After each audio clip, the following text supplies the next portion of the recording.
Shit, a lot of y'all think you know me, but what you don't know, you're about to learn. Let's get this shit moved.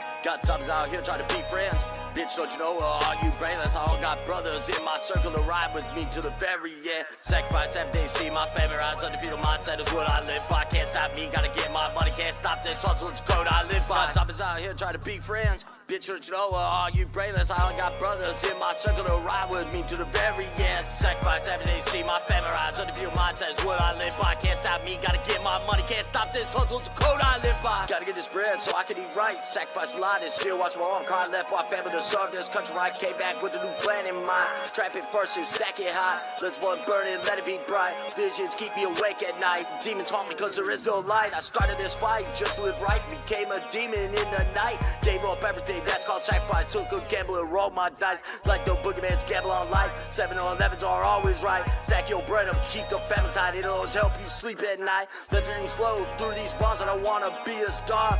I just wanna send a message, man. Is it really that hard to live your life and not let it tear you apart? Listen to the voice deep in your heart. Keep to the hustle, it's just a start. It all ends right back at the start. Got subs out here trying to be friends. Bitch, don't you know, are you brainless? I all got brothers in my circle to ride with me to the very end. Sacrifice every day, see my family rise. Undefeated mindset is what I live by. Can't stop me, gotta get my money. Can't stop this hustle, it's code I live by. Got subs out here trying to be friends. Bitch, don't you know, are you brainless? I all got brothers in my circle to ride with me to the very end. Sacrifice every day, see my family rise. Undefeated mindset is what I live by. Can't stop me, gotta get my money. Can't stop this hustle, it's a code I live by. Got out my mama's house, that's how I started out. Ain't gonna lie, gotta give you where it started. Then took it to the streets, got out the gutter. Sacrifice time, sacrifice money, sacrifice lives, didn't see that coming. Did my time, so I was always running. All these drugs couldn't keep me numb. Dealt with the summer, so I got it out the mud. I see coppers still always run. Never gonna snitch, never gonna switch up. Try and catch me, I ain't never gonna slip up. There ain't no privilege, give this shit up. Just the upper class trying to control us,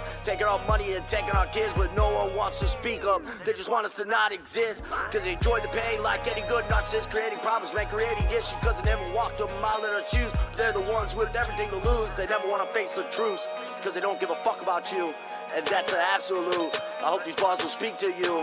Got subs out here trying to be friends. Bitch, don't you know, are you brainless? I all got brothers in my circle to ride with me to the very end. Sacrifice every day, see my family rise. Undefeated mindset is what I live by. Can't stop me, gotta get my money. Can't stop this hustle, it's a code I live by. Got subs out here trying to be friends. Bitch, don't you know, are you brainless? I all got brothers in my circle to ride with me to the very end. Sacrifice every day, see my family rise. Undefeated mindset is what I live by. Can't stop me, gotta get my money. Can't stop this hustle, it's a code I live by.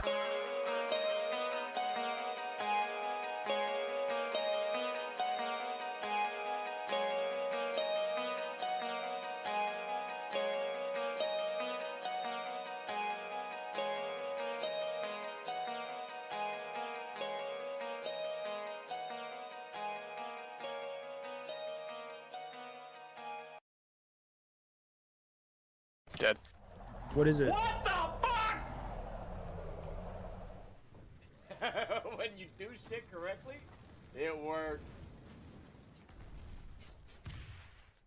Gotcha. Hold that. No, we're saying that. He's on my range. Hit He's him! on my range.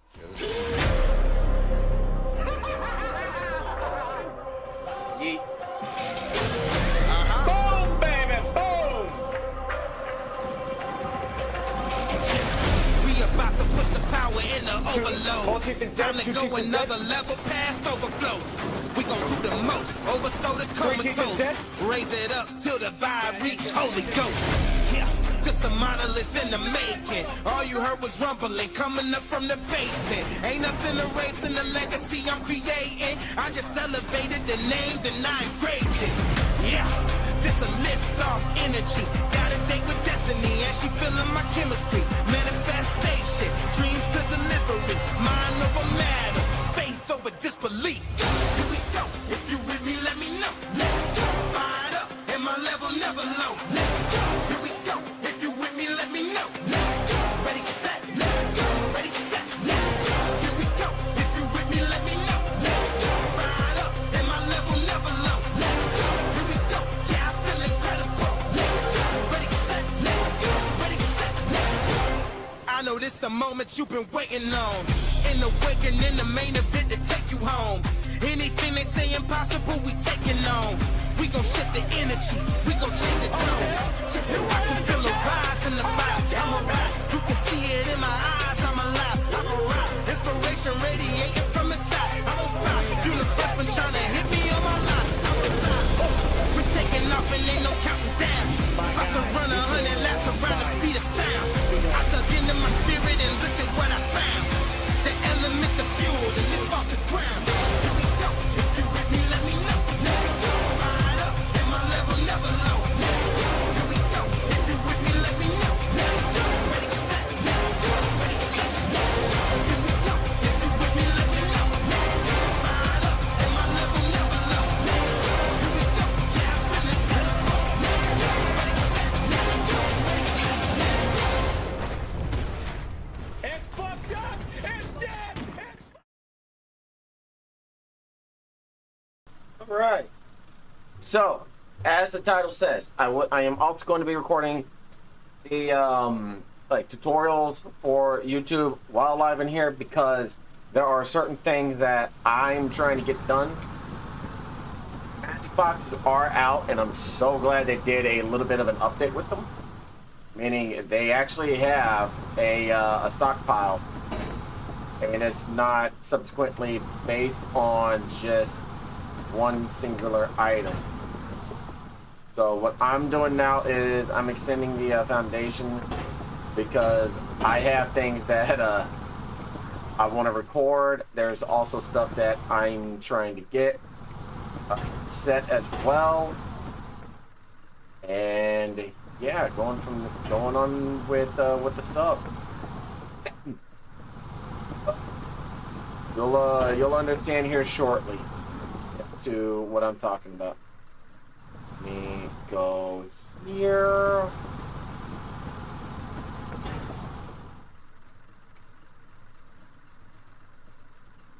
And that will fit. Fuck yeah.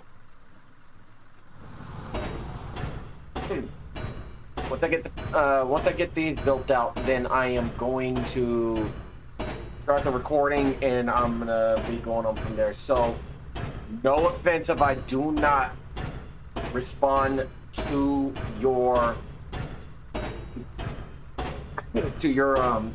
comments or anything of that nature, but it's gonna require my attention on this more than the live stream.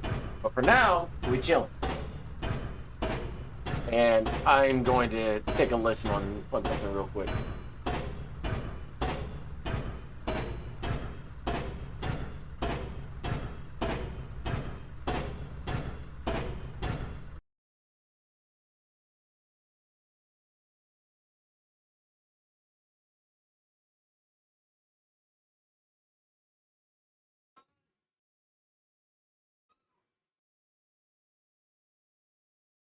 I can hear it there.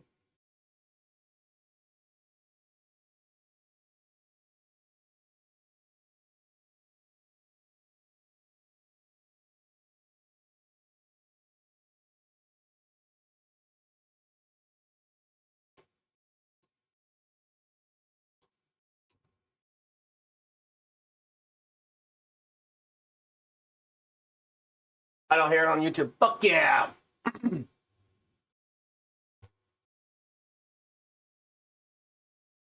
Widget, error, for analytics, and settings. Tools. Let's go here. And here. Okay. Modify. Audio mixer, bud track. Let's go 1. Okay.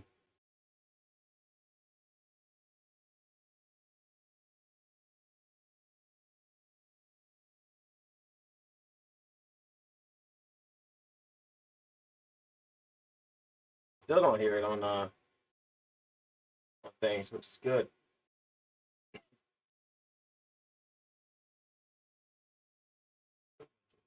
Yes.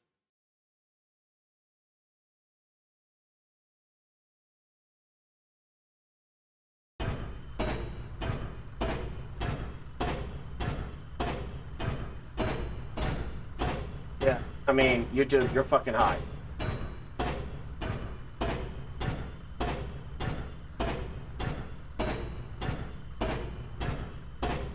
Like,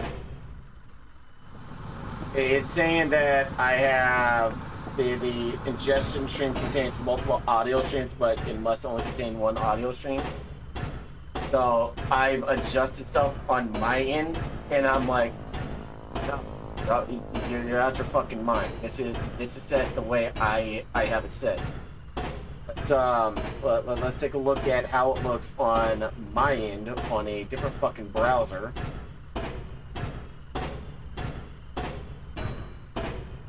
Copy, and let's go here. Paste and go. Come on. I mean, it looks fine on my end. I can easily go 1080p and it's fucking clear. I don't understand the thing. Like, YouTube, you're high.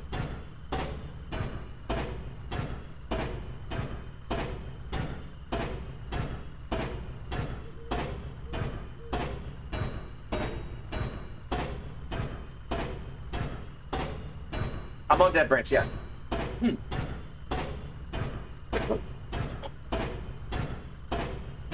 And magic boxes are out too. And I'm gonna tell you now, whenever I get this foundation built, you're gonna understand why I'm building it as large as it is.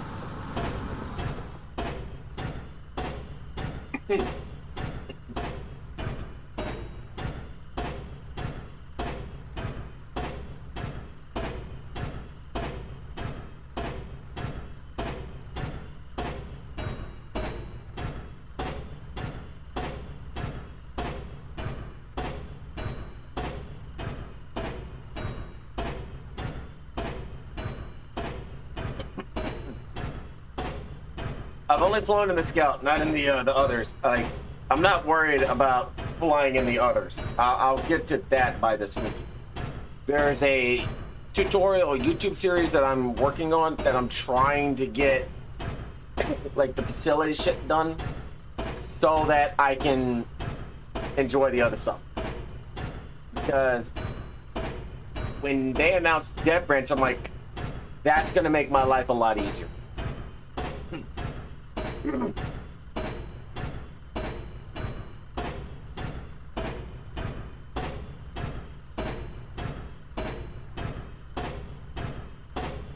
Like, a lot easier.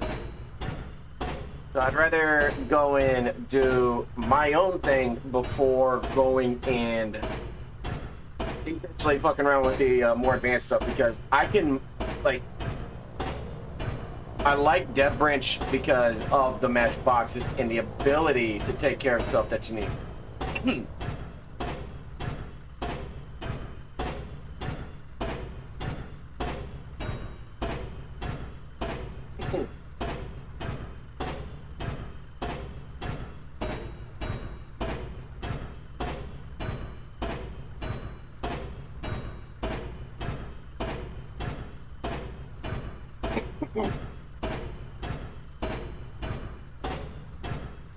Type it should be exclamation point YouTube.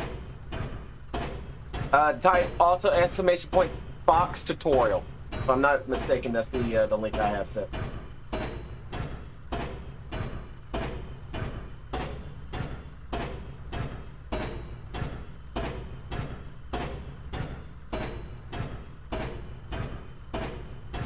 Oh, I don't have that one enabled, but oh, I don't even have the YouTube command enabled. Okay, let's try this again. Do the command again. Do the Fox tutorial command. Also,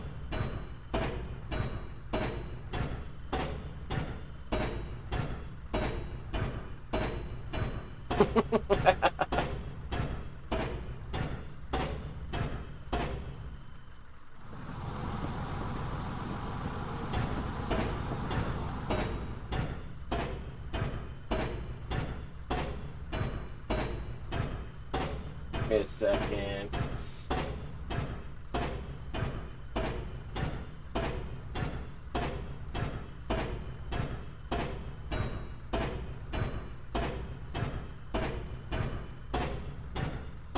Try that again.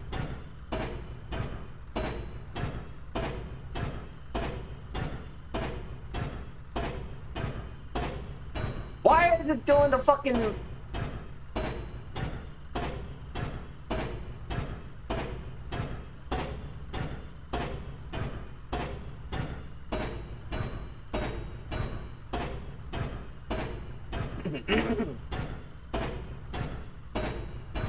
Not supposed to be the fucking map mod, then, you know, the thing for it and all the other stuff, like, because it's showing mapping and, like, I appreciate it. Mod fixed. Okay, I see it now. Let's see. Find the page. I fucking thought so. Alright, I'm gonna have to fix that one.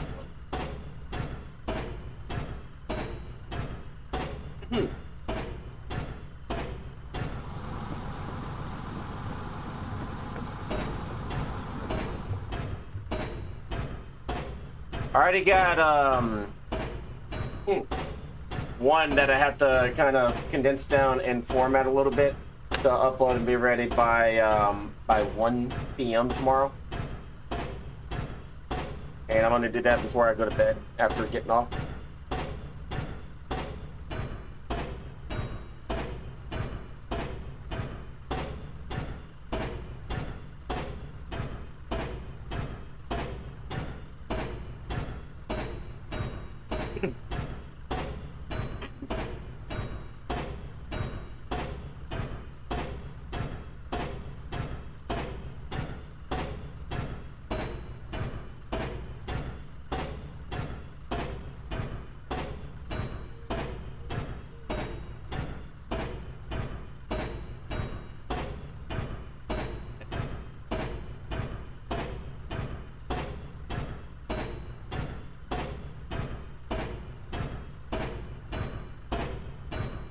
Hey Cap, what'd you think of the latest one?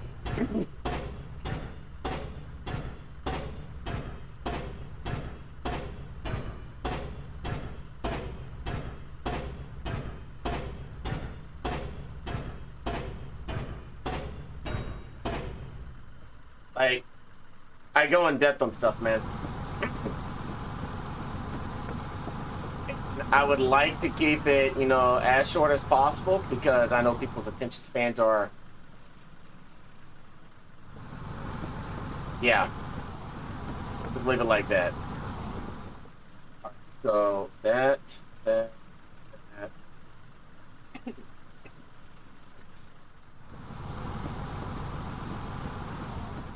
box... And the magic boxes on this one is a little different than what we've known previously. It actually has a fucking stockpile.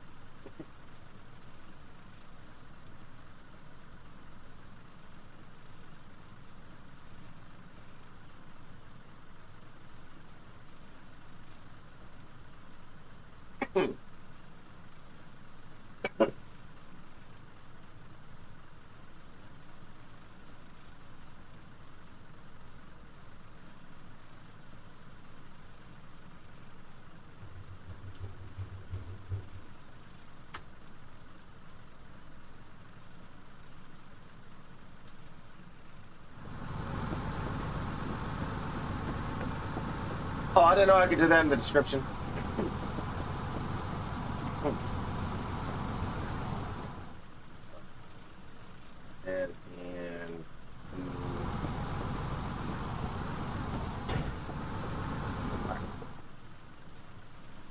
Okay, this is the part where I'm going to start the tutorials and stuff on it.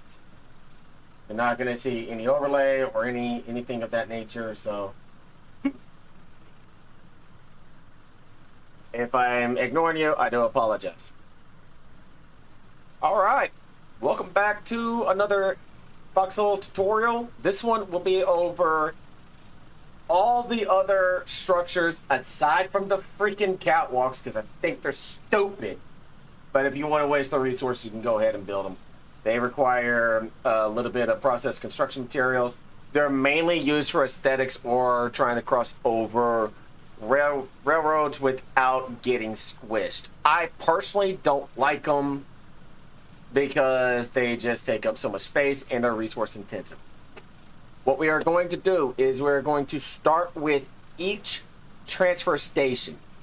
We're going to do the crate transfer station, the resource transfer station, the material transfer station, and the liquid transfer station. So I'm going to get these blueprinted, and with the power of fast forward, we will 100% get this completed.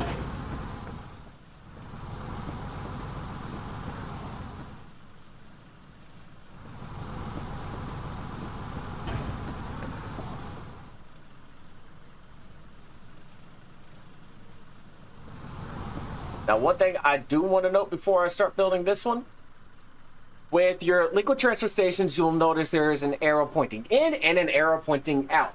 That is so you are able to pipe in and pipe out to provide a fuel network, if you will, towards other facilities and other buildings. And if need be, other liquid transfer stations. People like to shorten these by calling them LTSs. It makes it a lot easier to understand. But always pay attention to where your input and output are. Some tend to do it as such, where you will have one set here and another offset, kind of like such, so the pipes can just easily line up. And the reason why I didn't put a tick mark in there is because I'm going to build these, and with the powers that be of fast forward, we are going to get these built up. So, I'll see you in a little bit.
And now that we are through warp speed and through the time, let's go over each one.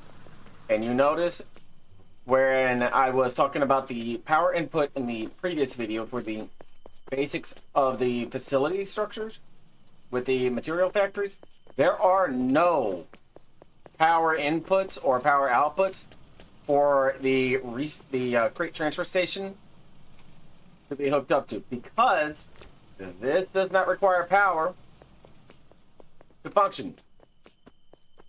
You basically take crated items or disassembled crates, and you are able to put it in here for a on-the-run stockpile, if you will. The only difference between this one and several others, such as storage depots, the seaports, the aircraft hangars and such, is you cannot store shippables, you cannot store planes, and you cannot store vehicles. Everything else that is crated or in disassembled crates, you are able to take and put in here. Now, with that, if it's disassembled, pull it from the stockpile, it's going to come disassembled. You go shove it into a storage depot or a seaport, and you're able to pull the assembled crates. It's very, very, very handy to have it right next to a refinery that has a storage depot right next to it. Because when people pull the beam mats and they're able to crate them and have something on a fast pull like metric like this, it makes life a lot easier. Moving on, we have the resource transfer station. These can hold any raw material. The only exception of the quote-unquote raw material is the gravel. Your raw material is as follows: coal, coke, which is a byproduct of coal, salvage, sulfur, components, broken components or damaged components, which is essentially used as a component filled with an auto harvester upgrade. It's used for component style facilities, if you will. Then you have your rare metals, your explosive powder, which is a product made from salvage, heavy explosive powder, which is a product made from sulfur, and gravel, as I mentioned, which is made from coal, either at the refinery or the cement mixer, which you can see over here. These can either be set for public use or reserved, and if you have it set for reserve, you better be making some large stuff, because I personally cannot stand private facilities, especially whenever the front is knocking on their door. It's bad form. Next, we have the material transfer station. Depending on the item, I do not know about the plane structures yet. Depending on the item, you can hold up to 1,000 of the combined materials here. Meaning, you can have one of everything. And again, I do not know about the aircraft parts yet. I haven't built any of those. But from the shatter missile all the way up to the construction materials or cements, you can hold one of every item here. But the total amount of the stockpile is 1,000. Once you reach that capacity, if you don't want to move your materials over, build another one. The cost of these is relatively cheap. 35 cements. It's not that expensive. Last on the transfer stations is the liquid transfer station. Keep in mind, I've only been able to see one specific style of liquid stored in one of these at a time, and you can only hold 500 cans of one specific item at a time. Meaning, one of these is 100 liters, one of these is 50 liters, one of these is, I believe, like 30 liters. So 500 individual cans of water, 500 diesel, 500 heavy oil, 500 enriched oil, or petrol. It cannot, and I have not seen it unless they've done some type of fix, it cannot hold multiple. Meaning you will not be able to see petrol and enriched oil in the same liquid transfer station. If you are a liquid base and you want to hold the vast majority of everything, like let's say one of each, you would need 1, 2, 3, 4, 5, 6 liquid transfer stations, one per each. And for the love of God, if you do, hit B, go over one tab to the left, pull a sign out, get 25 BMATs, and build a freaking sign to identify what's what. Instead of us having to do this number. It makes life easier. So with that, the next thing that we are going to go over will be the Metalworks factory, along with all of its upgrades and what its capabilities and resources are. So with the powers that be, I will see you in a jiffy. Our recording stopped.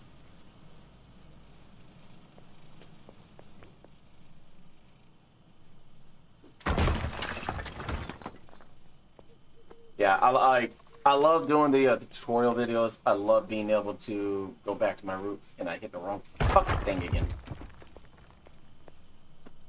I started off recording on YouTube many years ago. It wasn't just straight up live streaming. It was YouTube, and I started doing like I was doing division content.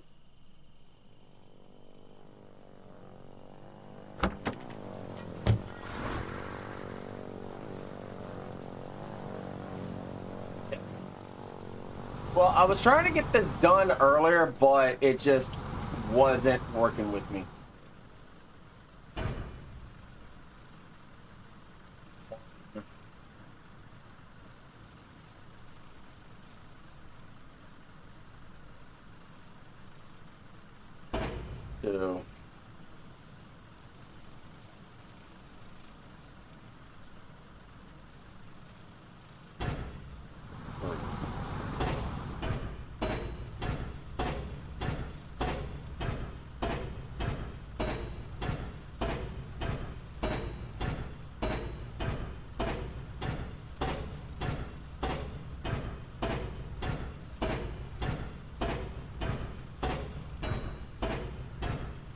So,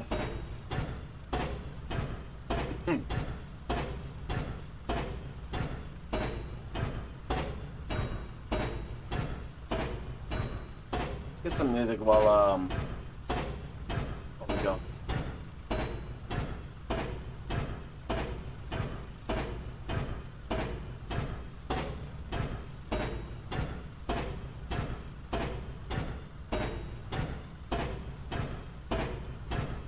Hey, Kat, how late are you gonna be up? I don't know how to do chapters whenever I upload it to YouTube.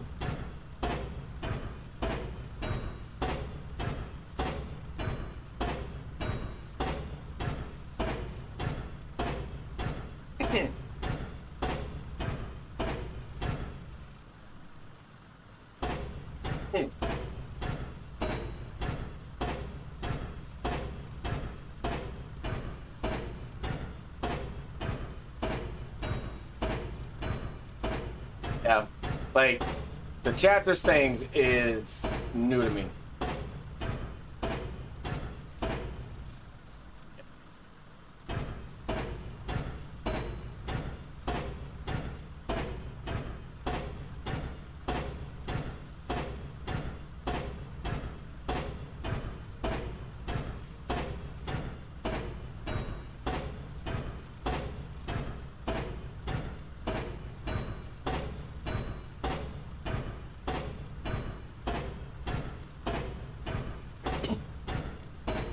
Oh, also, I am going to make an RSC.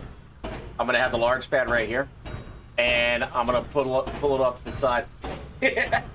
Along with a BAT, battle tank, all that shit, dude.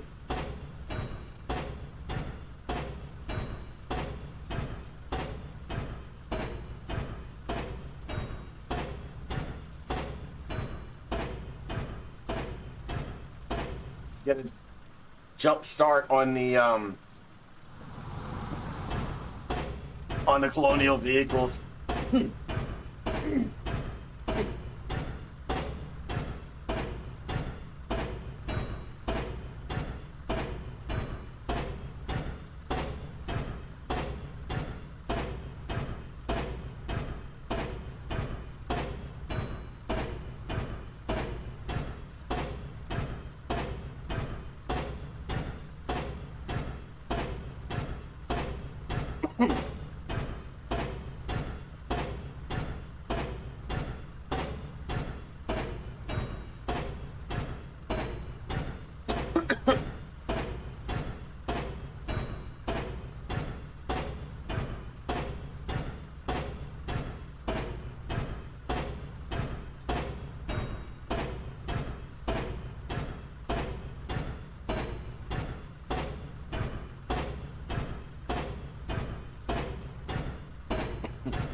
All right, recording. Okay, now that we have all three metalworks up, that's pretty cool to see.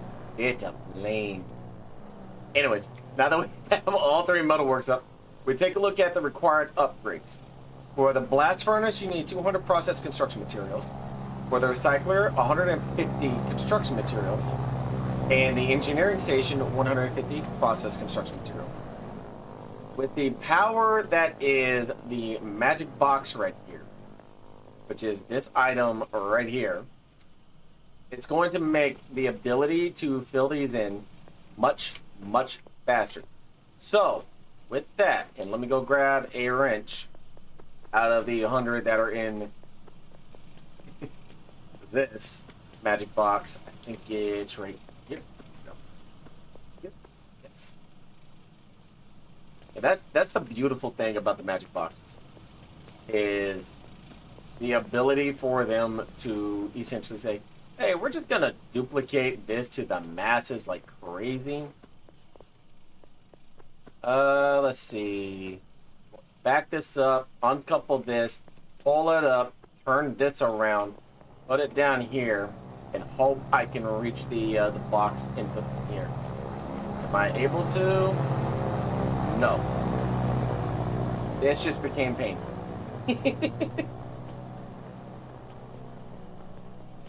So let's do this. I want to be able to have the items that I need. So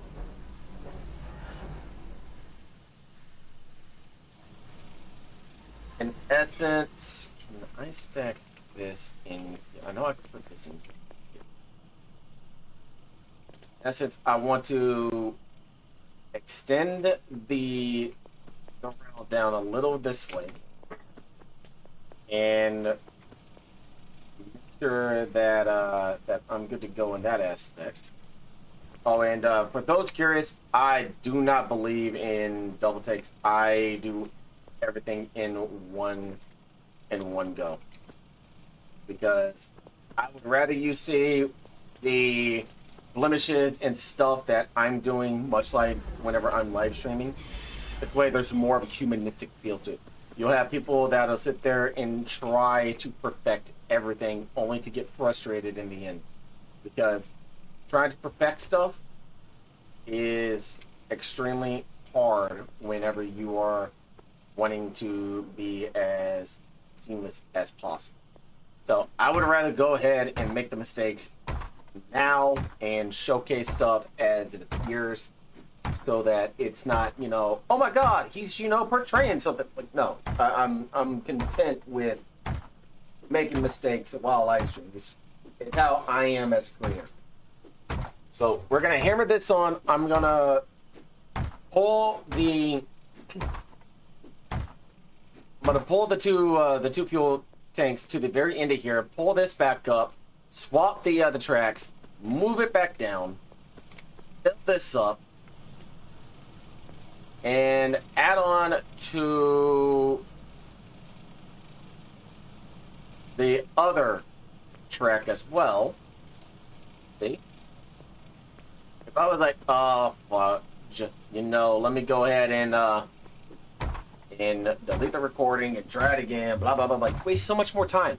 Just go with the mistakes. Who cares?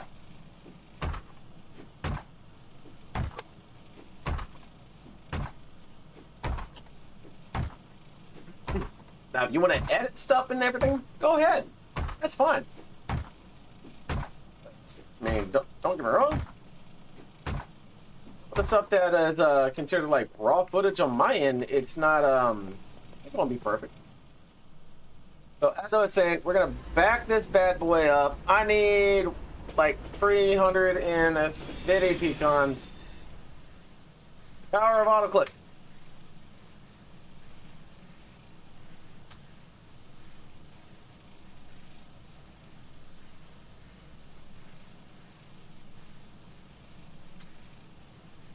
That's 100. Here's 200.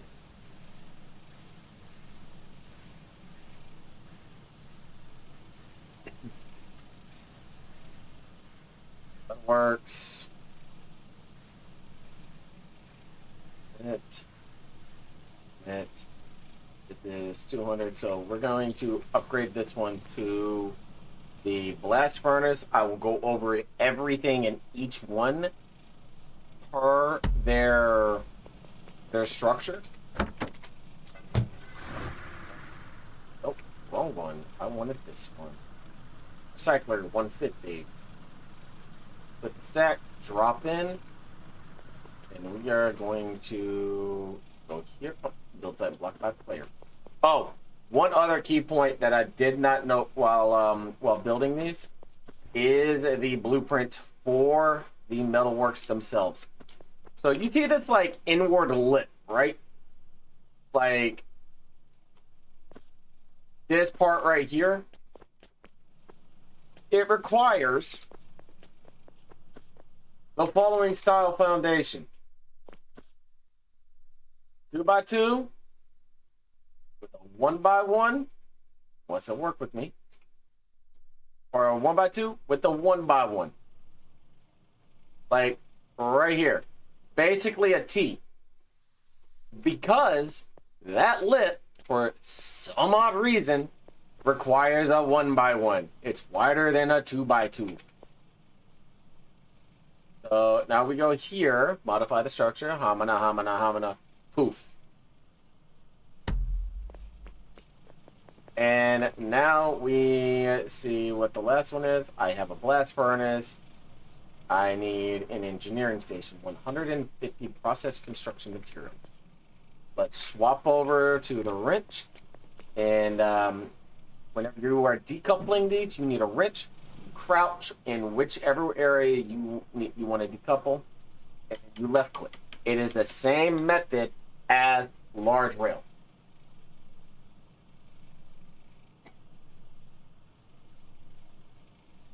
And now all I have to do is pull forward.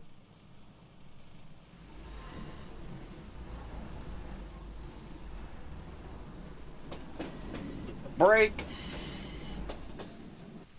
Come over to here, swap the track, back it up,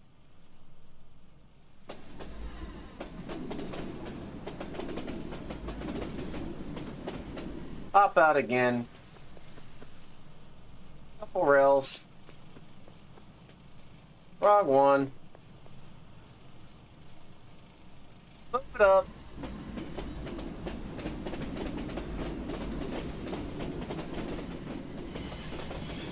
Make sure that's clear, which you can annotate by the track marker right here, the connection of it. If the very back part of the rail car is past that connection, and this also goes for larger rail as well, you are clear. And let's move this back. I don't think I'm going to be able to interact. It might be too long. Just barely. I think I can interact with it from here. Can I? Ooh, maybe. Blip, blip. Oh.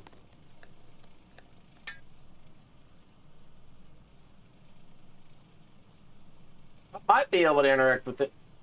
Now, one thing to note is if you are trying to go from this track to here, you have to have the switch pointing to your track that you were on. Meaning, I cannot go from this track to here because it's acting as if this switch is going this way. Like this track right here is it is. It doesn't work as an auto push or anything like that. So with that, we're just going to pull forward, hop off, loop around, press E to swap, and hope I can interact with the magic box from here. And I get 150 process construction materials, and I upgrade the last one. Survey says I can. Yippee! Boom.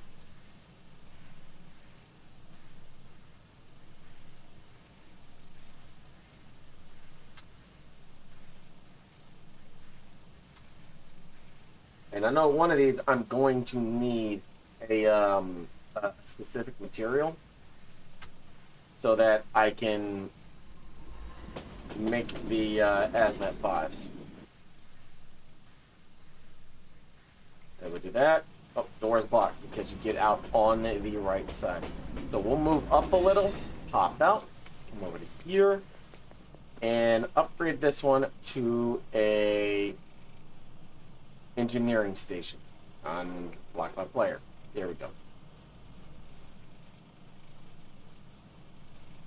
Now we're going to start from the right and work our way to the left. Starting with the blast furnace. The blast furnace is used to make your assembly material 4s, your assembly material 3s, your process construction materials, and the coveted rare alloys. It takes 3 minutes for one with a draw power of 10. And if you would like to see how that looks with the speed of Devbranch, I have no problem showing you. I just need to make a power pole. You look good. I'm going to take you.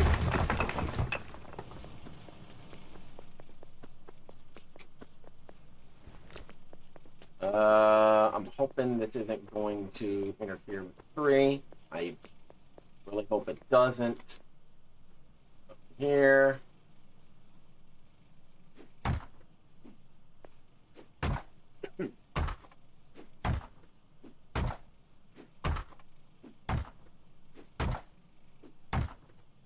Once this is done and built, we'll see if I can connect it. I'm hoping it doesn't, like I said, I'm hoping it's not interfering with string. And it'll be good to go. So here and here, that's good. And here and here, that's good. So I'm going to keep this powered on. And let's see, it does not require heavy oil, which is good. So let's go and grab let's grab 5 process construction materials.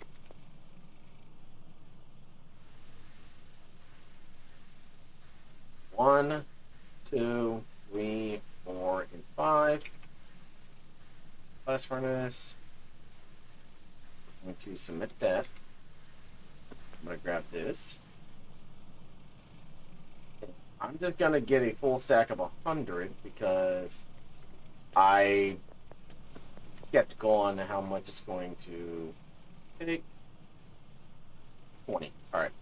And now finally, let's go get some coke because, like I said, I am going to need one regardless. Stack. So that I can build out the bigger items and go from there. And of course,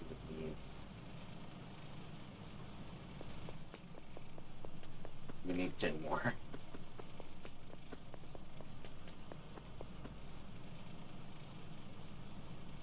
I'll just grab 20 as a Wilson. So, well, this is making its own thing on a rare alloy. Is it this public?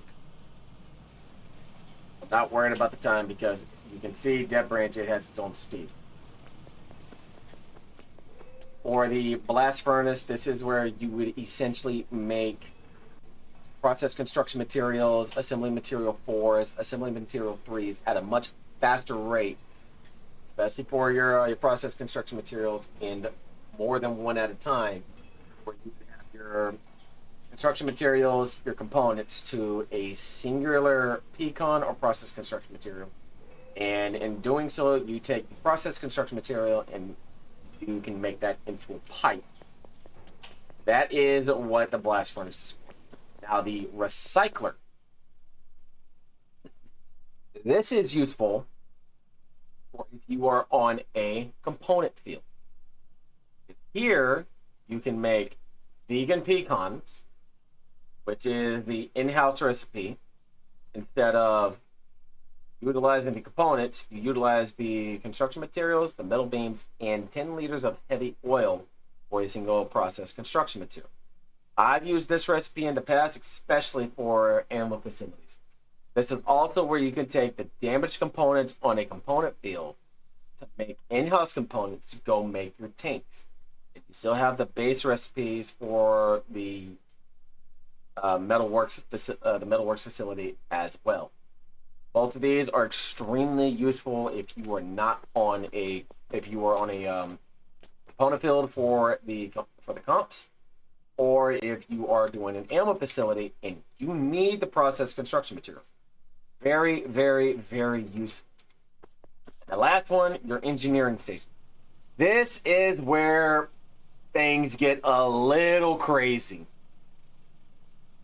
especially with the metal beams. And this is why I'm glad the magic boxes exist, because I don't have to go and get water or sulfur. Your engineering station. You have your recipes for steel construction materials. You have 2 of them. One of them takes 9 megawatts, the other one takes 12. Your conversion rate. 3 processed construction materials, 200 coke, 65 sulfur, and 35 liters of heavy oil for 1 steel beam. Or you have 9 processed construction materials, 735 coke, 90 enriched oil, which is a different recipe in its own right, in water, 100 liters of water, for 3 steel mats. Most people go with this one unless they are producing this. And then the more expensive item, which is this right here, it takes 3 steel beams, 245 coke, 10 assembly material 1s, and 10 assembly material 2s. And I'm going to need 1 of these anyway, so with that, let's get another power pole built and linked up to the grid so that we are good to go.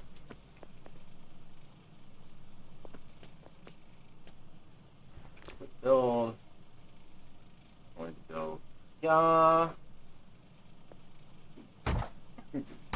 Like I said, I've done just about everything aside from building a nuke. I'm going to build a nuke on Devbranch this time. I'm going to build an RSC. I'm going to build a storm cannon, intel center, underground fortress, the radar station, the weather station. I'm building all of them. And it's the reason why it's possible is because of the magic boxes. Without the magic boxes, none of what I'm doing is even remotely possible solo. Now that that's hooked up, we go here. And that's too far. All good. We just grab 20 more B-mats and we build another one out. I'm gonna put it right here. Don't worry. I'm gonna demo the power pole once it's done and go from there. I will be running to go grab the coke from the coal refinery, as well as taking the putting it inside the magic box so that there's 100 and we can get the nuke site plus the nuke itself, or the V1 rocket, if you will. Why are you not wanting to connect? Thank you. Because I personally would like to see what people's reactions would be. And they're going to be like, why did you build a nuke? I'm going to say because I can. Nobody stop me. If you want, bomb it. I don't. Let's run over here. Let's grab 300 because overkill's a thing in this game. But it's also a lot of fun. And we will make our assembly material 5 so that we can make the other bigger stuff, because I know the battle tanks, the super heavies, SPGs, some of them may require the 5s, but I can't recall. It's been a very, very, very long time since I've done one, since I've built one. So I need 3, I have 2, 5, 10, and 10. Magic box, click here. Nope, I'm not in the magic box. Click here. What was that? 2 and 3s? Hearing the 1s and 2s. 1, 2, 3, 4, 5, 6, 7, 8, 10. Oh well, that's 11. One item at a time. I thought it was over. You can see they both have the same asset style on when they're on, but look very closely. You can see kind of how it looks a little different, ever so slightly. Most people won't be able to tell that right off the rip. But if you take your time and you look at it, it's a lot simpler to see. So we will go public and get this going. And while that's going there, we're going to go to blast furnace. We're going to grab our singular item. And now it's 100. That's why magic boxes are awesome. The engineering station, it's got probably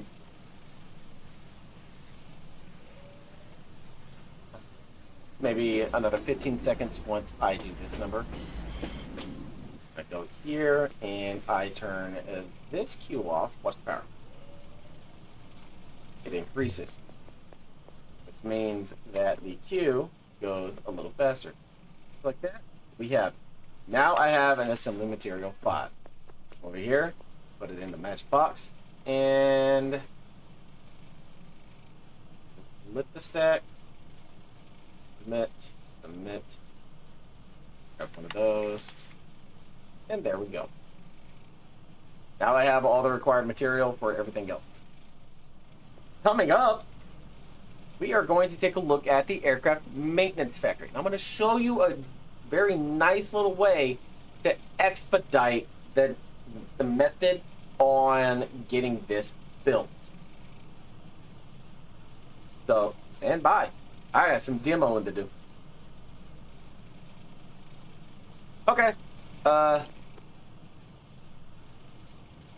to recording.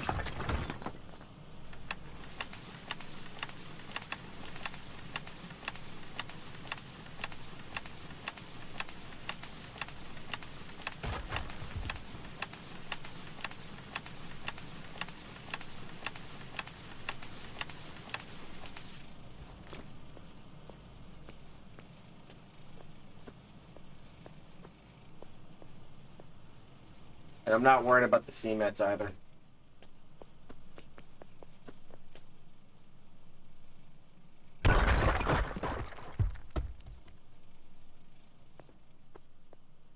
Like the magic boxes make it keeps it infinite, so I'm not worried about any resource here whatsoever. Good mode. All orders must be claimed. All right, fuck you. Boom.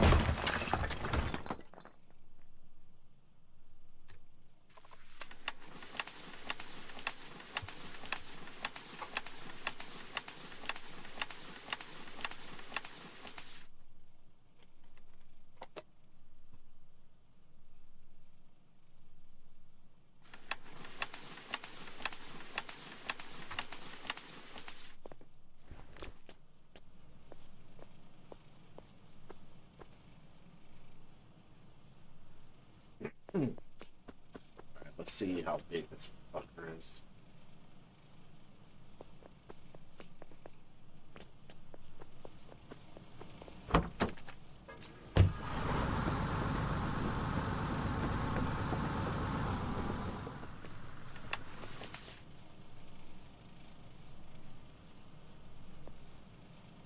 Grab that. It's what, 250?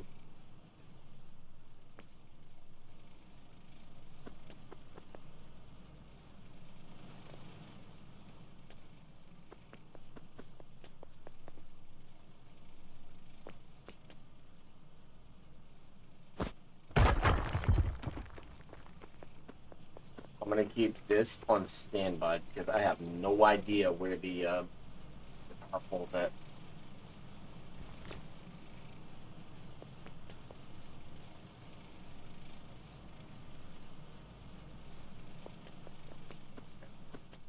Left side of barrels.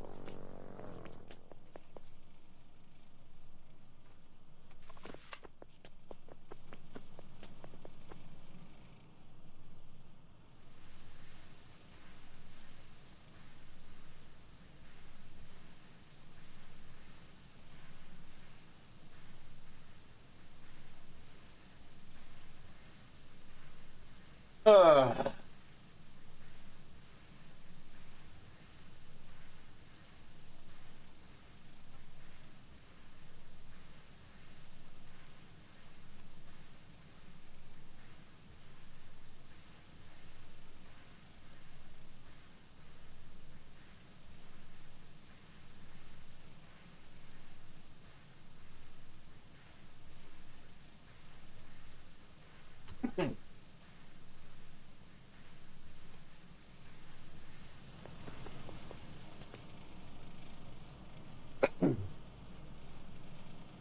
Okay, next we have the aircraft maintenance factory, and I figured out where the hookup for power is. It is on the side where the barrels are. Now, here's a question: if you have a structure that takes more than 12 processed construction materials, how do you build it fast? Here's the solution. I have in the construction vehicle, the CV, one processed construction material. I have loaded up 200 processed construction materials on the flat cars. I am going to get this as close to the rail as physically possible. Get one ticket. I'm gonna move this up so that I'm not trapped by stuff. And I'm gonna hop on. I'm gonna take my cursor and move it over as far left as possible and left click. And then I'm gonna double check to ensure that it did not go into anywhere else it did not need to go, which is a good sign. I'm gonna do the same thing with the back car. Move it up so that I can access and not get stuck. Hop on, cursor as far over as possible, left click, and repeat the process. I'm gonna pull another 100 processed construction materials from the match box, and I'm gonna do the same exact thing. The reason why it's easier to do this instead of constantly going back and forth, back and forth, back and forth, is because you're taking the full stack of 100 from your flat car to the item that is needing to be built. There should be around 51 to 50 left on here whenever this is done. If you know, I get it close enough.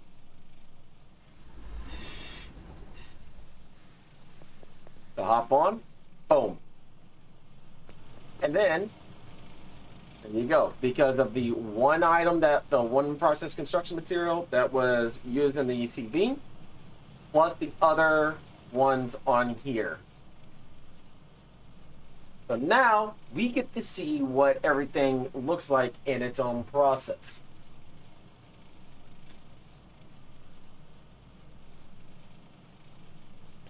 But first and foremost, we need to hook up the power. And as I said, the power hookup, you see the side of the barrels, which is right here, along with the propeller prop, like the airplane propellers. It is on the same side. Basically, look for the light with the hanger. It's on the left side. Hook up and hook up. And now we are functional. So, from here, and I didn't even know there was an upgrade to this either. This is completely new to me. So, I have no idea what they expect from this, how it's going to be, you know, carried, and everything else. So for the Colonial Aircraft Mechanics part, which is small, it requires 20 process construction materials, 20 assembly material 3s, 1 rare alloy, and you get 5 of them. It takes 20 minutes just to make that one recipe. Moving down, we have the mechanical part, small, a singular item. Cut that by a fifth, minus the rare alloy. But it also includes needing the damaged Colonial Aircraft mechanical part. I don't see how you can do that. Like, you can make that here. That's basically recovering the items that you need. Moving forward with the Colonial Aircraft engine, you need the following: 20 process construction materials, 20 assembly material 4s, 1 rare alloy, which makes 5 of these. And then if you've recovered it, basically replace the rare alloys with the this damaged small engine, and you get a singular. I'm gonna take a look at what the recipes and everything else is on this one real quick. So let's do this. I'm going to fill this up to the brink, and we're going to fully see what everything is like, what everything's capability is, and go from there. This is all for the advanced facilities. This is for seeing what every recipe is. This is seeing what each item takes. So let's go ahead and throw these into the stockpiles. Say I need assembly materials 3s and 4s. So might as well go ahead and throw those in there as well. And here's an easy way to annotate and see exactly what each one looks like based on their icon. And this is why having the icon mod is crucial. If you take a look right next to the facility building icon, you can see it's coke, petrol, sulfur, heavy oil, enriched oil. That is how I am able to identify it really fast. So within this, it was only 3s and 4s that I needed. What about the other stuff? 3s and 4s. Okay. So we go magic box. We go assembly material 3. I'm going to grab 200, throw it in there, see what this looks like, and go from there. Turn off the auto clicker, click the other one, and away we go. Yippee!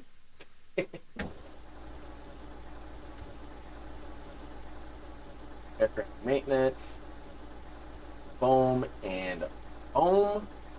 That's 203s. Let's go 204s.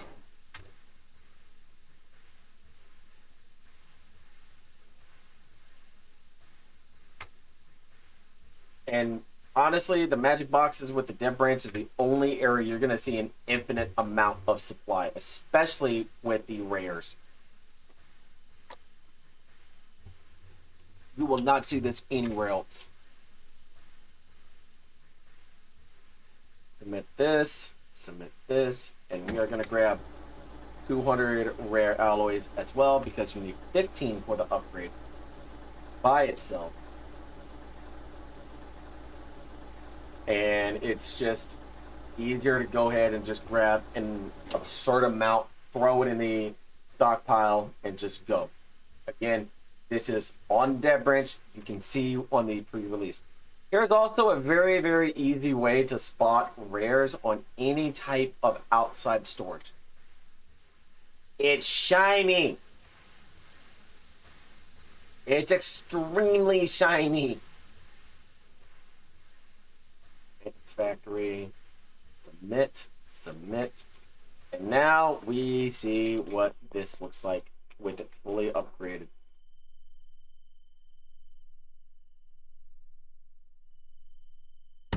And it actually looks like a legitimate aircraft workshop.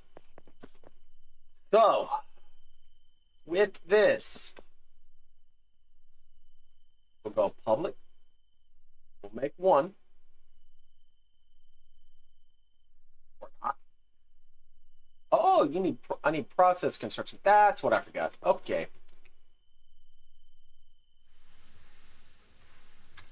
I know I forgot something. There goes somebody either demoing or making, or just forgot to supply their stuff. And there's a reason why I have stuff inside the inventory and stuff inside the stockpile. If people just need to come by and grab the stuff on the fly, they are able to do so. I'm not going to stop them. Okay. Let's see. What are we missing? Rare alloy. We have 3s. Turn this on. Construction material, assembly material. Oh, that's right. Never mind. I know why.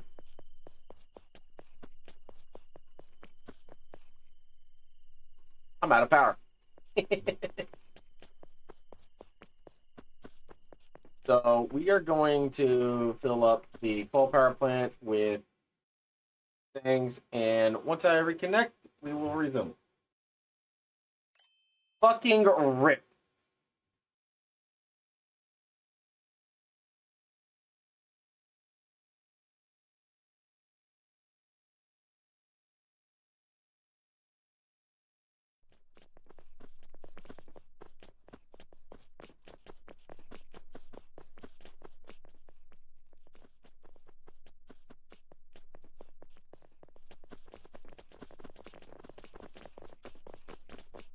What the fuck, dude?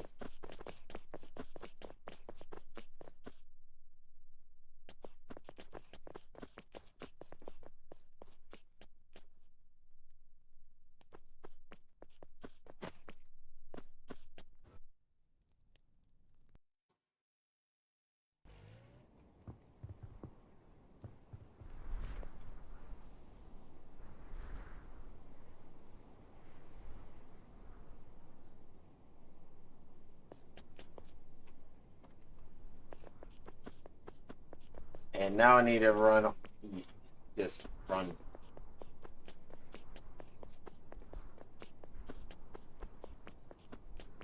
I get it. It was Devbranch.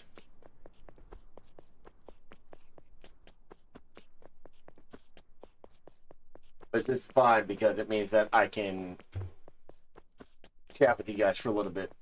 So if I'm not responding to any of the chats whatsoever, I'm recording.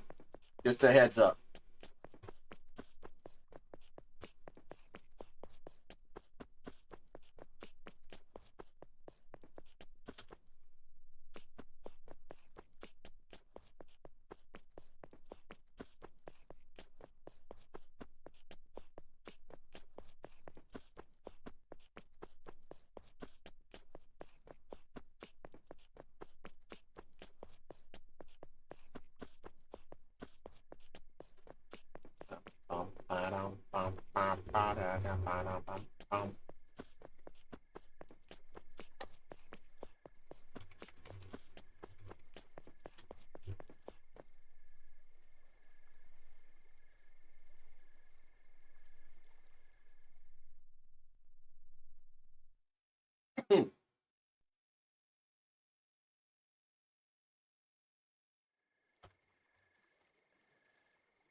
Uh,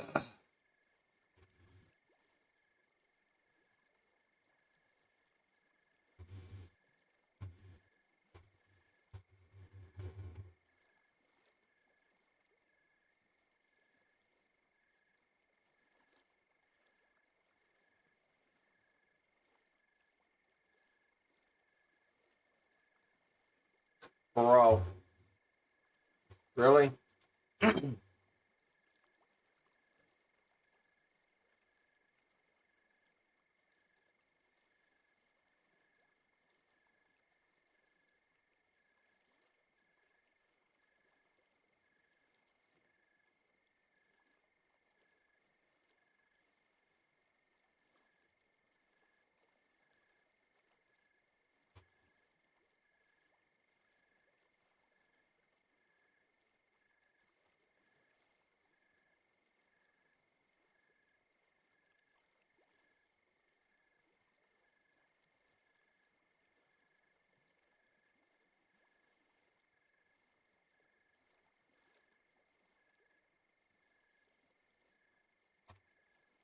Can't even type. What the fuck?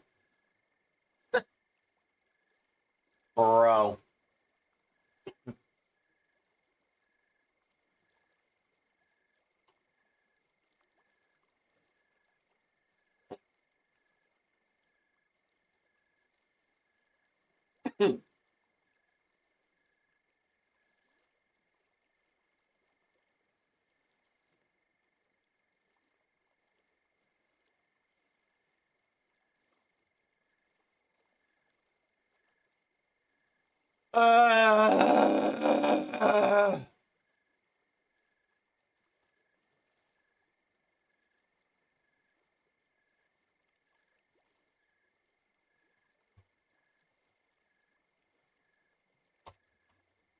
Final fucking link. My shit better not have been reversed or I'm gonna be fucking pissed.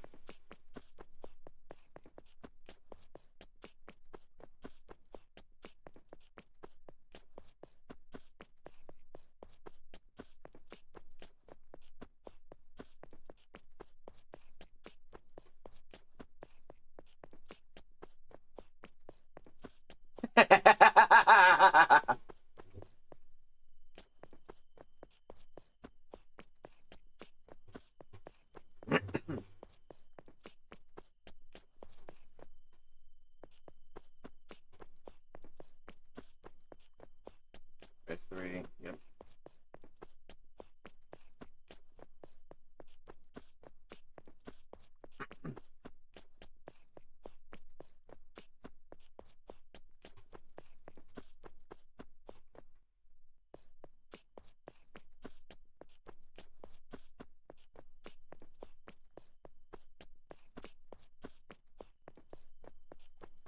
Alright, let's see. Good, they didn't roll it back.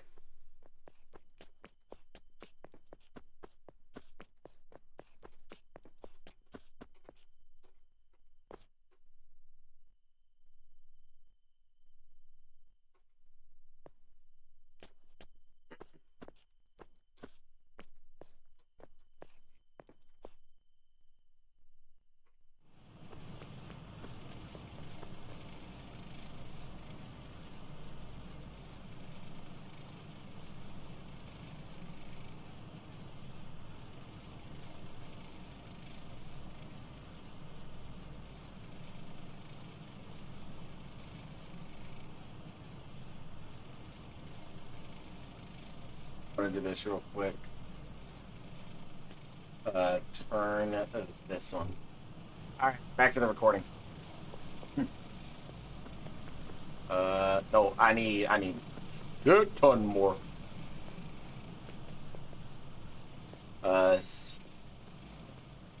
Holler. Yeah, holler. We get the holler.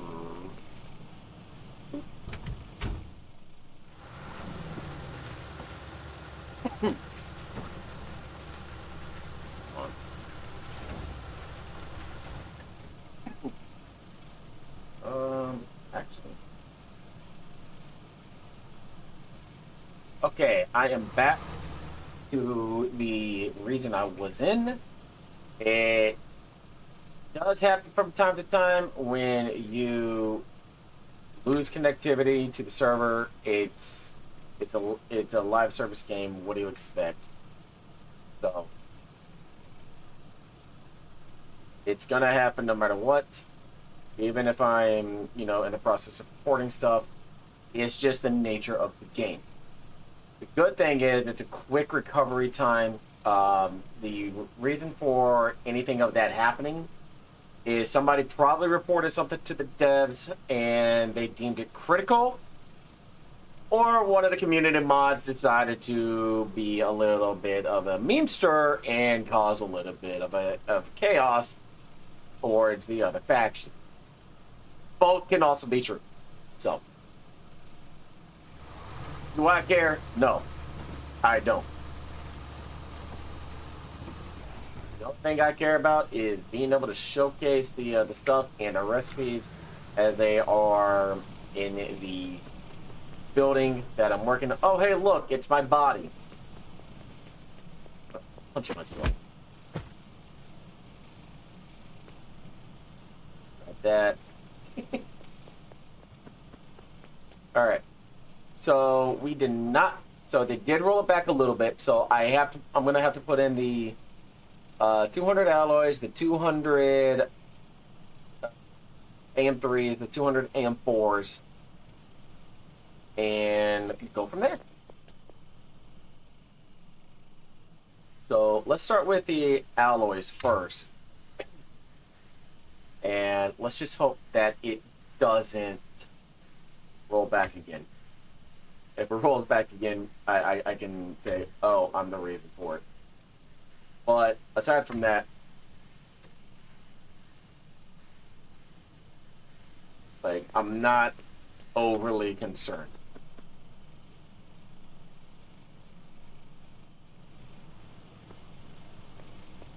Let me put that into here, come on to here, grab this, get the auto clicker. Accidentally started pulling the cements, and I do not need the cement.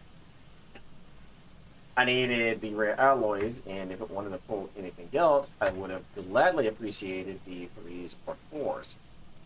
Let's go ahead and drop the 200 off in here again. Box.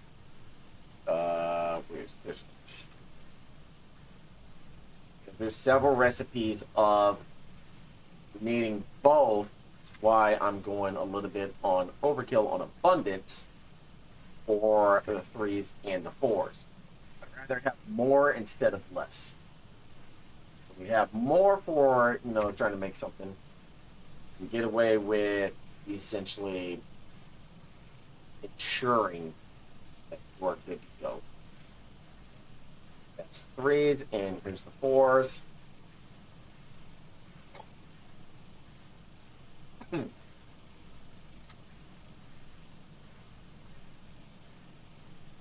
Here.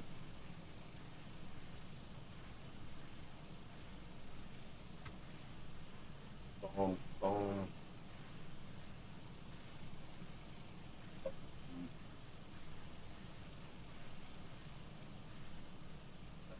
Here, here, and click here. Now we get to see what each one looks like. This is gonna make 5.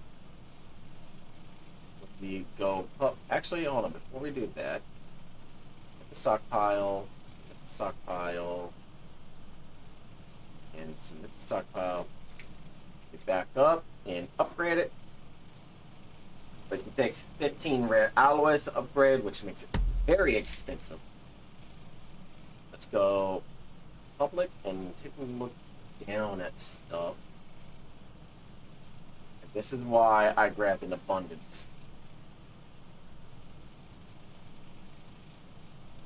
Strategic, this is a large part. So this is probably meant to pull with a crane and or a large gauge rail. So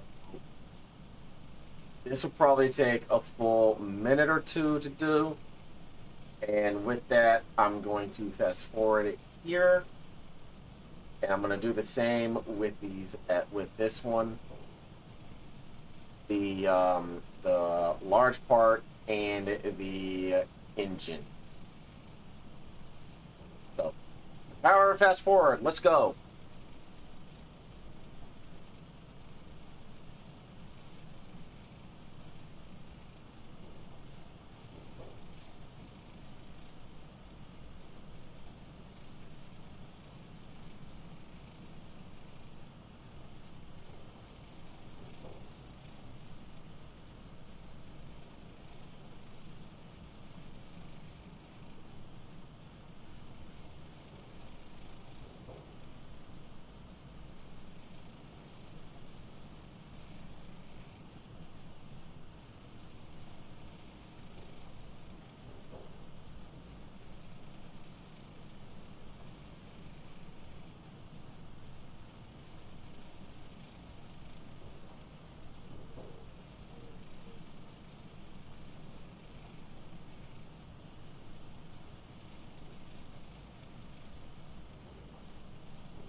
All right, one thing I would like to note is I didn't see these steel beams. So now back to fast forward.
Okay.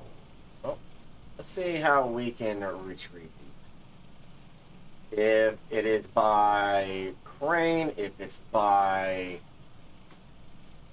small gauge, if you need a large gauge. So let's see. Here by stockpiles. And the small, same here. Let's go with here and see. Only be carried in stockpiles. I'm confused now. So how do you how do you get this from here to the other area?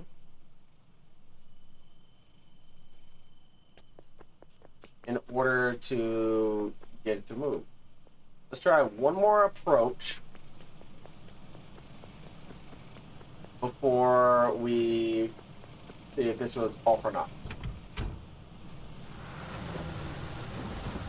I'm gonna grab the crane, I'm gonna bring it over, and then we're gonna see if this is how you retrieve the items.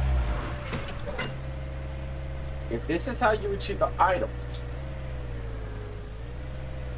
then you're gonna need one of these built up by an airfield in order to do so.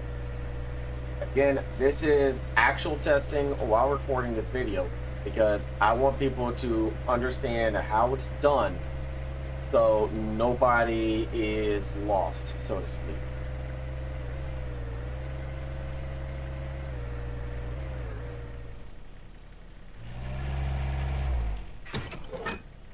Items can only be carried in stockpiles to multiple retrieve. Okay. Last item that I'm going to check will be with the flatbed, which would make sense, honestly.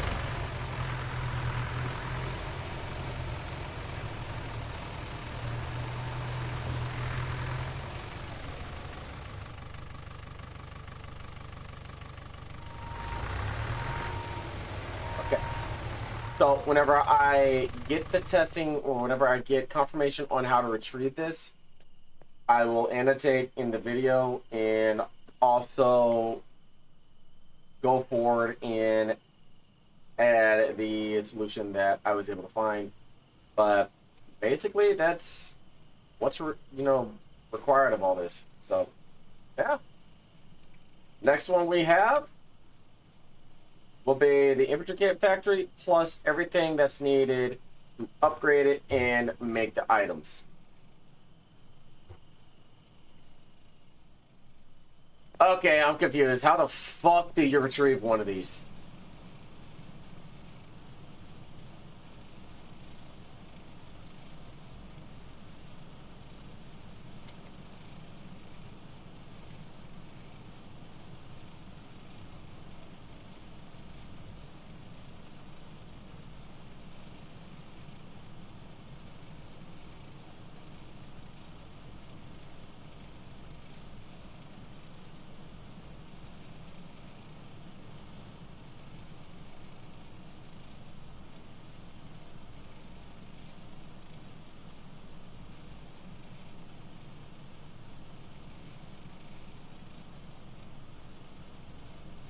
I'll wait for the answer real quick.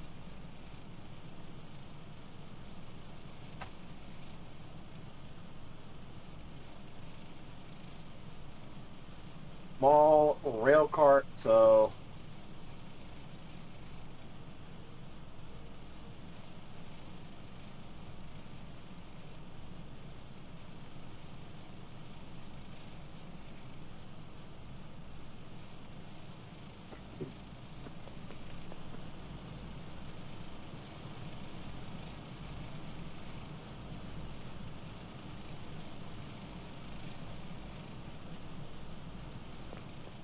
okay.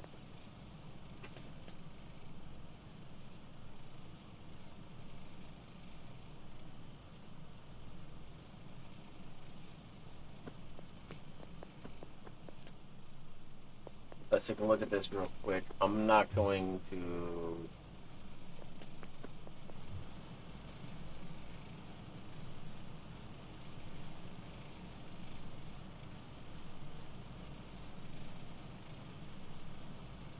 station.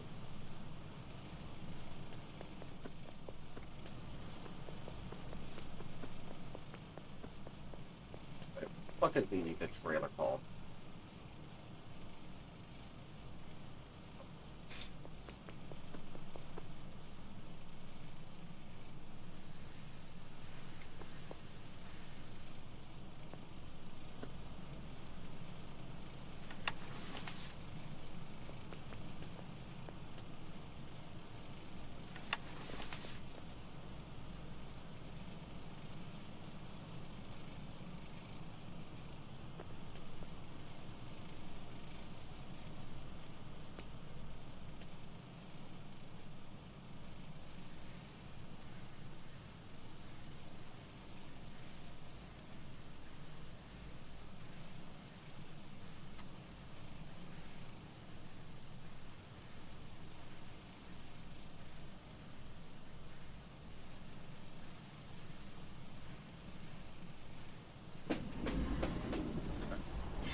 Yes, I know this is kind of counterintuitive.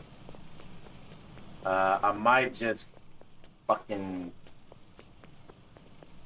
like I don't know. I want to get this to where it's not gonna be that much of a pain in the ass.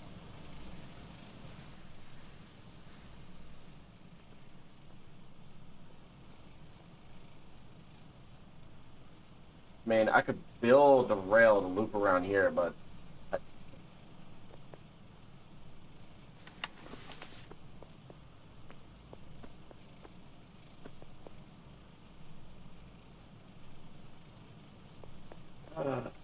grab. Let me do this. Hauler, do that. Blah blah blah blah blah blah.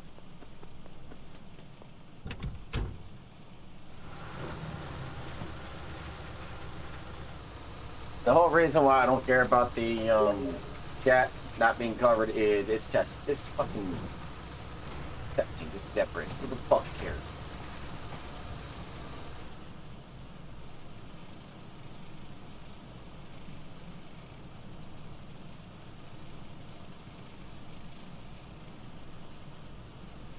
Now, let me back this bitch up.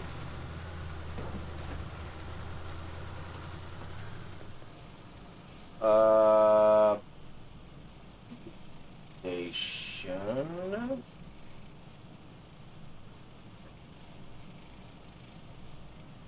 What's required of the shit that I need a taurine for?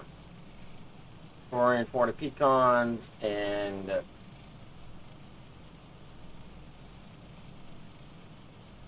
okay. So taurine, I need 40 pecans. This I need 10 and 5. Alright. These in here already. Well, I'm just gonna put fucking just amount.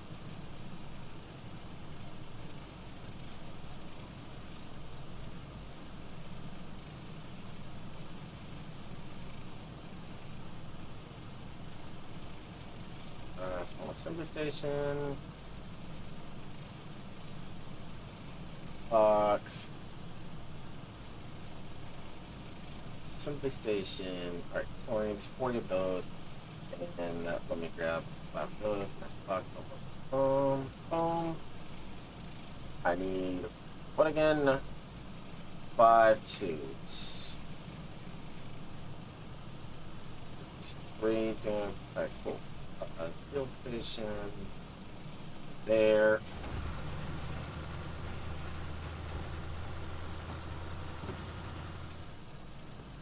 Hey, out of curiosity, what does the trailer cost? Anybody tell me, like, how much of what?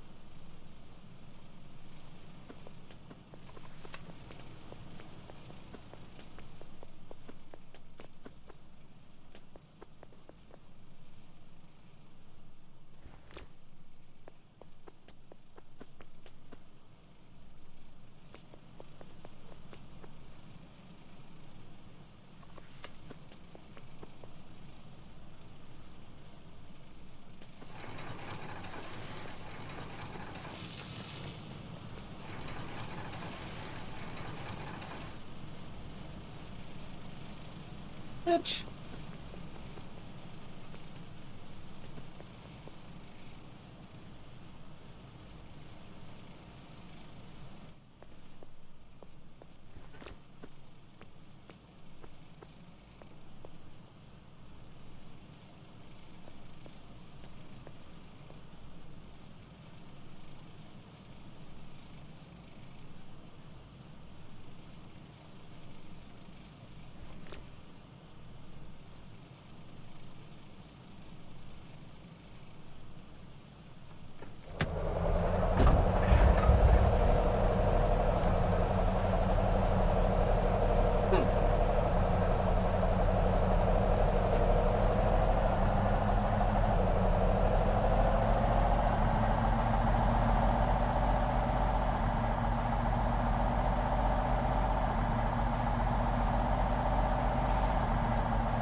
Why is the bridge damaged?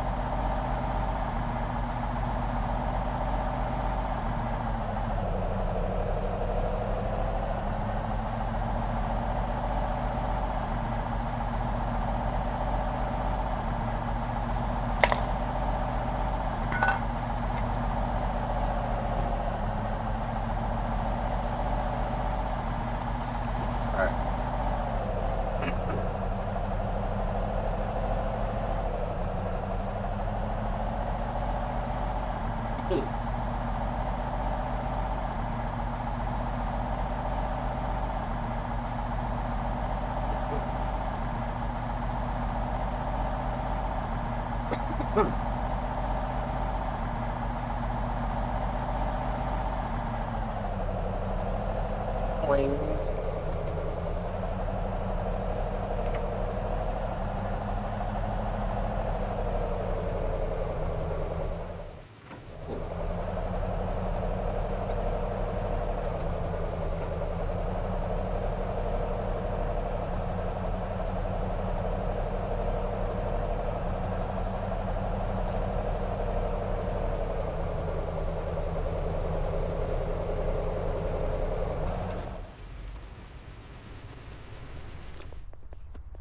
Garage. This needs 10 R mats.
That bridge is looking bad.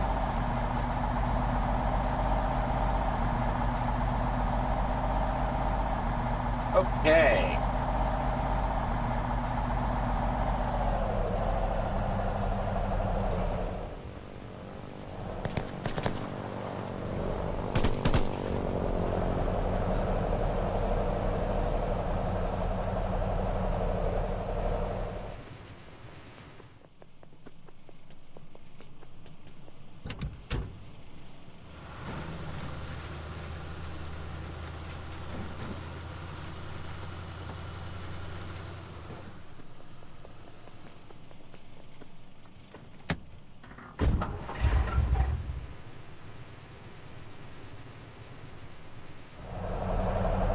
actually, let's see if I can.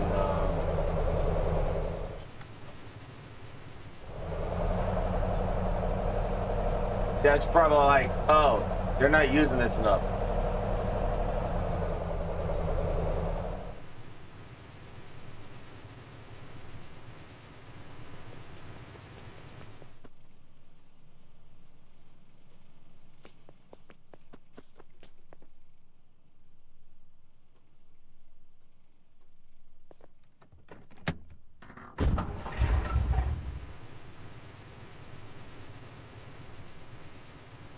Store, can't store, can't store, can't store.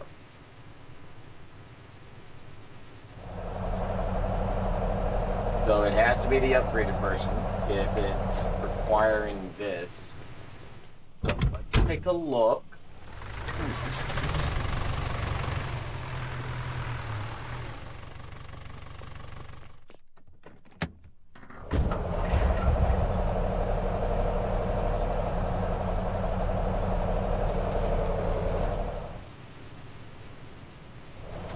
Come on. This one.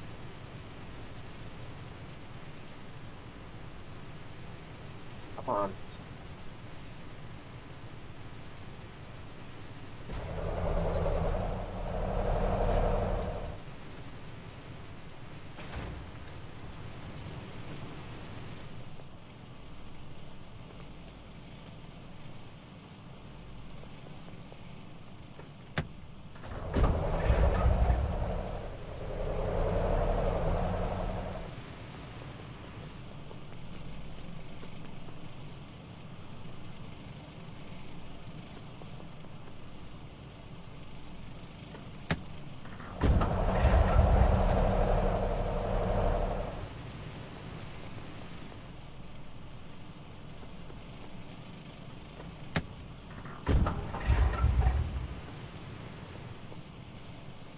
Trailer.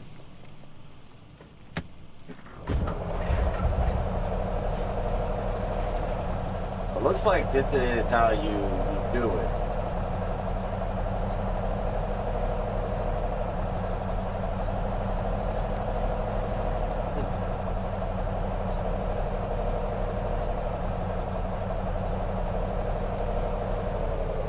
Okay.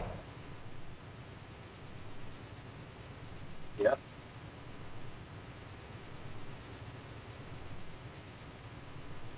So that's the only thing that it's able to be carried. Oh yeah, hold on, I selected the wrong one. So that, yep. That, yep. And that, yep. Okay.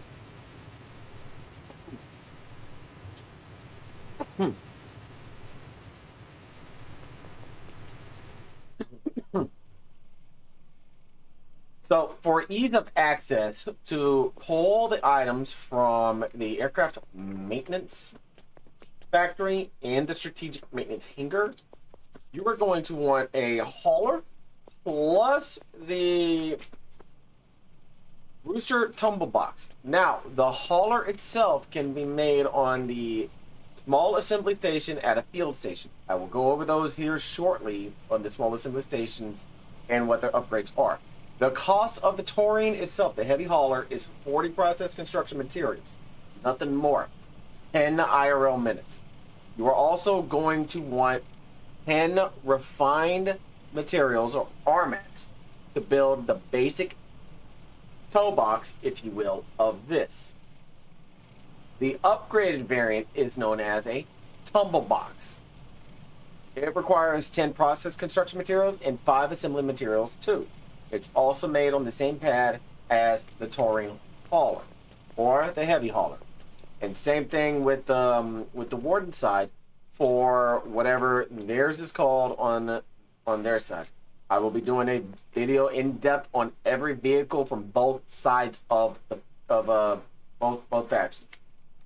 Once you are inside the hauler, you're going to interact with the maintenance factory or maintenance hangar, whichever. You're going to select the trailer. Then you can select whatever you want. Now keep in mind, the capacity of this is one of two. Only store one specific type, meaning you can pull two of these items, two of the small parts at a time. We're going to submit this back to the stockpile. The engines are probably of the same variety. No, you can only pull one engine at a time. The larger items, you can pull and hold two of the mechanical parts, which actually have their own metric to it, at a time. The large aircraft engine is only one at a time. And this actually looks dope. You would then take this to wherever you are assembling, building your plane, which would be an aircraft hangar, and you are indeed good to go. It literally took one question and one answer. That's it. So yeah, I wanted to be sure that I had that correct.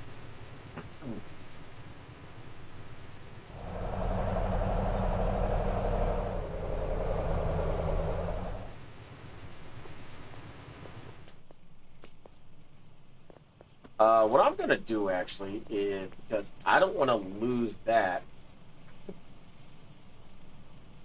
Let's see. It can hold it. All right. Nope. I know exactly what the fuck I'm doing. I'm gonna put a magic box right here.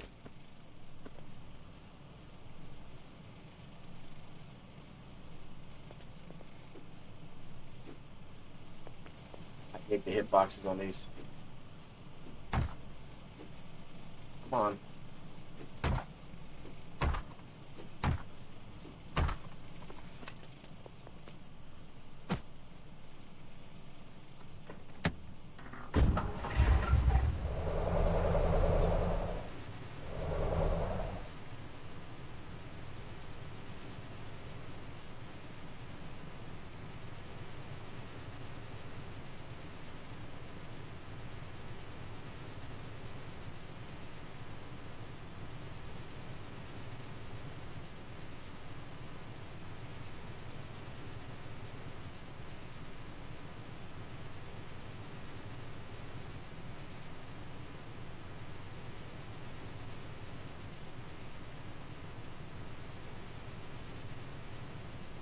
I'd rather do this so that I can pull it and do the thing. This is actually pretty dope. But the price is expensive. Bucks and I'm gonna be right back. I gotta take this.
Okay, I'm back.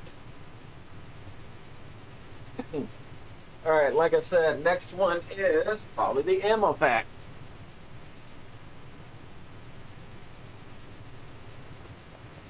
So, we will demo this. That's a lot, and I'm not even worried about it, so... Oh. Wrong one! Game controls, there we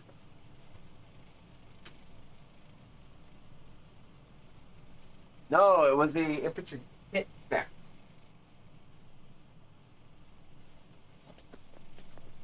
That one is how much?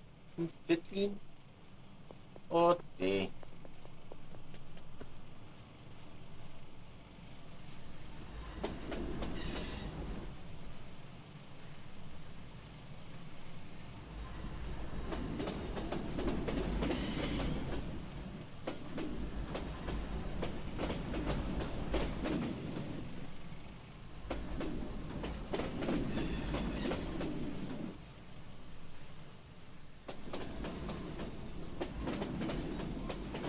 I need to build a fucking MTS right there.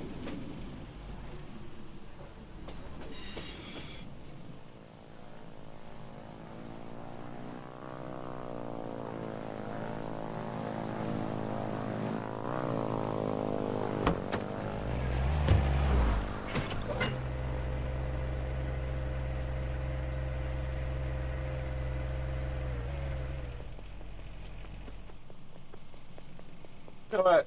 That's exactly what I'm gonna do. I'm gonna put a fucking material transfer station. Or maybe, I don't know. Well, no, I'm gonna need the process construction materials regardless, so it's not gonna matter. I already have that. Alright, cool.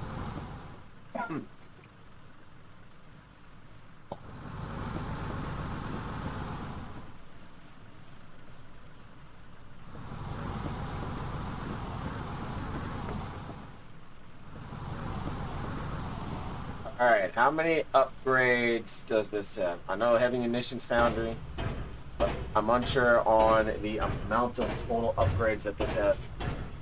I think 3, possibly.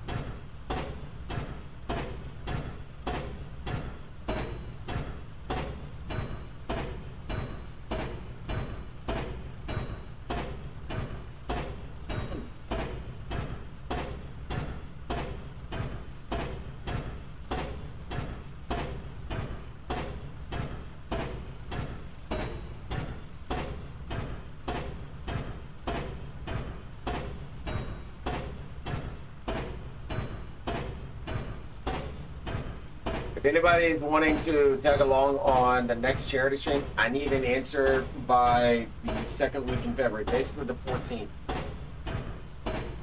If that works for everybody.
All right. Let's see. 3. Fucking massive too.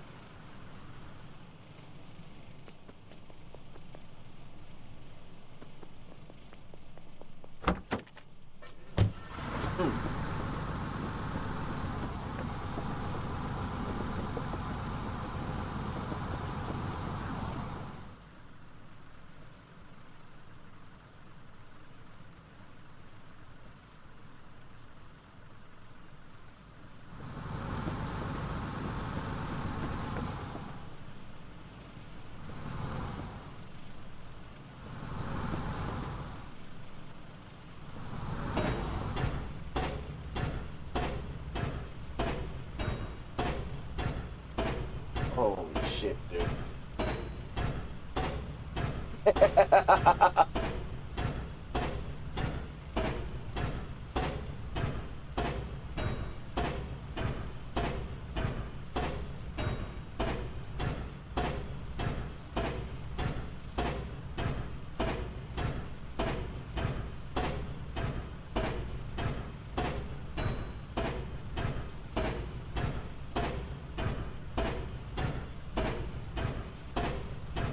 Da da da.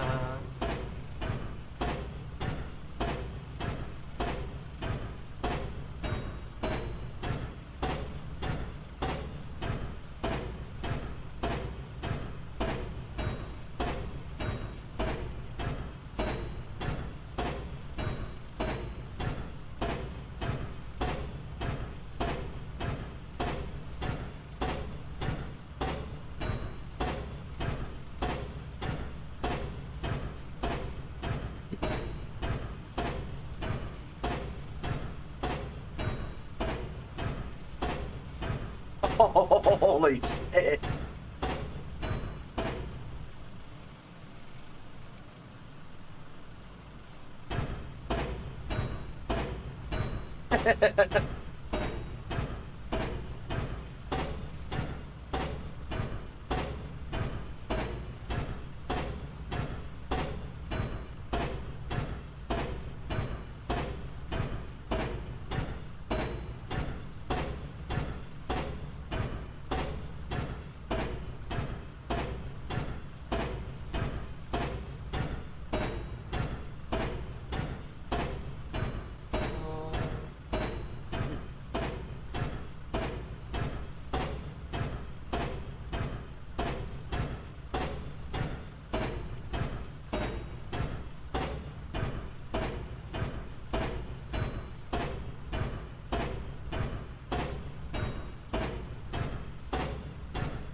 Tick, tick, tick, tick, tick, tick, tick, tick, tick, tick, tick, tick, pink, pink, blink, blink. Let's see. Pecans, pecans, pecans. Whoa!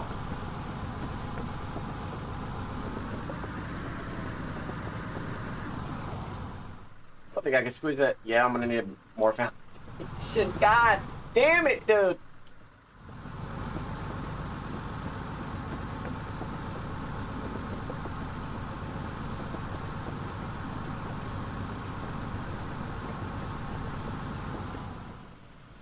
All right, let's see.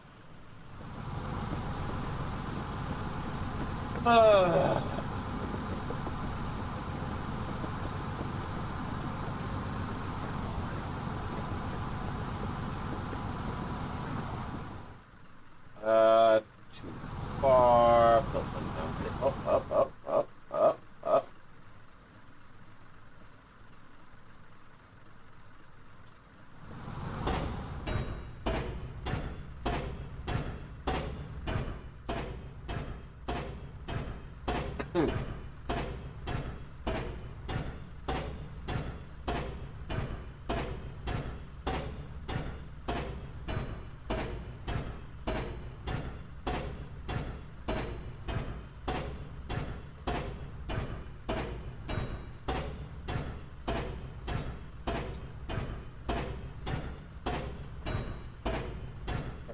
Gonna have to do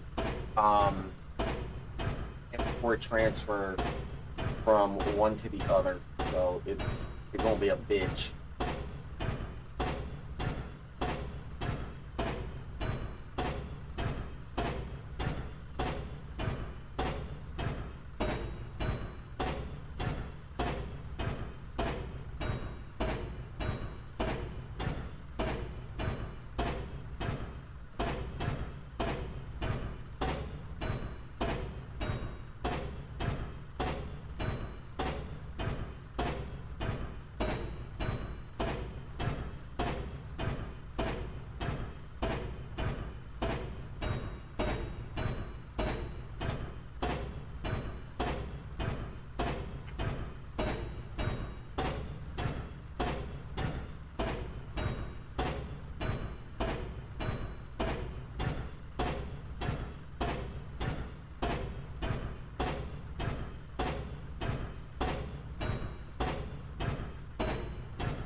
Let's see. 35, so we'll do the back one. 175 and 250. So that is four. Yes. That's the amount that is. It's just yes.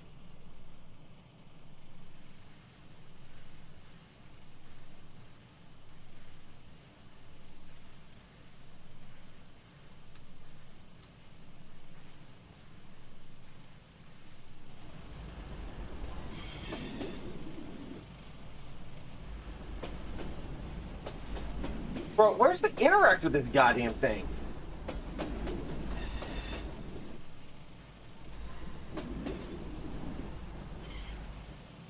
Hello? You're joking, right?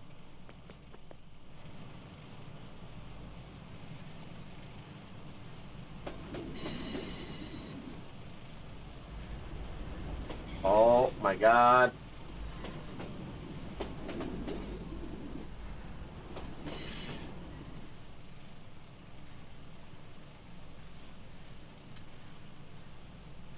You watch on mine, I'm gonna fucking have it set where it's gonna be slower than shit to do. Fuck that. I'm building a fucking track this way. Fuck the bullshit.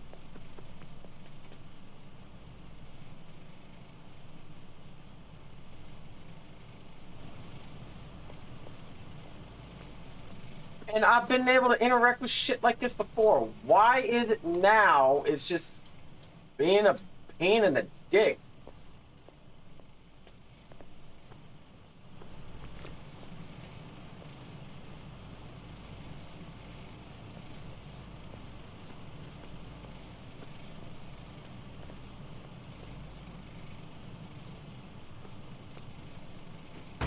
Swear to God, if this don't work, I'm gonna be fucking living.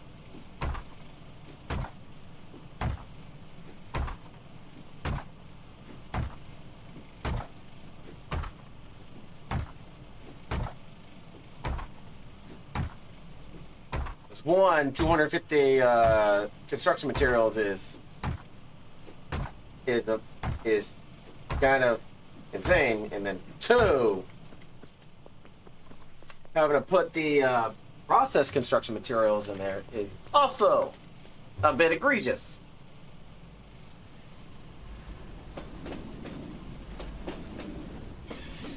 Here we go.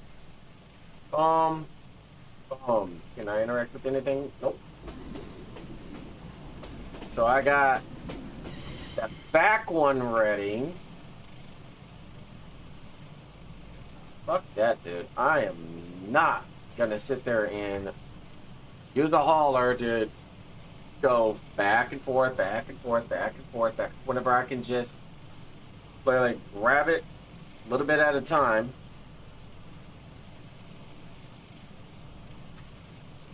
Put it in the inventory and I call it a fucking day.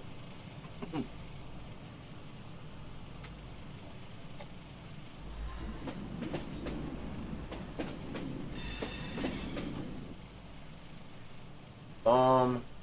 Boom. Pop out. Already here.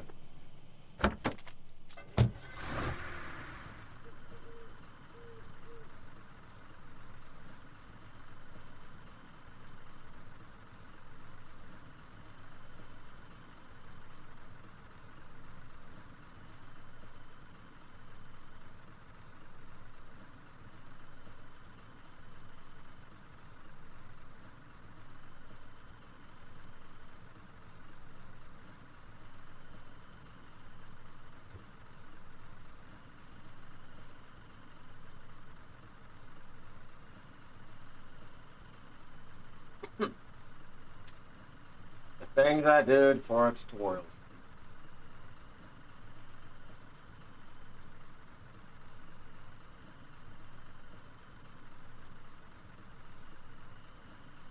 $24.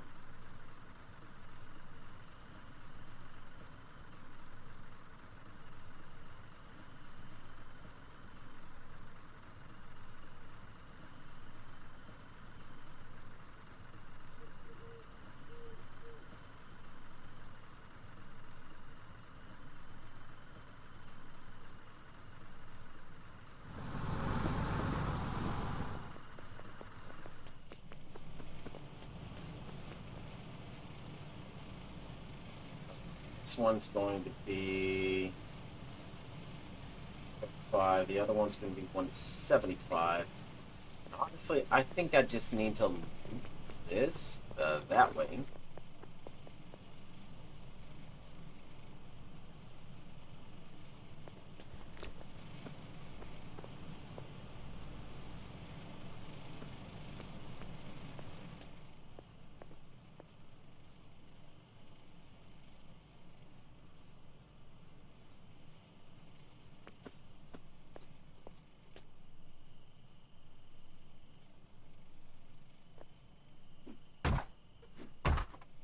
So we'll just fuck with it and see.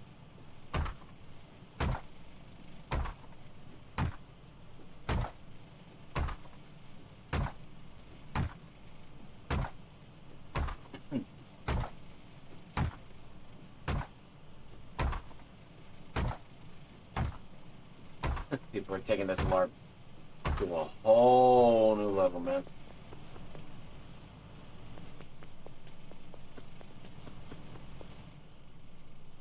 Oh, fuck it, we'll just get the stuff in it. I hate to see if it's all interactive anyways. Let's see. Yes.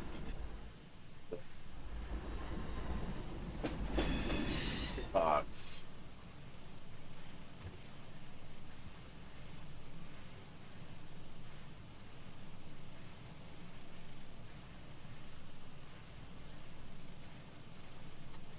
All right. That. And all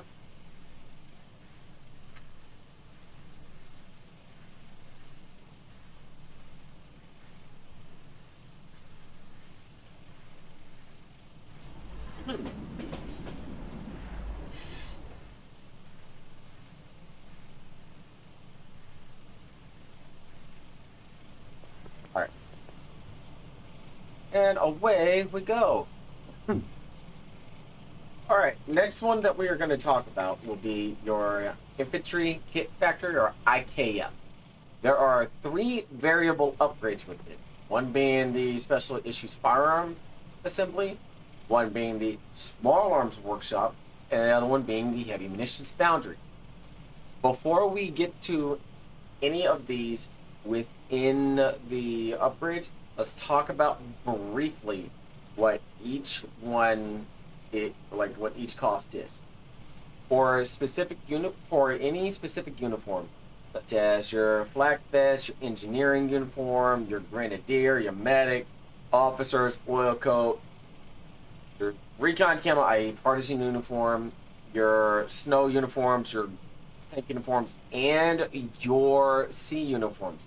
Now notice, there is not a basic cost for your aerial uniforms, i.e. your pilot uniforms, and your paratroop uniforms. Those are very specific.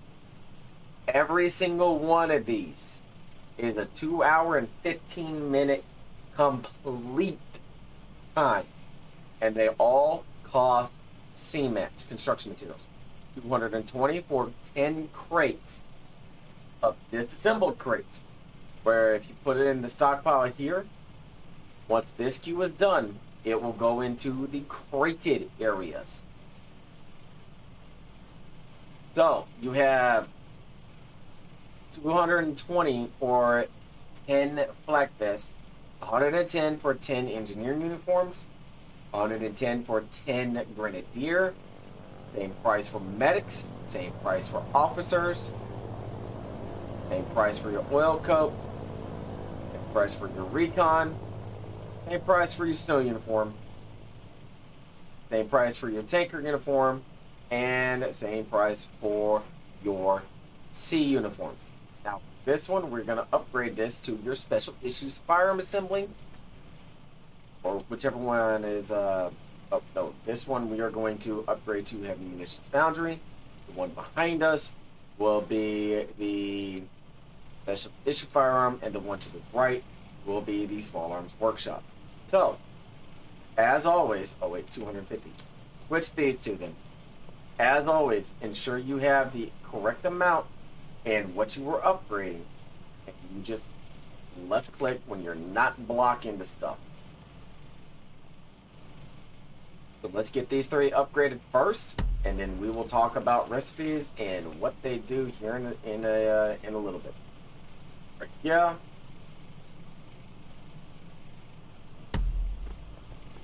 And moving on to the back. Now I'm going to be honest, if you are doing an ammo facility, it is highly advised to have a heavy munitions foundry, as you're already transporting the heavy explosive powder up to your facility. You can transport it up here as well. So let's start with the small arms workshop. You still have the basic uniform recipes for all three. What changes is what's available. For your small arms, you now require to have explosive powder, which is made at the refineries. Salvage. From here, you have 10 crates of the following: shrapnel mortars, flare mortars, heavy explosive mortars, ignifis, AT sticky grenades, 14.5 millimeter anti-tank ammo, and smoke grenades. The following: or shrapnel, 10 crates of shrapnel, 110 explosive powder, 65 CMATs. For your mortars, your flare mortars, 80 explosive powder, 55 CMATs.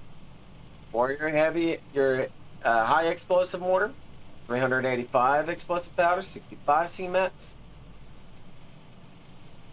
Your ignifist for crate of 10, 385 explosive powder and 95 CMATs. Your sticky grenades, 550 explosive powder and 55 CMATs.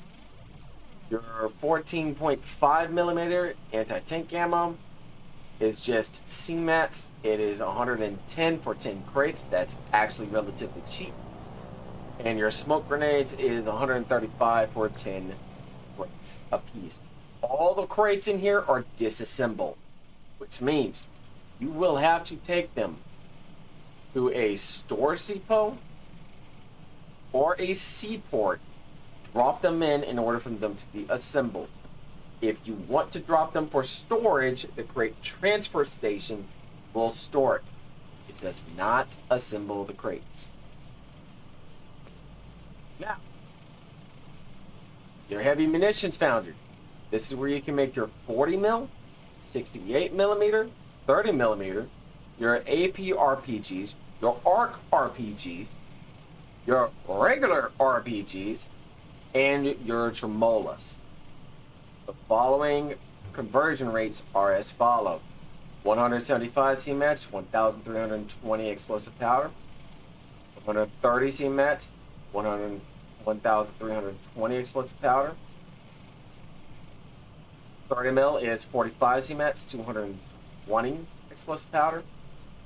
And you note the times too: 5 hours, 5 hours, 2.5, 2.5, 2.5, 2.5, 2 hours. 45 CMAX, 220 explosive powder for your 30 mil. Then your AP RPGs is 65 CMAX and 825 explosive powder. Your ARC RPGs is 65 CMAX, 825 explosive powder. Your regular RPGs is 65 CMAX, 495 explosive powder. And your tremolas are 80 CMAX and 550 explosive powder. This is the one I would go with if I had my own ammunition pack. Last but not least, we have the special issue firearms. This is where you have your quick hatch anti-tank sniper rifle, your Veil with or Dawn VE2, which is your anti-tank rifle, your incendiary mortars, your paratrooper uniform, your pilot uniform, and your paratroopers. This is where things come into play, and these are very, very expensive when we get from here down. For your special issue firearms assembly, you need one crate, or how many crates do you need? You need, one crate of auger sniper rifles, 10 process construction materials, 5 assembly material ones. And that is a 2-hour time, that is a 2-minute timer for a single crate of your quick catches. Next is your Dawn anti-tank rifles. You need 1 crate of dust, 3 process construction materials, 5 assembly material 2s, and you will receive 1 crate of the Dawn anti-tank rifles. Your incendiary mortars, you need 1 crate of shrapnel, 5 construction materials, and 1 flame ammo specifically made at an ammo facility for 1 crate of incendiary mortars. This is where things get a little pricey. For your paratrooper uniforms, you need 1 crate of recon uniforms, 10 process construction materials for 1 crate of paratrooper uniforms. Now, it is noted right here, you have a high chance of not being detected by enemy intelligence when you parachute out. Currently, right now, the dev stated 30 minutes. A lot of people think that it's kind of high. This is where the expense is questionable. You might want to have skilled people doing this. For your pilot uniforms, you need 1 crate of officer uniforms and 1 rare alloy for 1 pilot uniform. Again, high chance of not being detected by enemy intelligence. And then you have your paratroopers backpack, which is 20 construction materials. Those are relatively cheap. The time on this one is relatively fast, and I like it, but I don't like the cost. Just my own personal preference. We go over my personal favorite, which is the ammunition, the ammunition factory.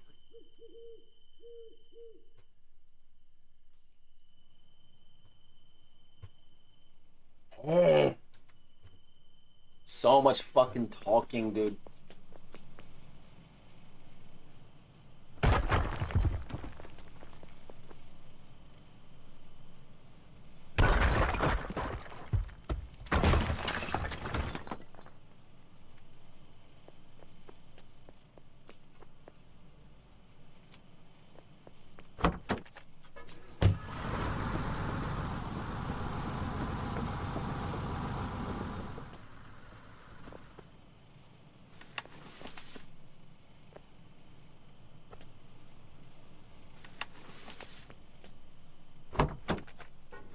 It should be what, like 3 upgrades to it?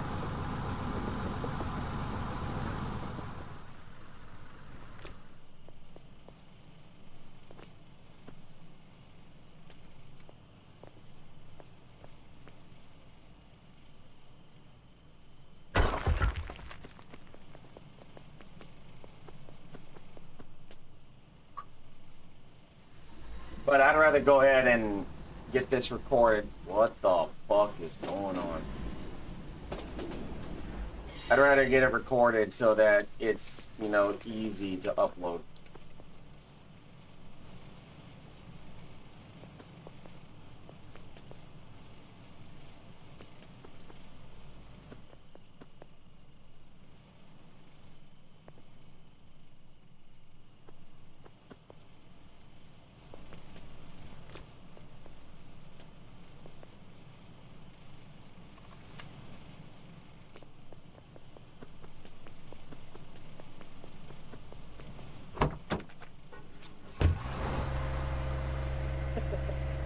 You got me fucked up.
Hello.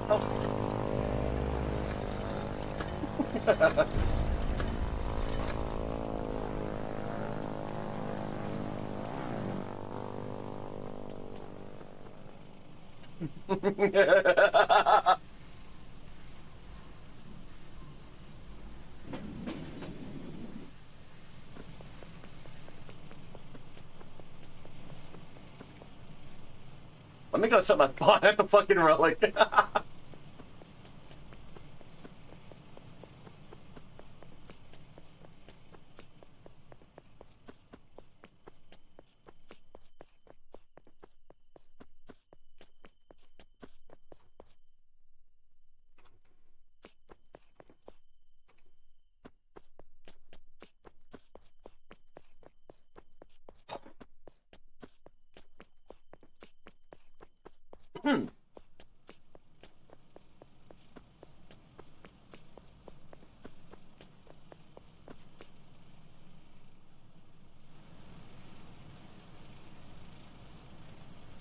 Because the switch is broken, I have to do this.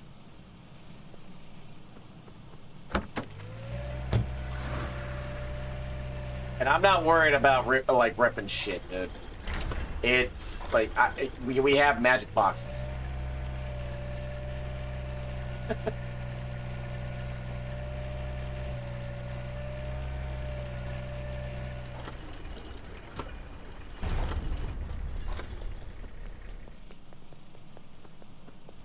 And it gives them target practice, if anything.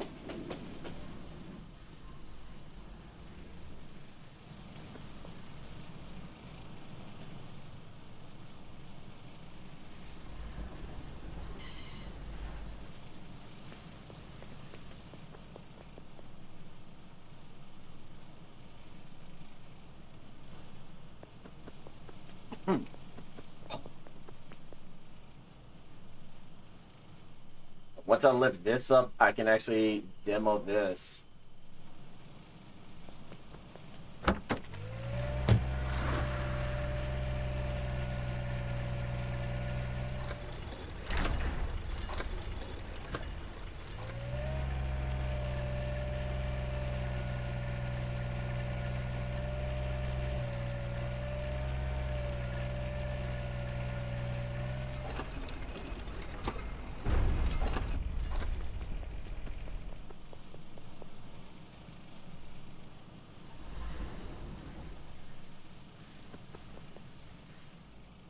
Rail cars.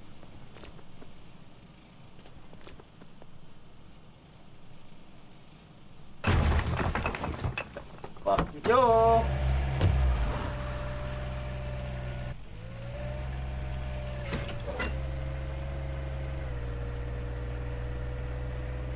Hey.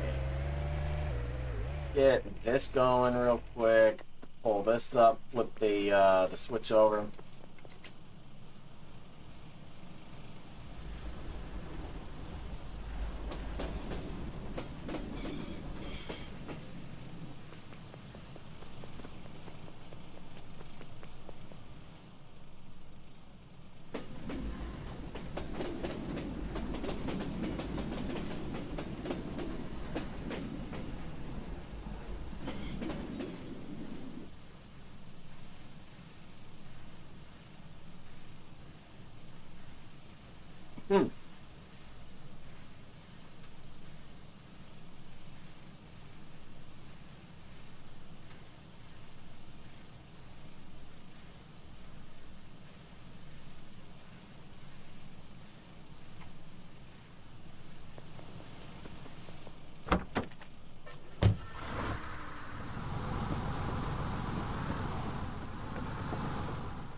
Alright, let's see if this blocks it now.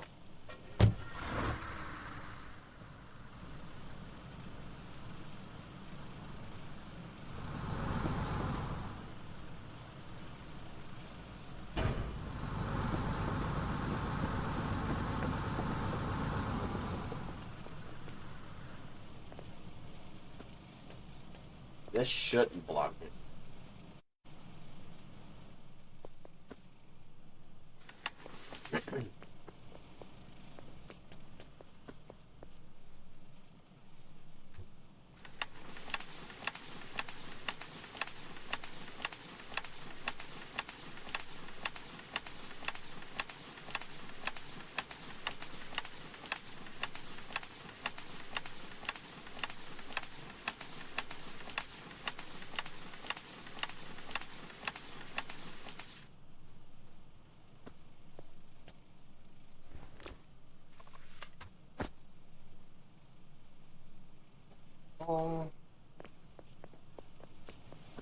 this should be well within. There we go.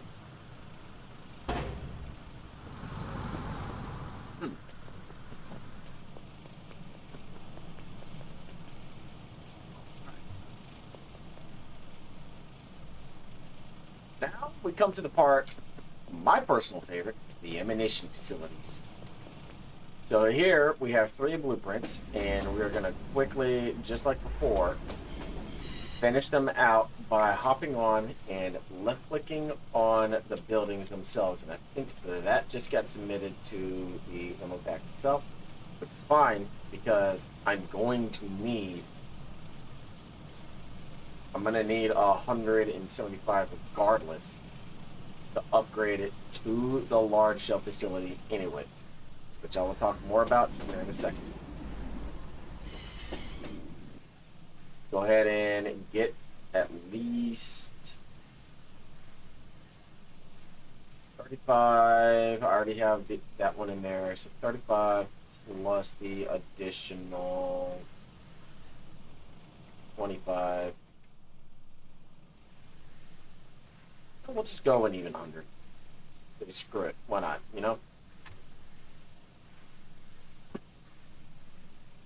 Ammunition facilities that are strategically placed can, in fact, ensure the survivability of a hex that is being actively invaded,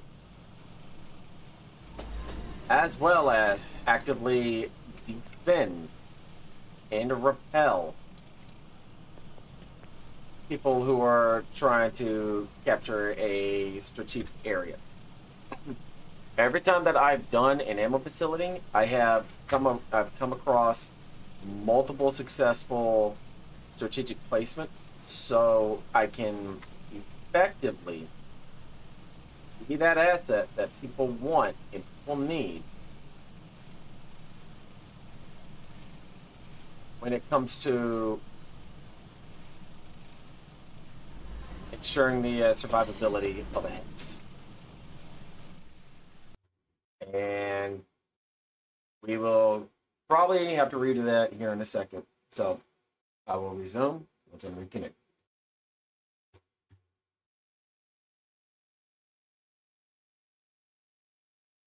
That's twice, dude.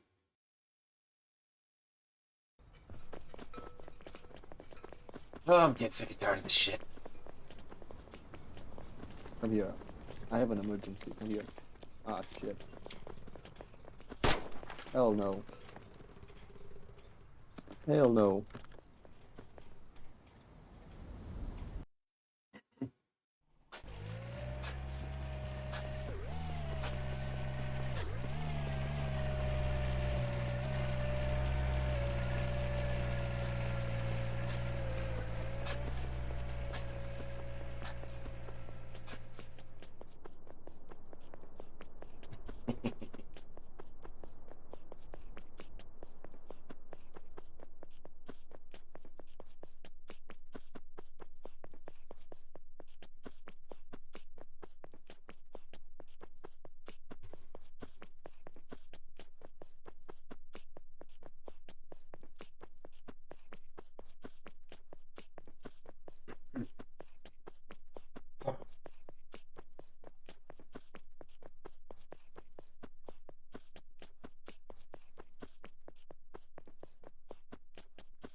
Sick and fucking tired of this shit, dude.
Holy shit. What the?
Hold on. How many hours do I have in this fucking game now?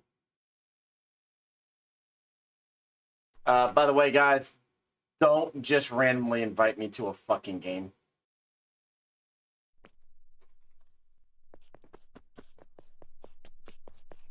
That's the easiest way for me to block you.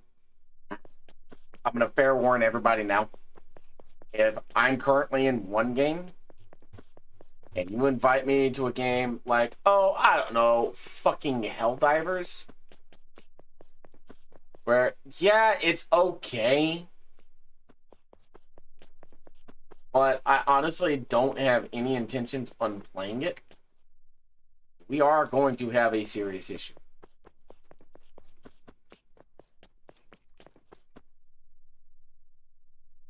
Spawn again.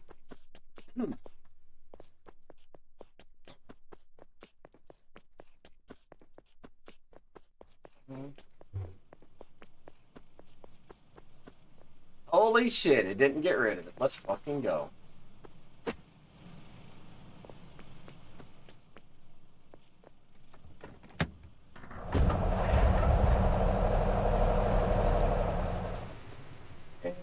Alright, let's see.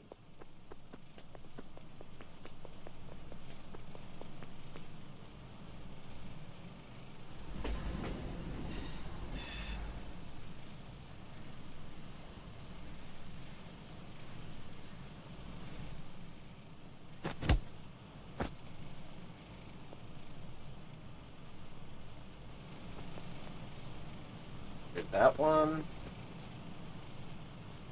And let's go. Actually, you know what? Let's do this. I'm gonna need it regardless. Magic box. Look at you. Get you up to the back one. We're just gonna fill this up to the fucking brim. And we are going to go with, hold on, let's see. Ammo pack 175, ammo pack 47, and magic box with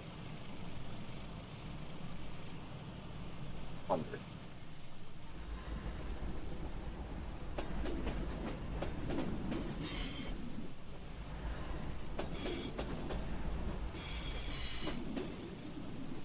Out. Look around.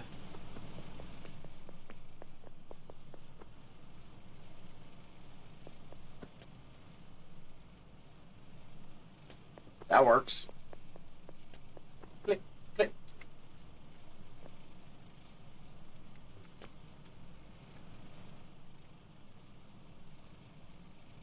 And also, if you're ever stuck, hit the unstuck command.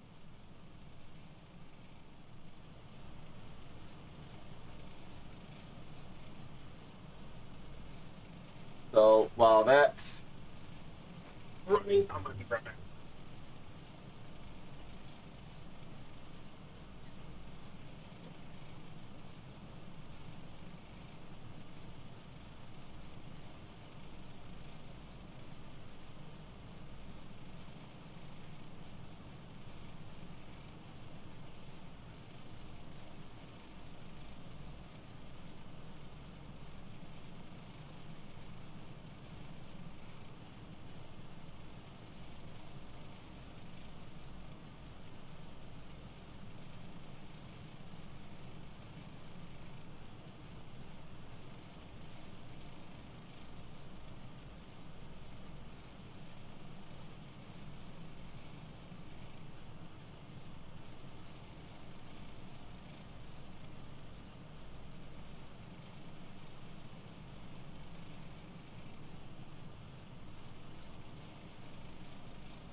What is that, 39? Yep.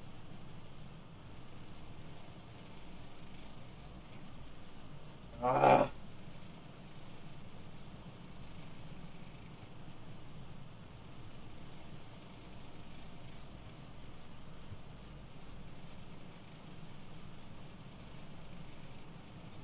Yeah, I don't think. Don't.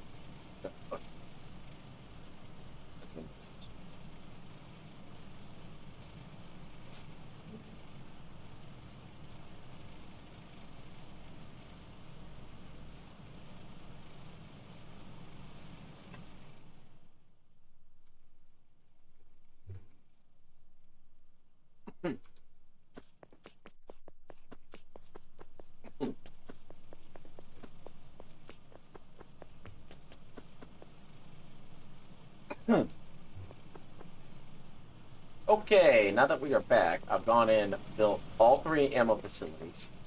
Let's ensure that I have the items required in their respective stockpiles, which would be this. So the first one is going to be the large shell battery, or yeah, large shell factory.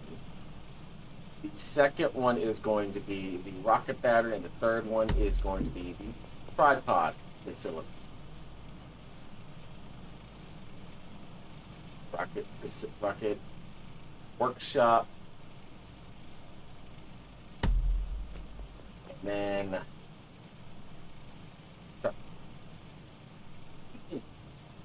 we're going to touch on the tripod facility first. Actually, before we touch on the tripod facility, I want you to take a look at the distinctive features on an ammunition facility, because for like the upgraded variants, most do not pay attention to this. If you see a tripod facility, look at the bottom of where the tower is, or on the sides, where you can see what looks like ammunition containers. For rockets, you see the barrels. Those are also, and you also have the fuselage areas right here as well. Sort of like canisters and what looks like frames for rockets. And then the large shell, it's kind of obvious to see the shell of the ammunition that are being used. So we're going to touch on the tripod facility.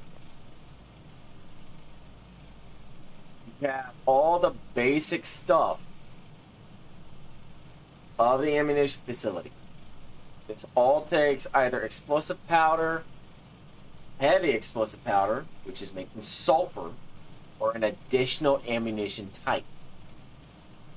Start with the flame ammo.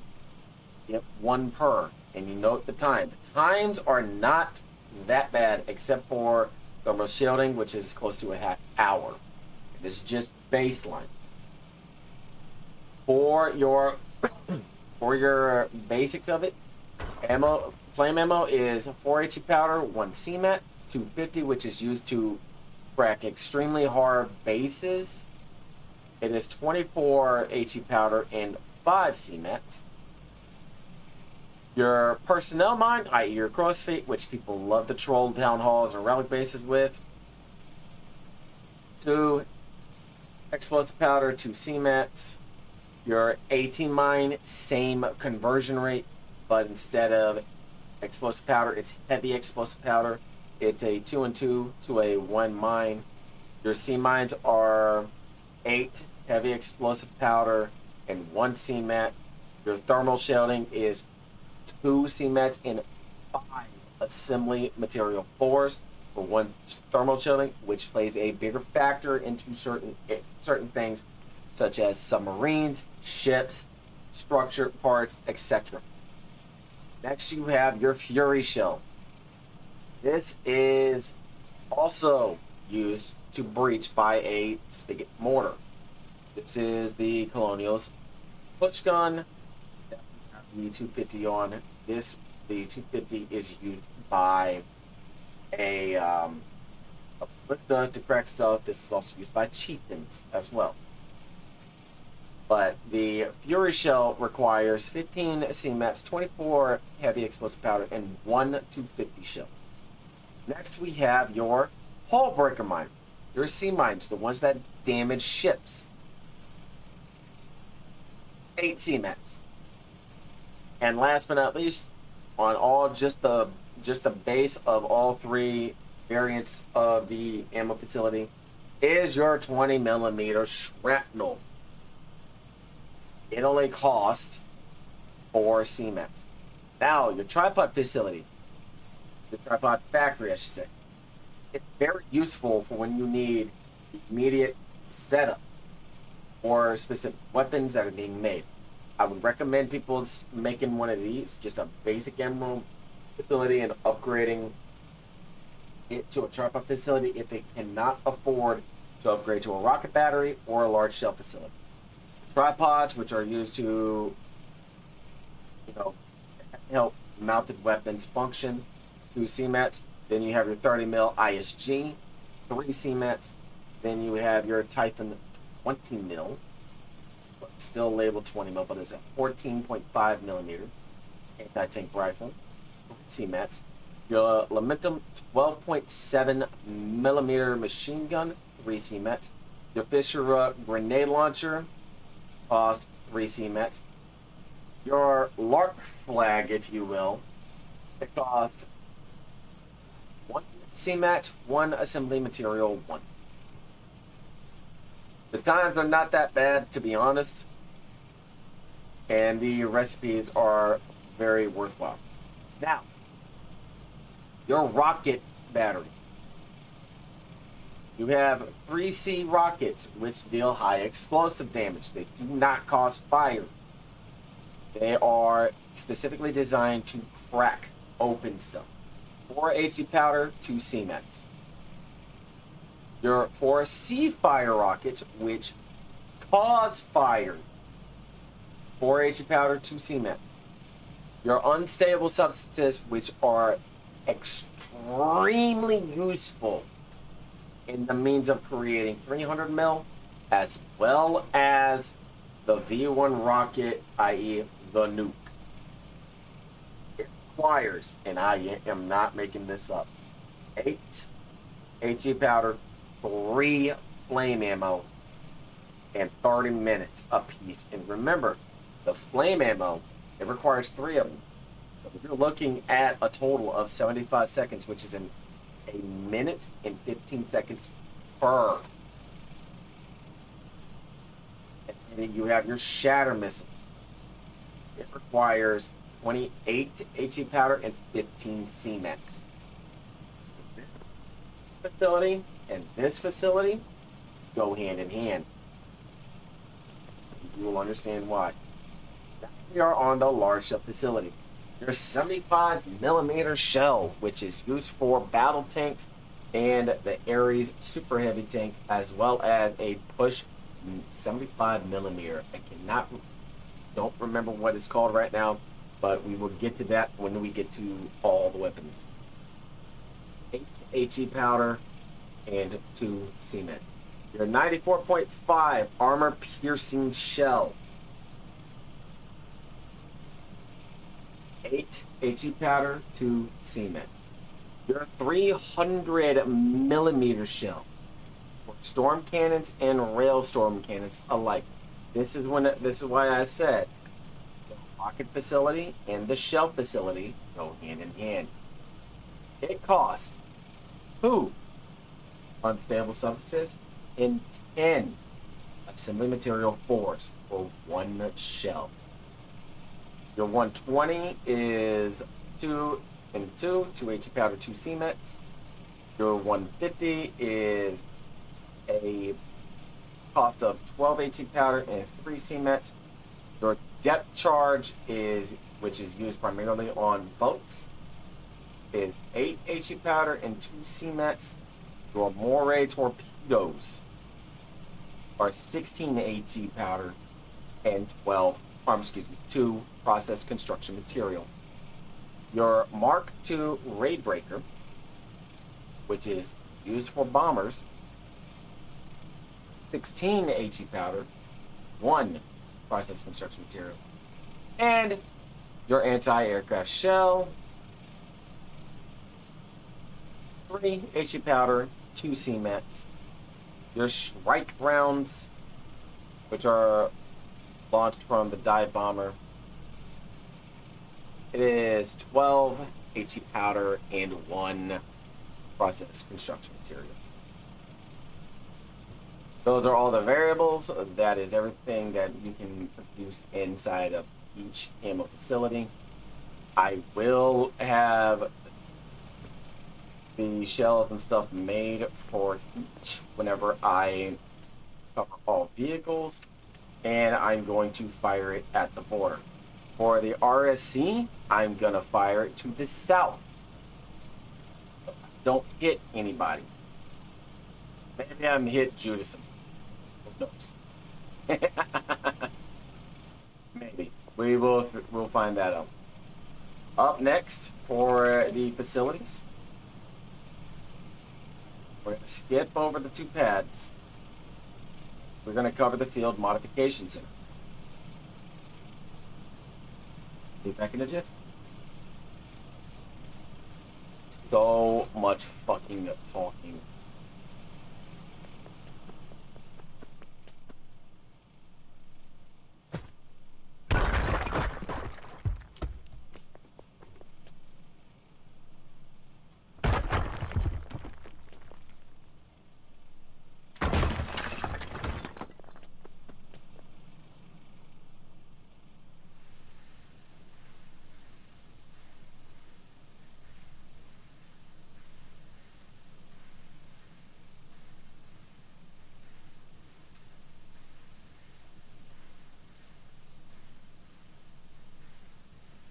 Oh my god, dude. I seriously wish I had nothing but open land and at least something built in every single area.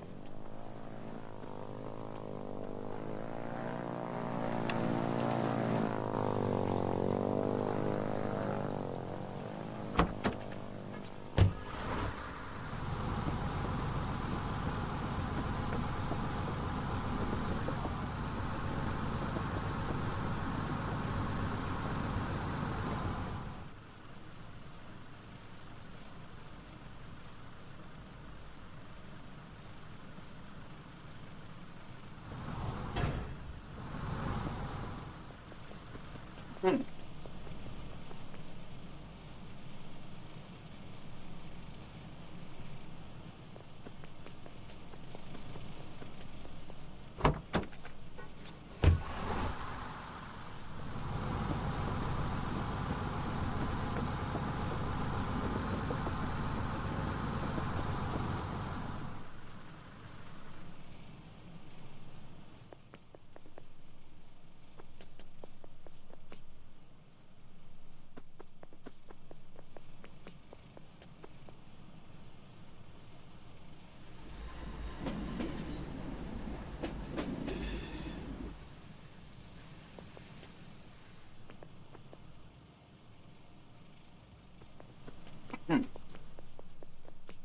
also going to cover the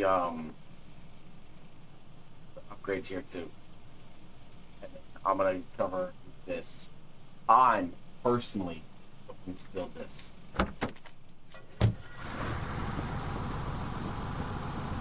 But before I build this, I'm going to build the items needed.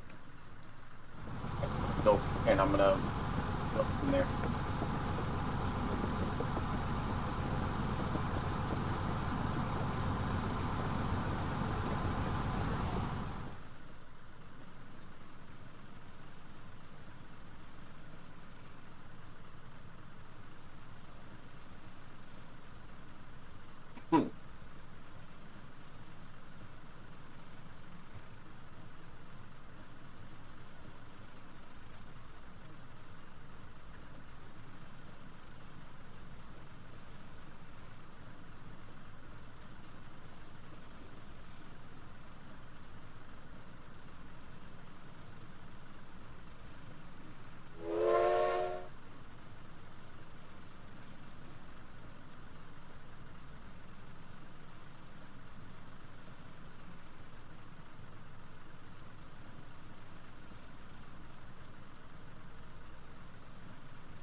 Gonna do this. I'm just gonna go directly in the line.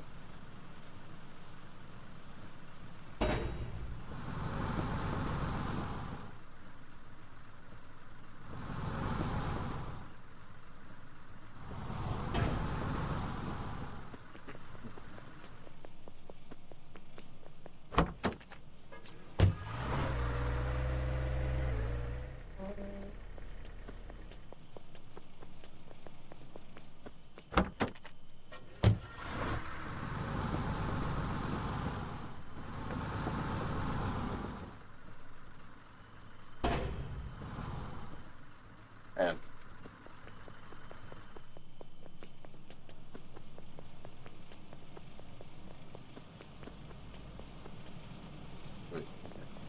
yes.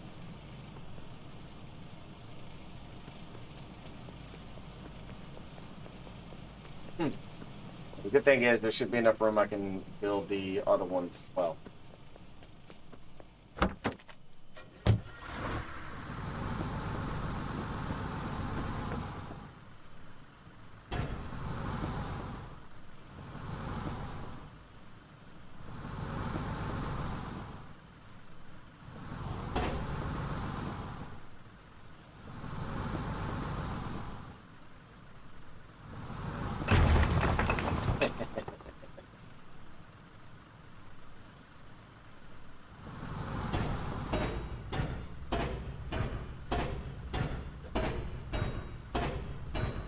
And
Let's take a look. Cements, pecans.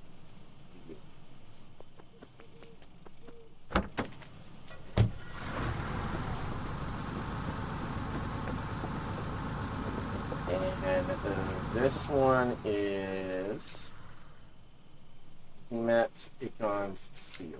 All right.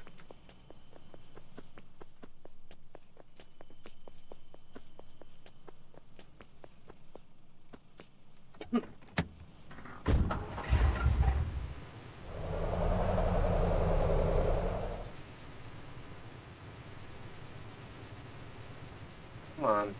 Turn, damn it. Turn.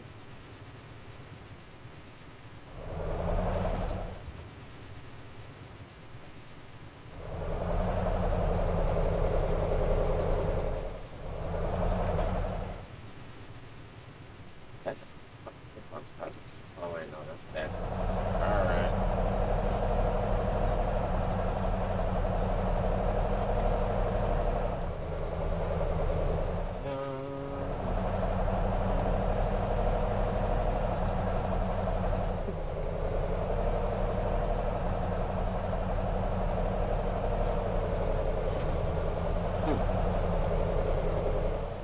Okay.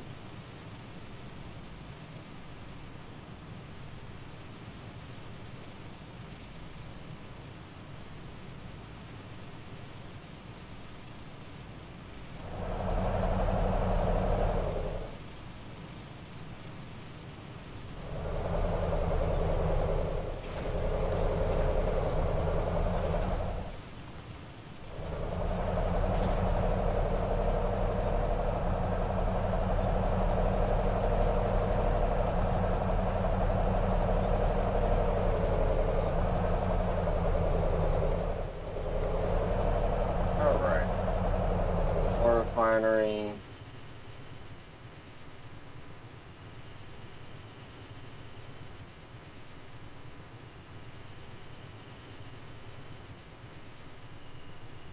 You are fucking joking, right?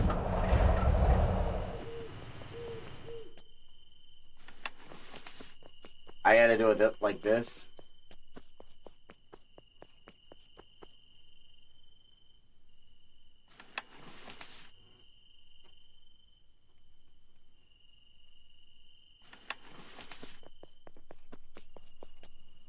Yeah, no, fuck this. I need, what, 25? And on this one, I need 40.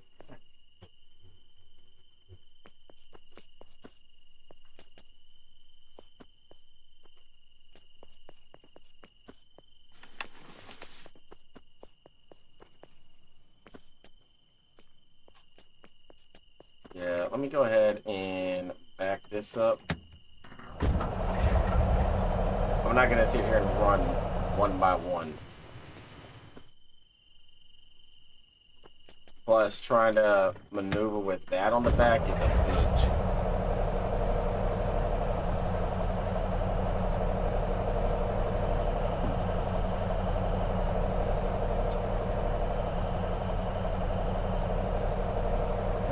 This, none.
Alright, got that in there.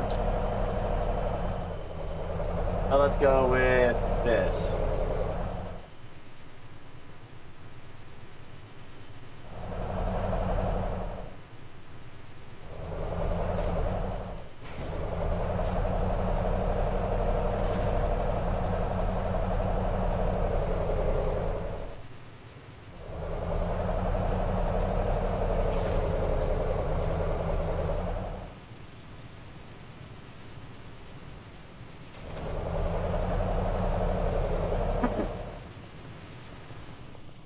This is C-Max, right? First one? Yes.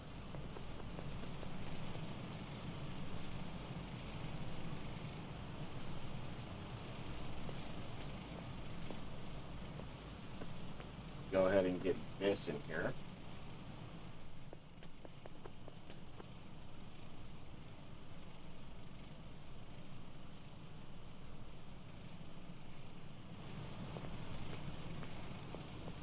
And I'm gonna get the one on the far, like the furthest right as well. I mean, these middle ones are just fucking ones.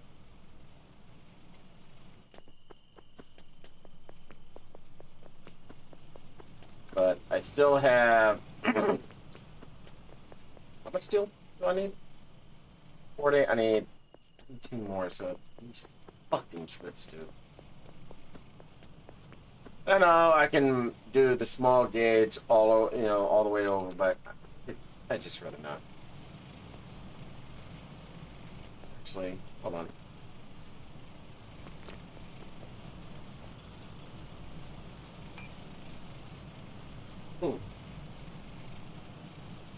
Better idea than this.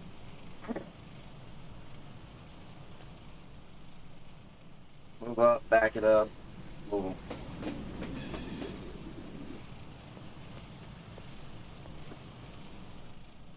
Like I said, all this for tutorial videos.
But there's 2 of those. Requires 20 of that.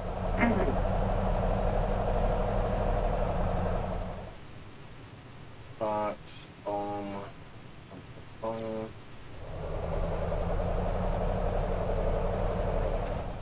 Right. Let's see, coal, that's that.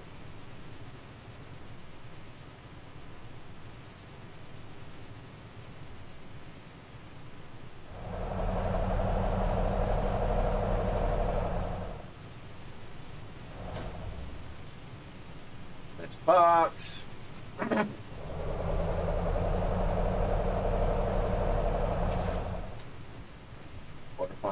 Ore refinery set. Wait, that one needs 25. Yep, okay.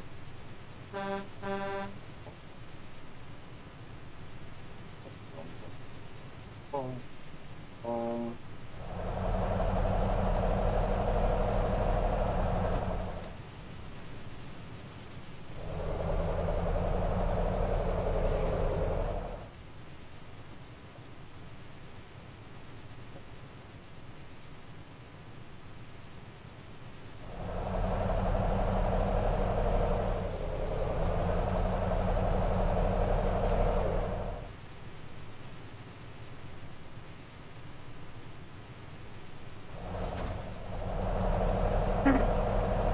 Okay. I'm gonna grab something to drink before I start talking. Yeah.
Alright, I'm back. I got a couple snacks because I am fucking starving.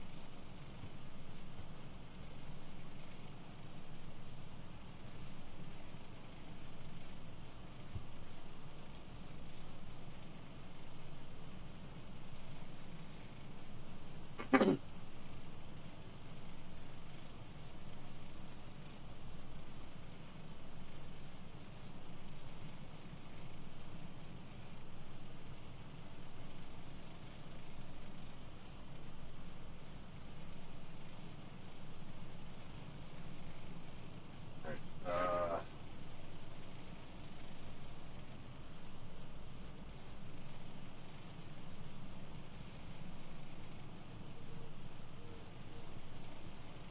Pretty cool. Like, that's the aircraft icon.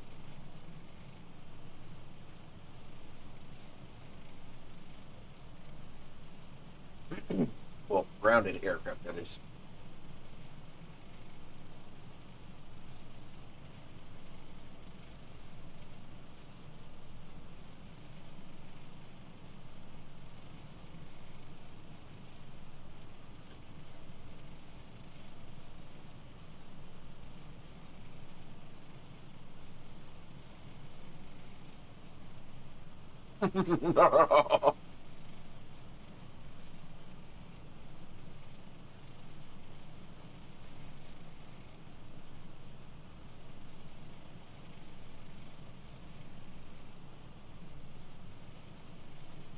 My guess is light and heavy.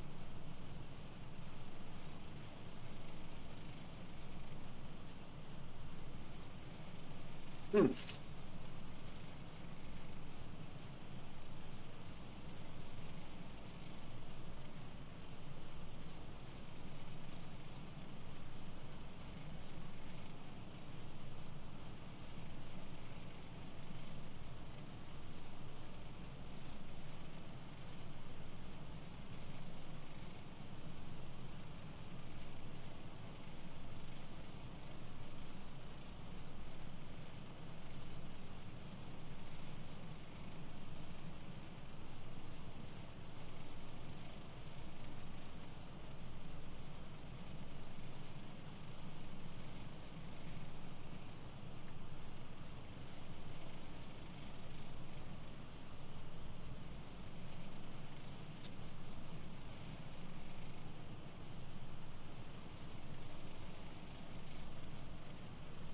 All right.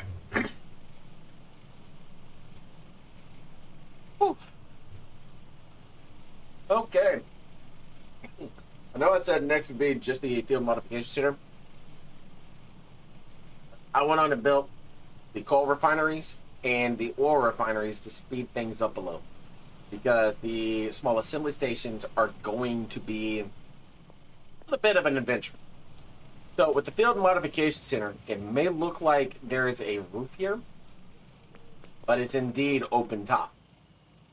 With it, this is where you go to upgrade the armor on something. Say I wanted to upgrade the Touring right here, the heavy hauler, to the next tier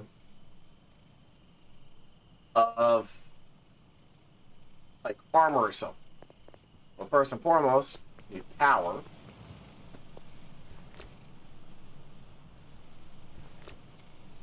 So let's hook this up.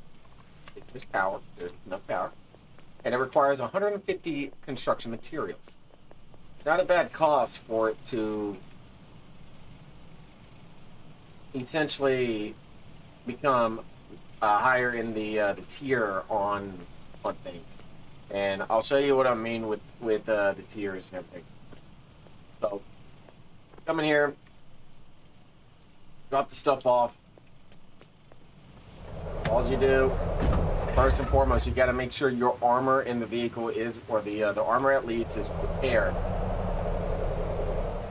And then second, you pull it in, hop out, and you select the vehicle. Along with that, vehicle inventory must be empty.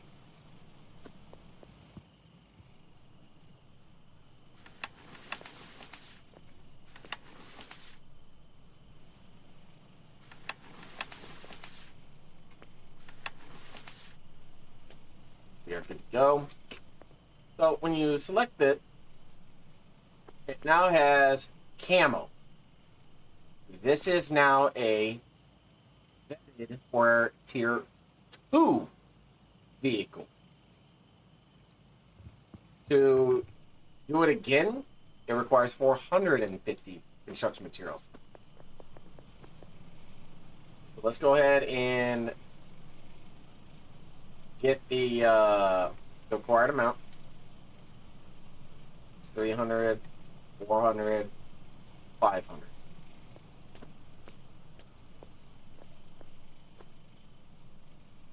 Submit all, and there we go. Now it is a tier 3.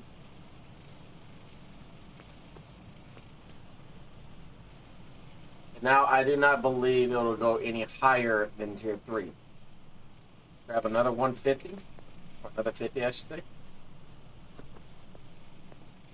And let's see. Vehicle is already fully upgraded. So, when you see any vehicle or any placement style item that is within the selection of the menu, the Zyphos, the Cuscio, etc., all of this, all the way down to a dump truck, or a spear tip, or even a hauler, when you see it vetted like such with this camo, look at the maximum amount. Now, what it does is it provides it an armor boost and survivability. That is basically it. It doesn't provide any speed boost. It doesn't provide any boost to any type of guns or anything of that nature. That is your field modification in a nutshell. Your coal refineries. Let's go ahead and upgrade these real quick, so I can go over each.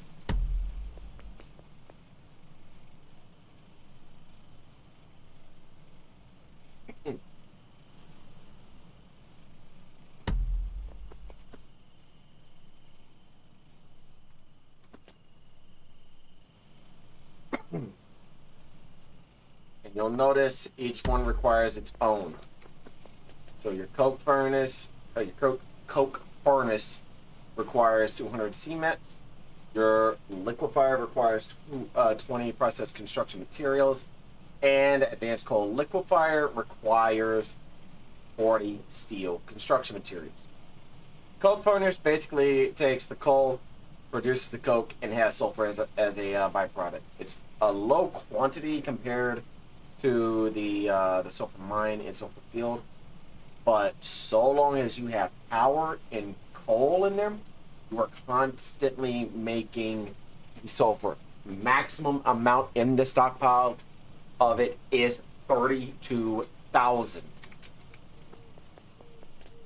For your liquefier, this is where concrete can be made as a byproduct. On top of oil, you have coal plus water. You make concrete, sulfur, and oil, and not a bad amount either. Same amount in the stockpile as the first one, apply to the second one. And then your advanced coal liquefiers, you have two to select from. You have the coal liquefier recipe, and then the heavy oil recipe. Most will request, if you are at a coal liquefier, to put the heavy oil queue on, so that people are able to refine the heavy oil into enriched oil, or enriched oil, and go from there. This way they have fuel for their bigger vehicles. Now, your oil refinery, it is dependent on what you are upgrading. So let's start with the reformer.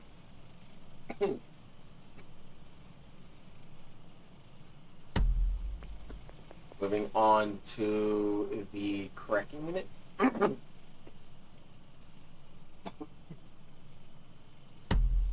Finally, the pet plant. Now, if you ever see one of these at a sulfur field, that is people purposely harvesting the sulfur and placing it in their own quote-unquote private area.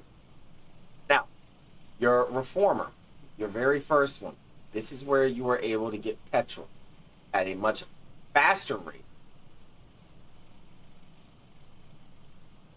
than what you would with your normal. Yeah, oil and water, and it just basically makes it for the small, like every small assembly station that you can build.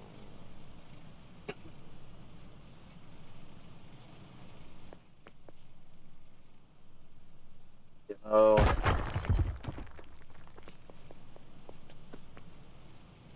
Demo.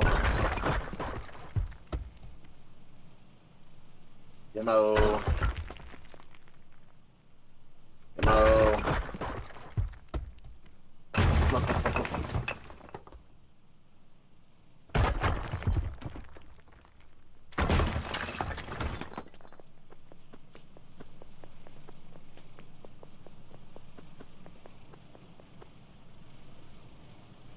Let's ensure that we have power for this.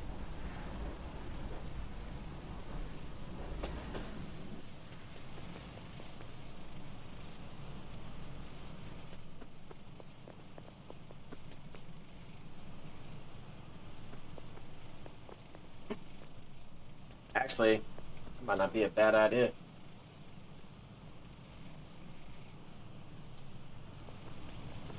Build two more, at least one more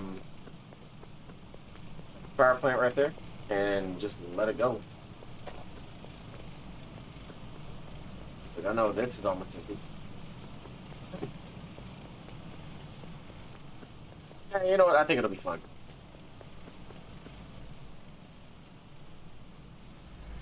The main concern is whenever I start doing the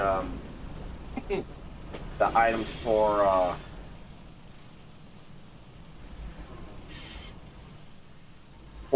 the nuke and the rocket and making the RCs and everything else. I am going to make the big shit.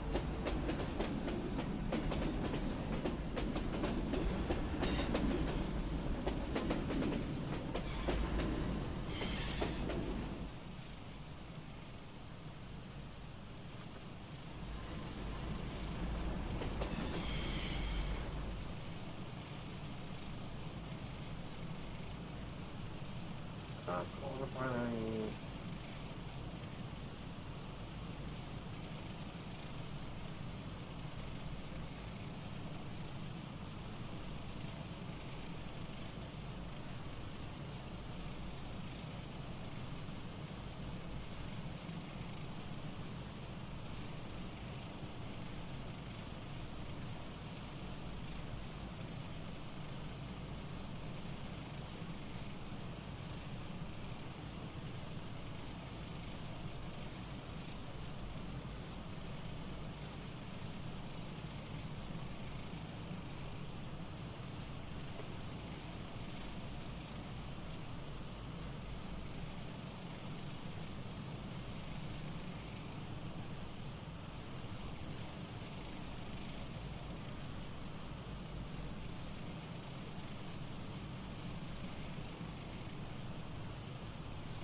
Let's go ahead and do this real quick. Coal power plant. Boom. Boom. Petrol.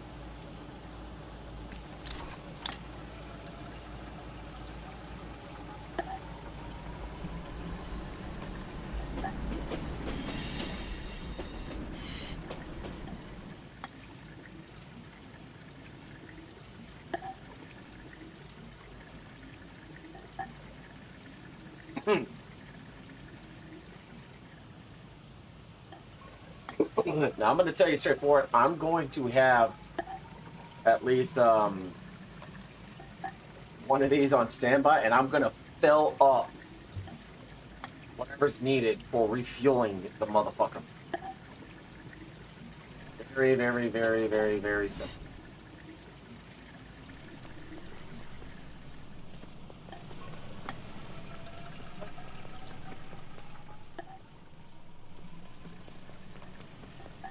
Alright, let's see how many pads there are that I can upgrade.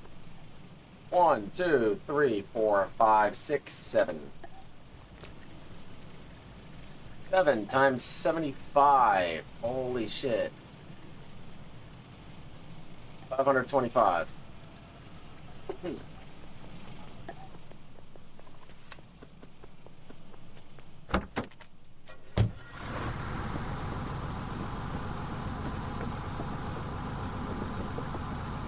Oh, and when I do the nuke, which, you know, speaking of which be right motherfucking here, I'm gonna have the pads making the shit that I need close to it as well. So it's a simple offload.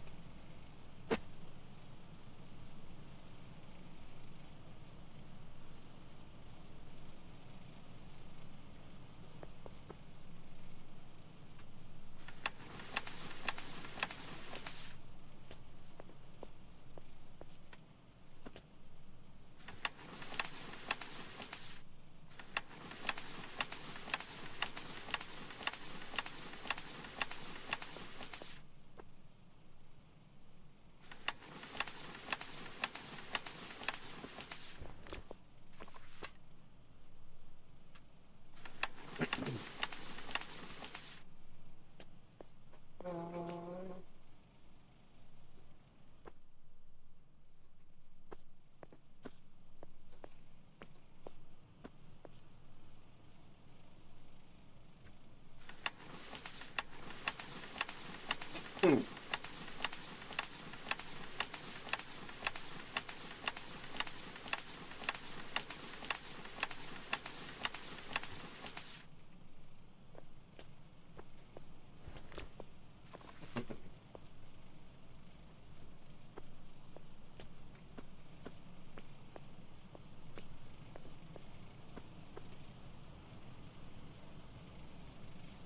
that. All right. Let's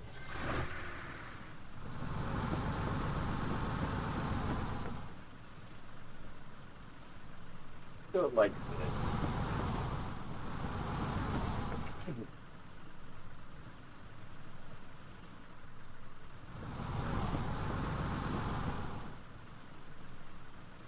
I am actually going to build a rail to loop directly in, like, to go directly in the middle.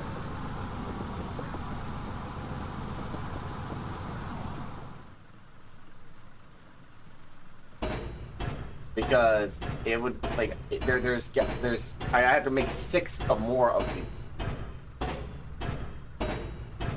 So it would make more sense to do it this way. Instead of trying to line them all up and then it not work out. There's the 3 right here and 3 right here.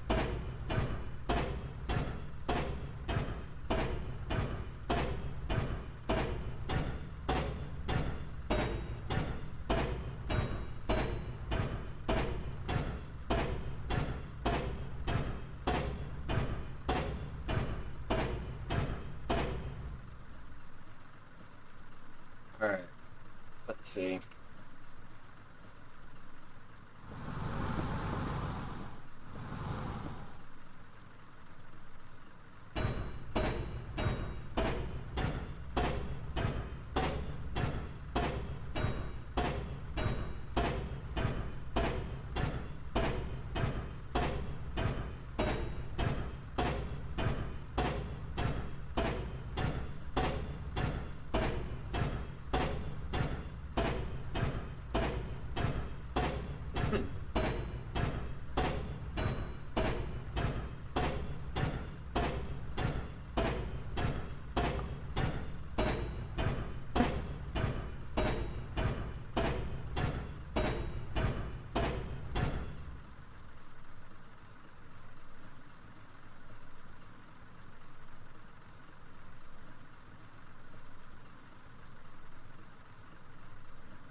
Let me get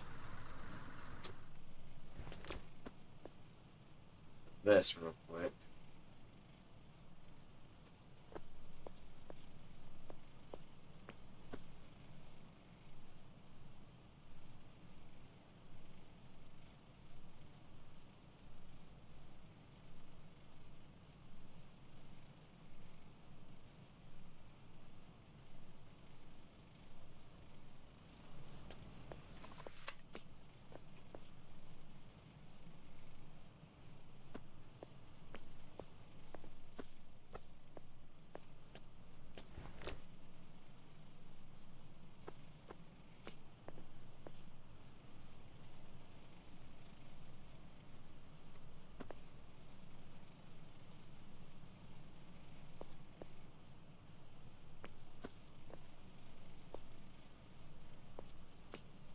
That is on foundation, goddammit.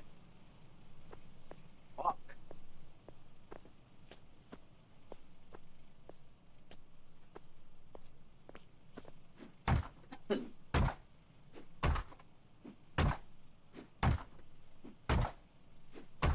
Got the sex disappearing finally.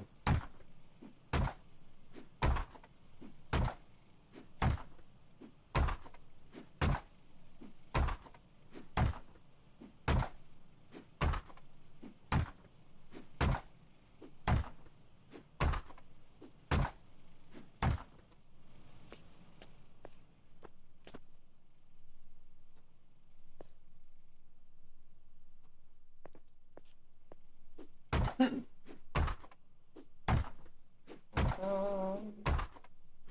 need to move the flatbed, if anything.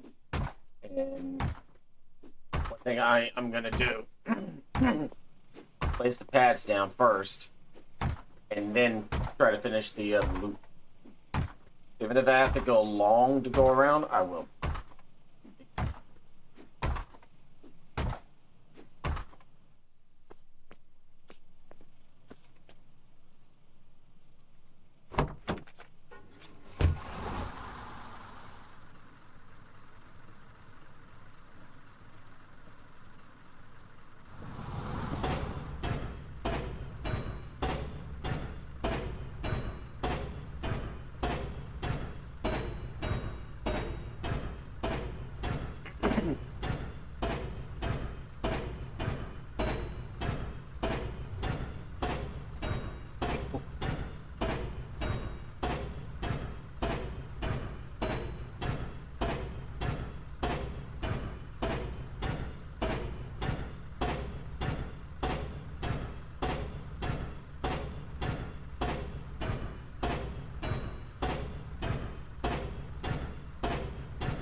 So 1, 2, 3, 4, 5, 6, 7.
Oh man.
And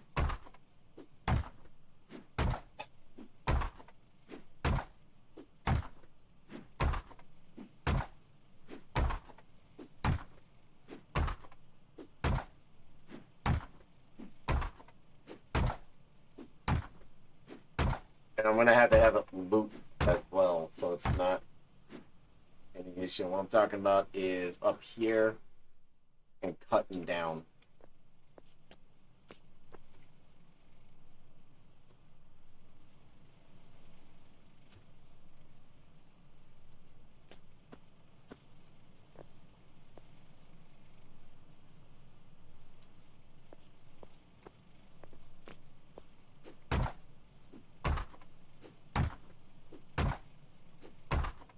See if this is a long enough of a gap in order for it to rupture. I'm not gonna lie, I like the details of it, of the grass going through the rail.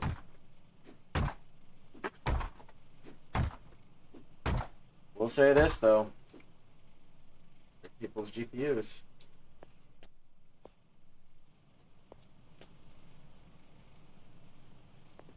So the older ones not gonna be able to handle the graphical update. I guarantee you.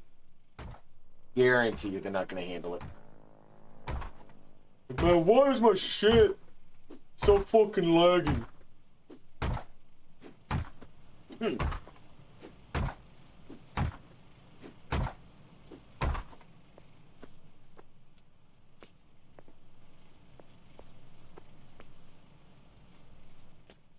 Well, if you bother to pay attention to what the devs were talking about, and if you went by the dev stream, you would know. Plain and fucking simple.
Fuck yeah. Why is it saying overfair needed? Oh, no, no, no, no. Oh!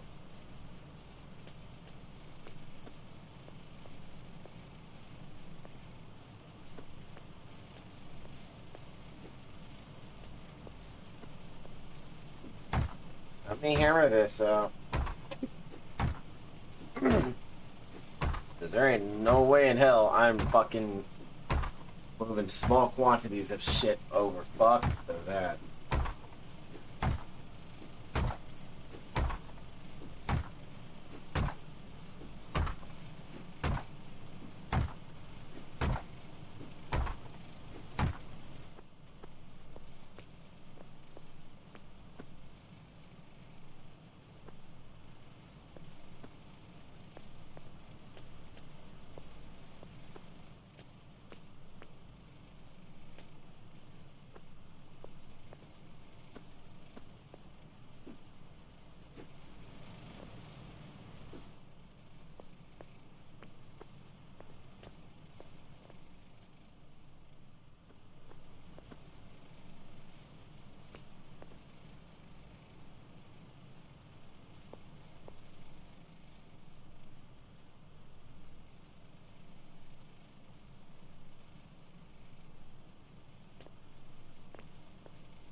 Oh, I think I understand.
Alright, let's try this then.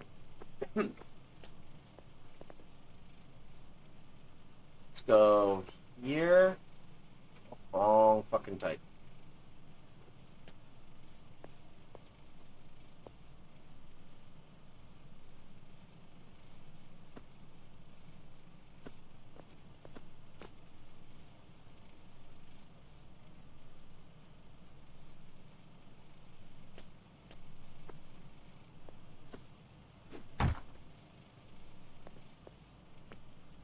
There we go. Yeah, it's a shitty fucking circle, but it'll do. I know, man. Hey, if you're on Devbranch, come over to my area. I'm south of Camp Upsilon. You're gonna understand what I'm doing.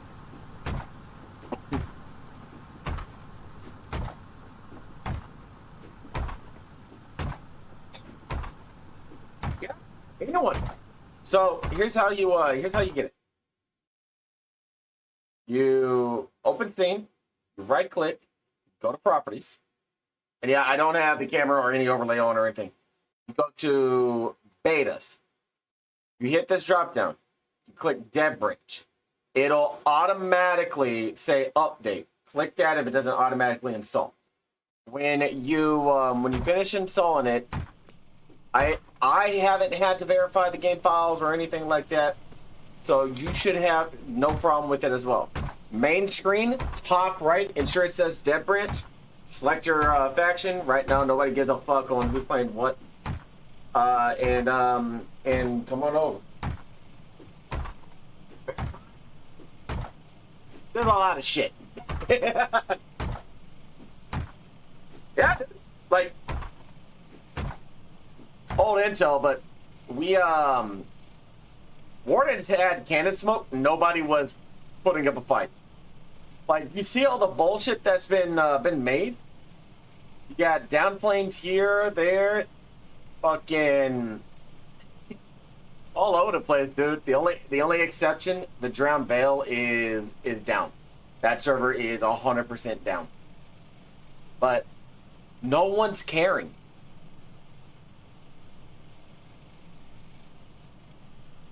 Like, they have Plank House. Nobody gives a shit.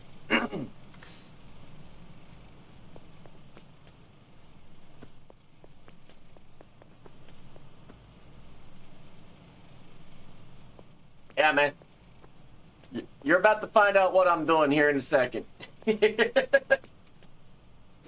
Oh, dude. We have the better boats. The moment they closed the fucking regular gunboat, it was over.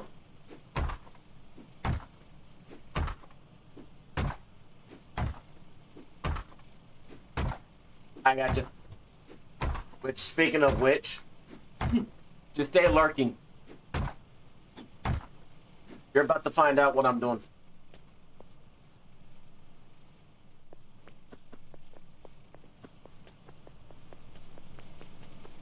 Oh, the front might be 30 mil. Actually, no, it ain't a 30 mil. The front's a 40, the back's 30, the side's a 12.7.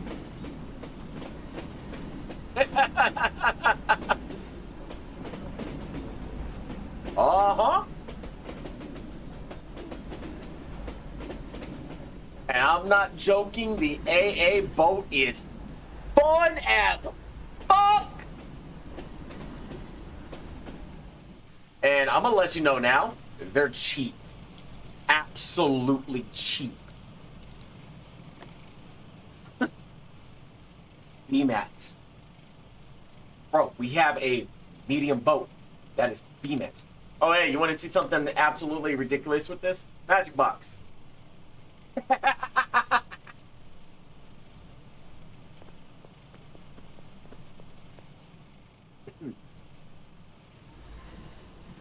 And it's infinite.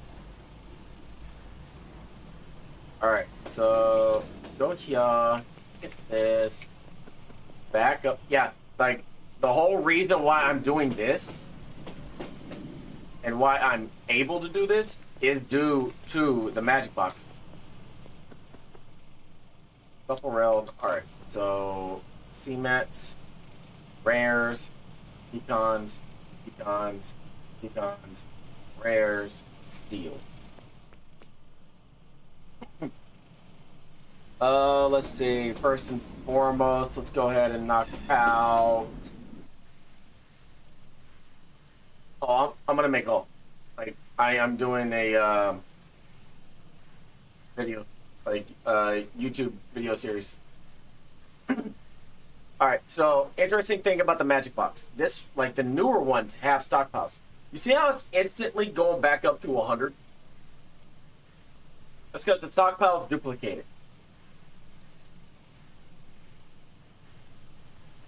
Alright, let's see. All assembly station.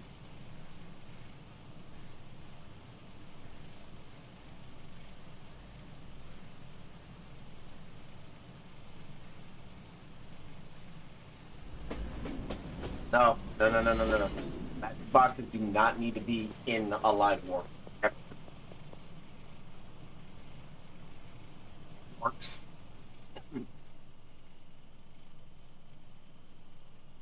This is specific for the Devbranch.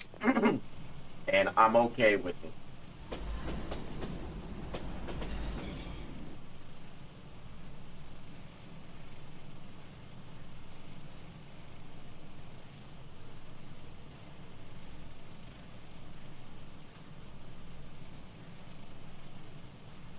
Yep. That's why, you know, my regiment, Bone, they all fucked off over to Tempest, and I said once magic boxes come out, I'm gonna be able to do my own thing, which is, you know, YouTube series and everything else. So I got the Naval Works.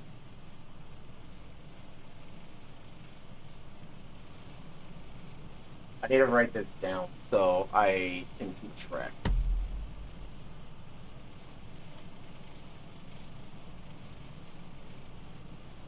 Motor pool. Naval works.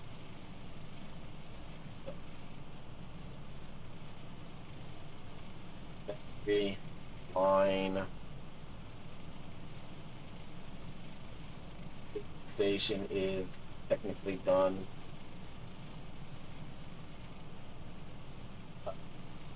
Tank factoring.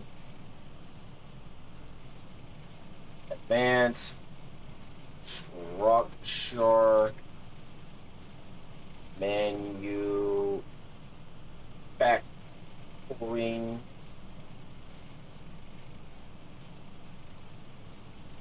Done. And then the weapons platform.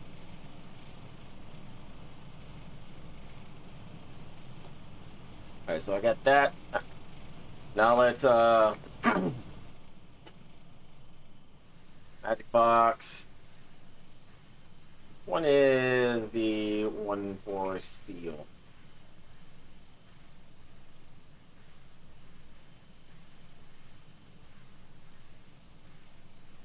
Weapons.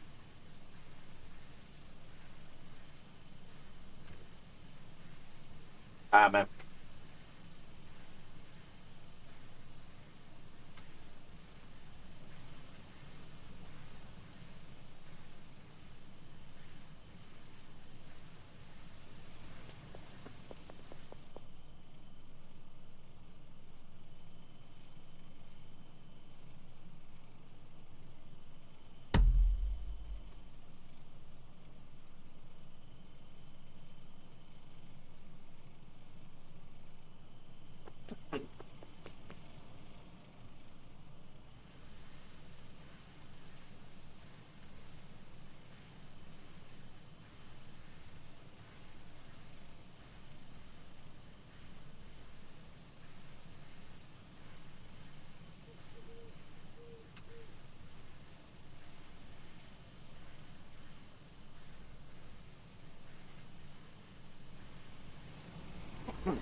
Alright, let's see.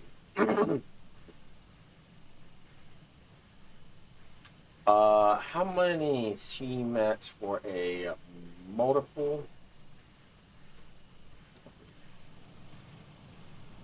I'll just fucking keep that on me, regardless.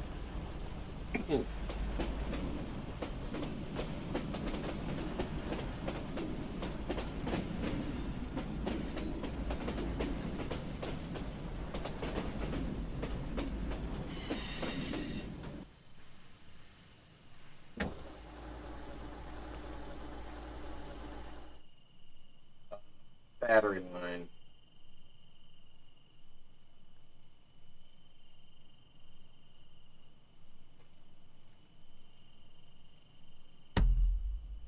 And then motor pool.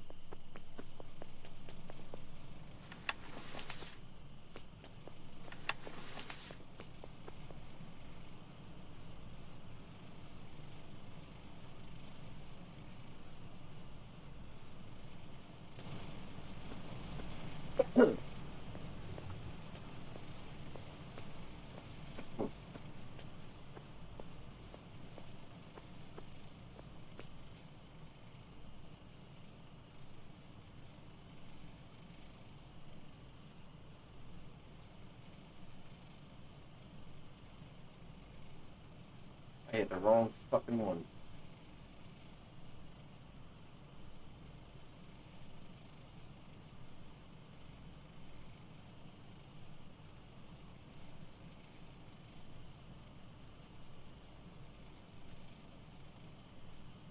What's required of this? Oh.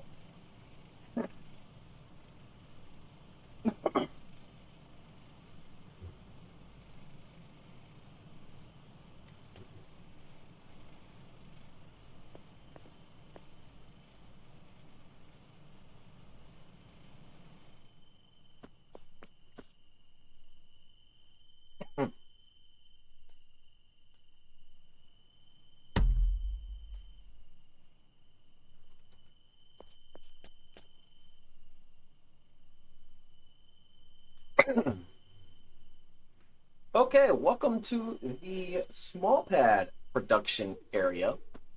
Now, you'll recall earlier I've already gone and upgraded one to a specific pad so that I can get a taurine and a little trailer to maneuver the pieces of the aircraft maintenance facility, which was over here earlier. I've gone and built out a loop along with 6 additional pads. So let's go over each one as it pertains to what it is. The field station is your more or less workhorse style upgraded pad where you have the mobile harvester or the scrap hauler where you can go to fields and not swing a hammer or a sledgehammer and be able to maneuver about. They used to also be able to deactivate enemy mines with these, but we've yet to see that in action. Your fabricator is your advanced ACV. It allows the ability to essentially build out just about anything.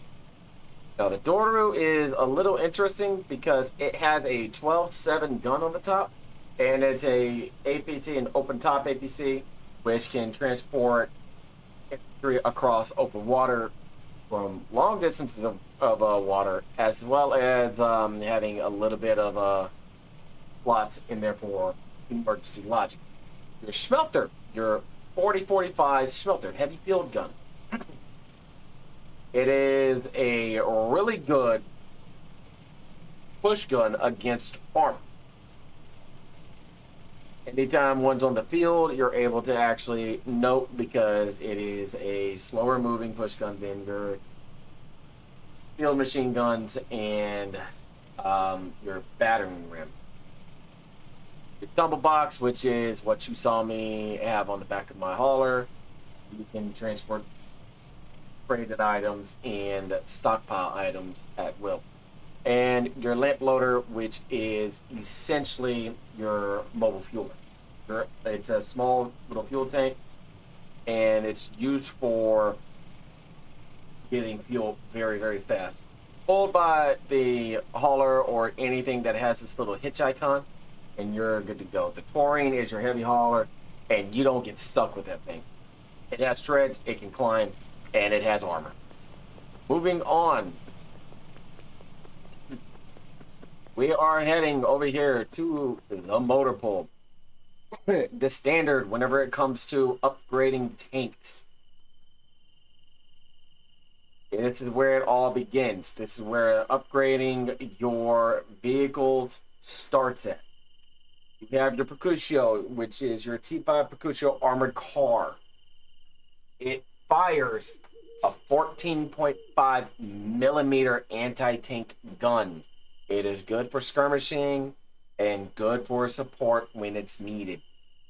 Your Gemini fires RPGs. It is a quad mountain RPGs, or no, excuse me, a dual launching RPG, twin launchers. Your Ixion, which is your 30 mil tank ed.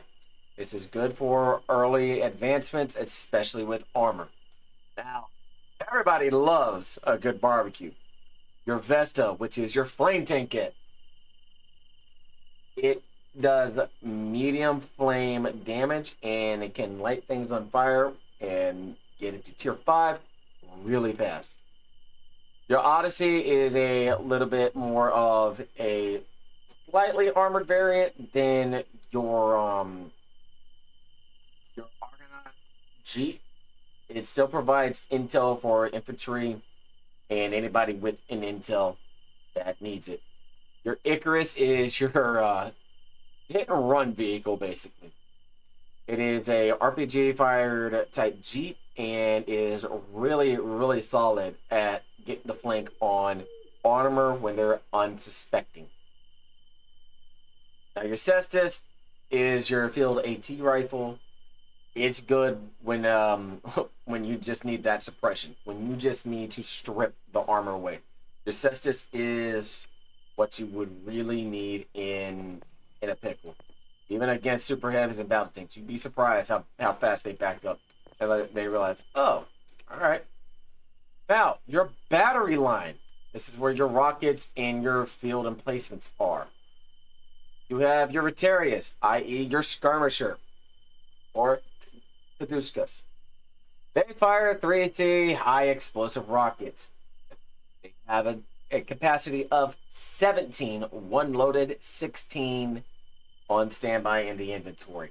It is really, really effective. Next, you have your Hades nets, which is your emplaced 3C high explosive rocket firing battery. Then your hoplite. It's basically used to transport stuff. That's the only difference between that and a half track. It upgrades to having a tow hitch. That's it. Nothing else. Just a tow hitch. Now, your Pel test is a little different. Your Pel test is your mortar half track. Very useful for whenever infantry is becoming overwhelming, and especially whenever you need to light up the sky on the move. Your 4C fire Dionys rocket tankette. It fires 4C high incendiary rockets. Very effective, very nimble, kind of slow sometimes, but it's very, very useful. Last but not least, in the battery line, you have your in-place AA cannon. This fires the 20 or the anti-aircraft shell, the 950 70B anti-aircraft shell. This right here is what people are going to have to start getting used to whenever they see or hear air raid sirens.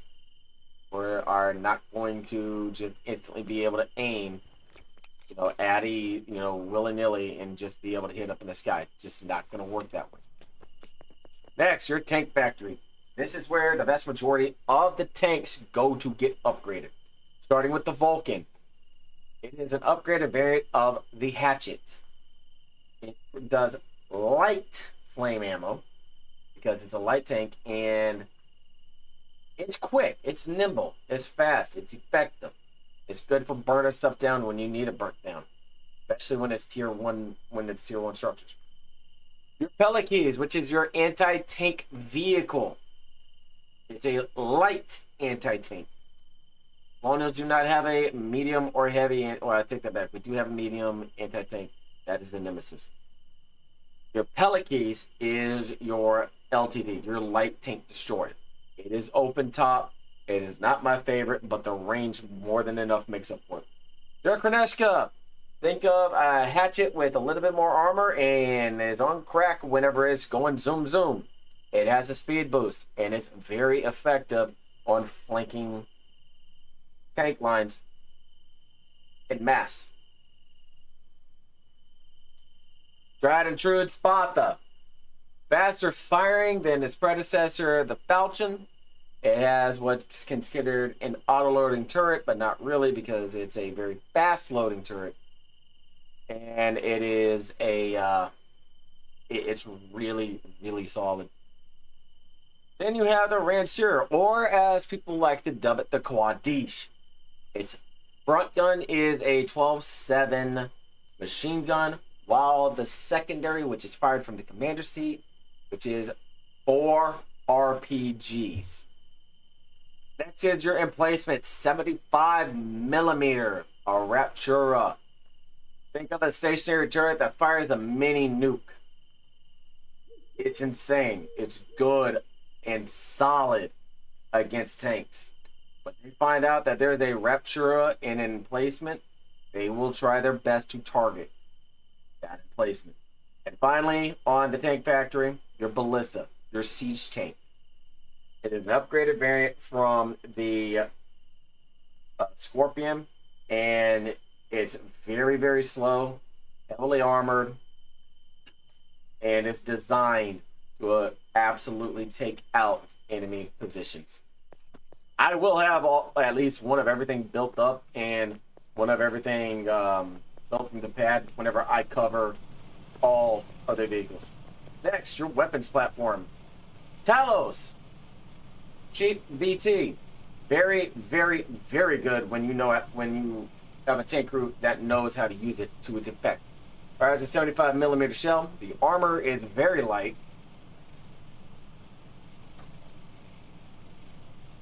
More than makes up for it in damage. Your Stygian bolt, which is a 94.5 field gun. It's a tank deleter, especially if it's a medium tank. Cruiser tank, it'll remove it from the field very fast. Your 4250 Electo heavy cannon. It is a push siege cannon. That's it. It's a push cannon. Very effective at taking out tier 3 structures, mind you. Extremely effective at breaching. Next we have your naval works.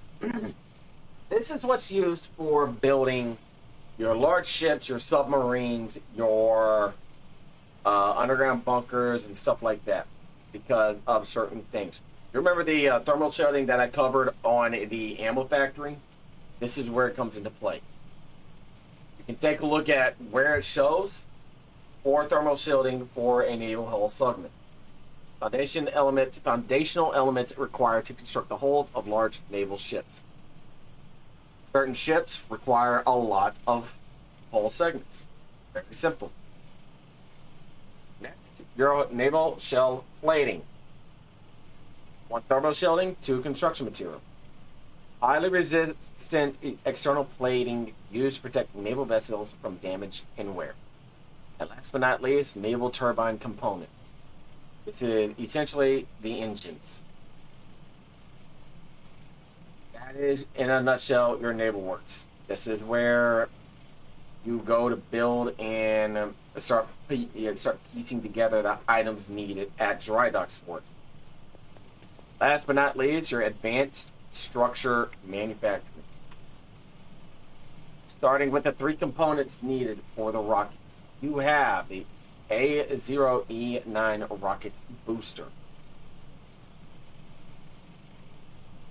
the A0E9 rocket body, and the A0E9 rocket warhead.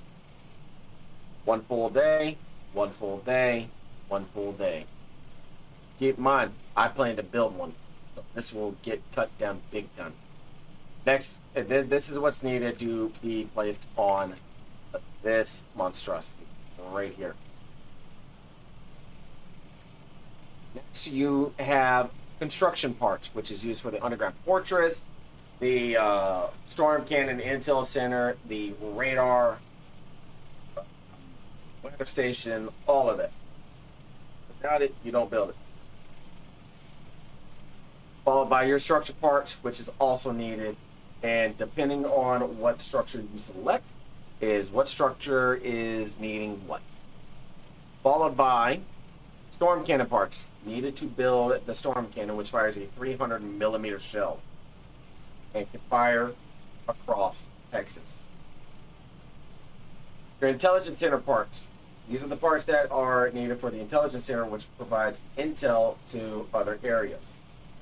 Weather station parts provides information about the weather systems, which helps the movement of airplanes and detects whether or not it's a storm or any of that fact.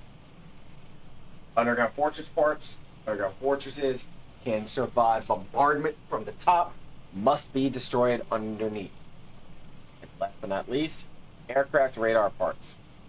This is used for your radar in detecting any and all aircraft. And where I'm situated, I'm going to, well, once I get the nuke built and I showcase it, I'm going to remove all of this, and I'm going to build a bunker system, and I'm going to have several of the parts ready to go. That is the small assembly pads. Next up will be the large assembly pads. And I will head over to a dry dock, so what each one, like what each boat requires and what its capabilities are.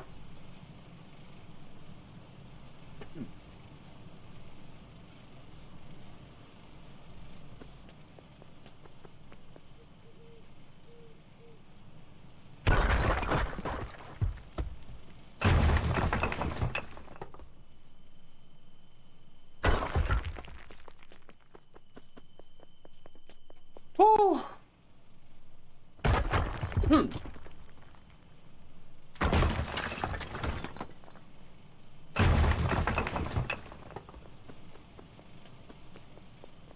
Ba-ba-da-bum. Let me go ahead and do this real quick.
Wrong button combo.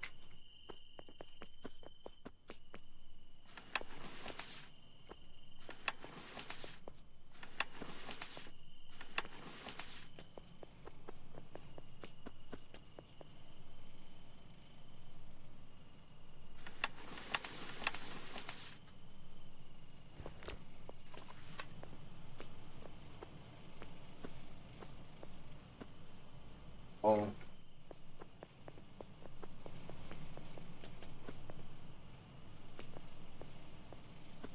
Yeah, I'm placed in the, I'm basically trying to get all the CMETs in a singular box so they can disappear faster. What I might do is, it'll be fine.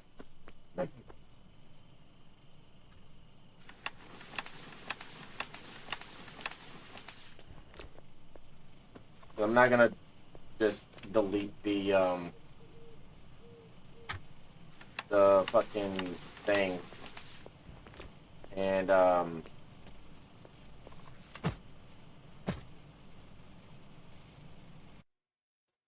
I did it again. And have it go, you know?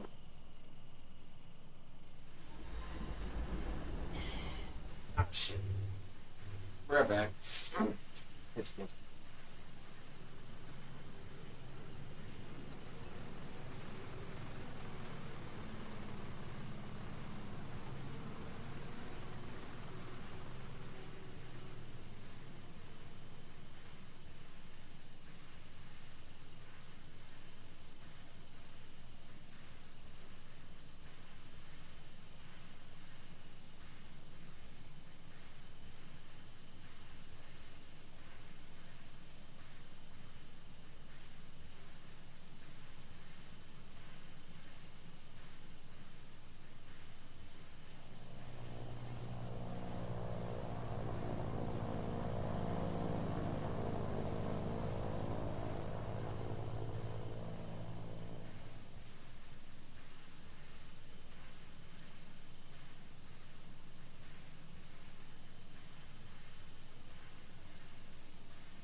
Okay, I'm back.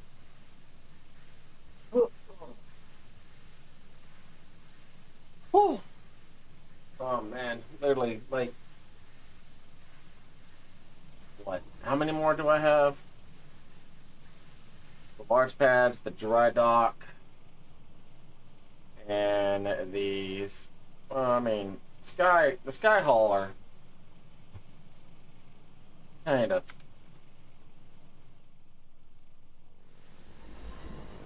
Hmm.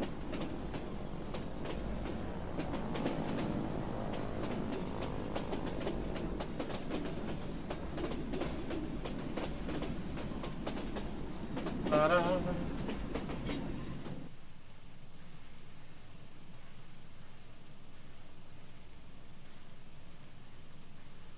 Hmm.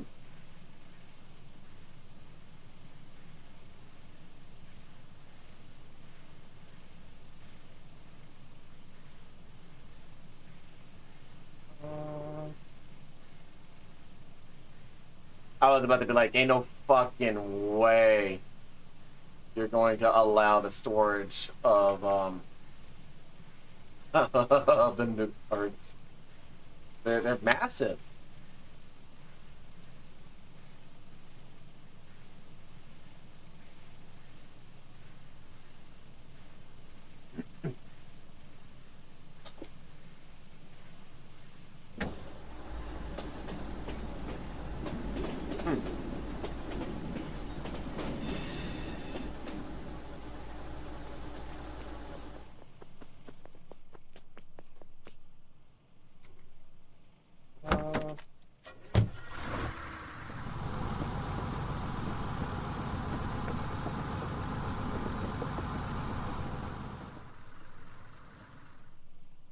You'll.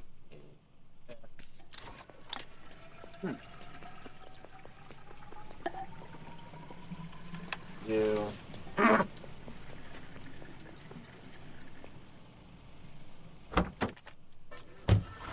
Large pad. God damn it.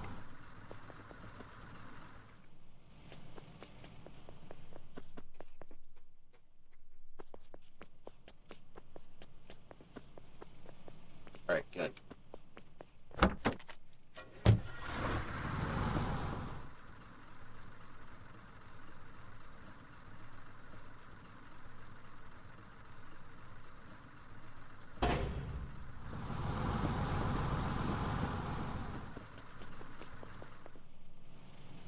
Too fitting.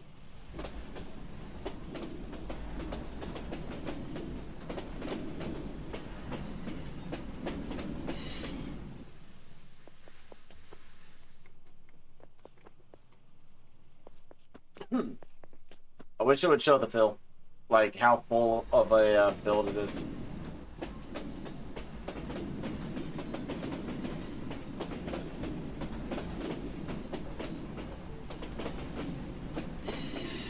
Alright, magic box. Oh, I'm gonna need more coal here in a little bit.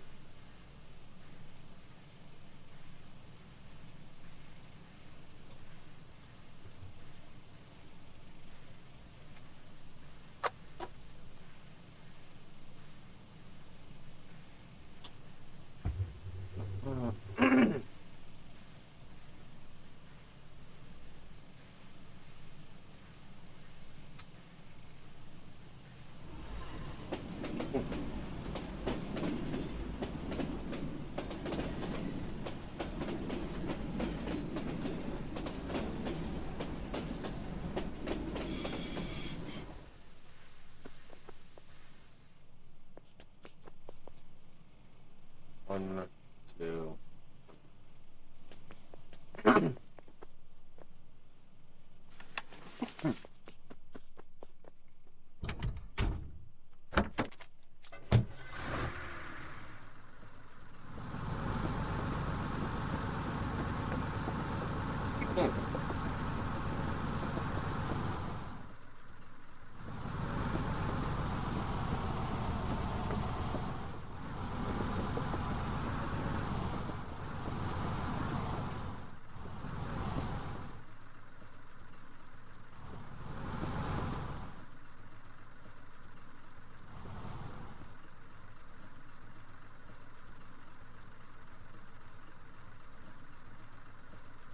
I may go a long ways. How far off am I?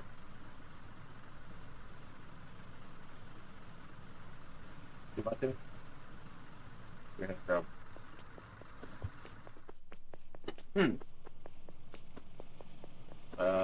That one here.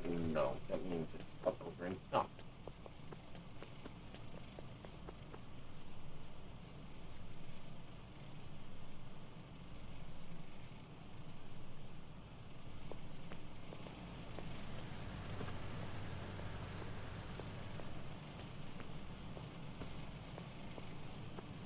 Oh, and before I get this down,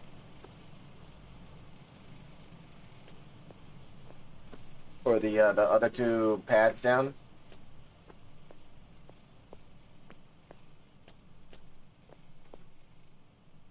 Maybe.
Is he actually in here?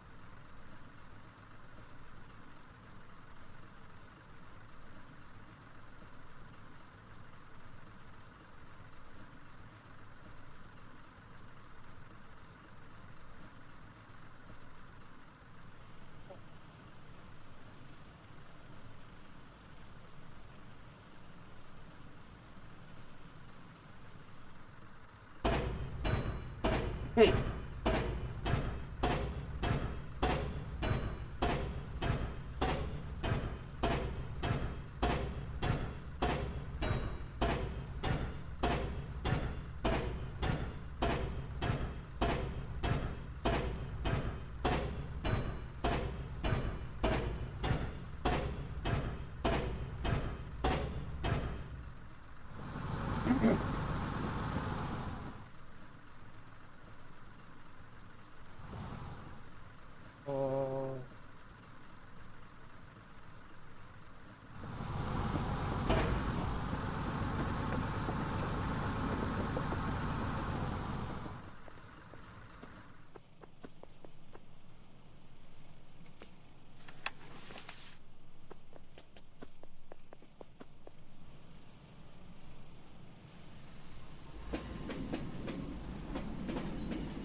think it did submit. So, we just have to take a fucking risk with it. No, it did not. God damn it.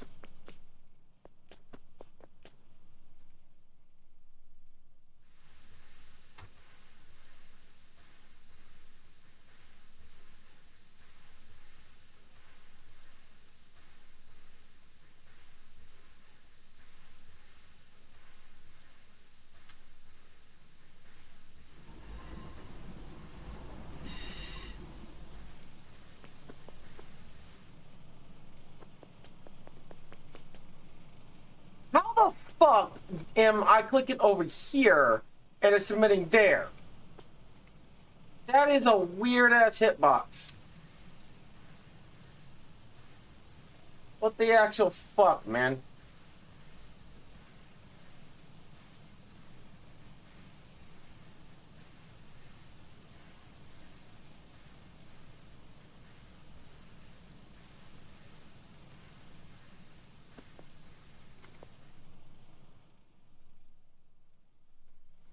Probably went right back into the fuck thing again. It did. Fuck off. I gotta do this the fucking hard way now.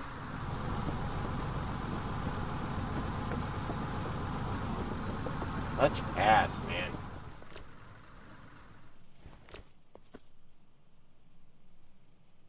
I did not. Oh my god, dude.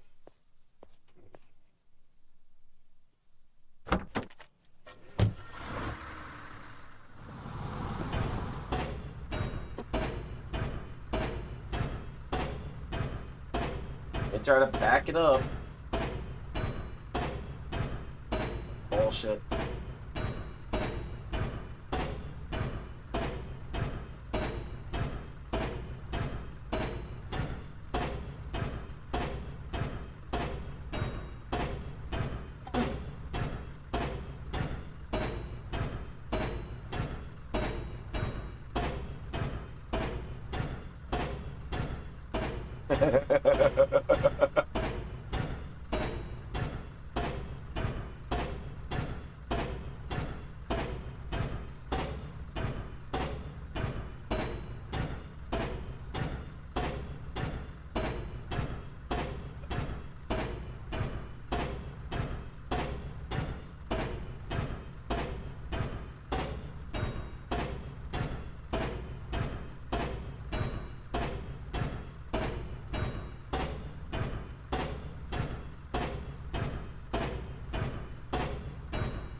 I swear, man, this is just like aggravating as fuck. I'm sitting here trying to build the thing, you know, with these, and again, like, no.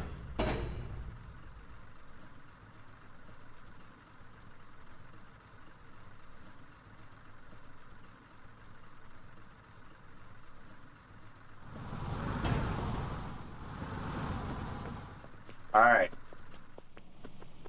Now that I'm far enough away from the thing, you should not have any issue with connectivity on the fucking thing that I'm trying to submit. For fuck's sake.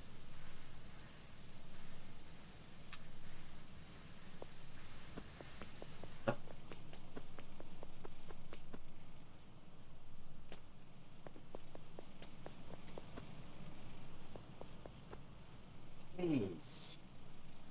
The thing is, I gotta do it from the back, man. I gotta do the fucking back car in order to get it to submit to it.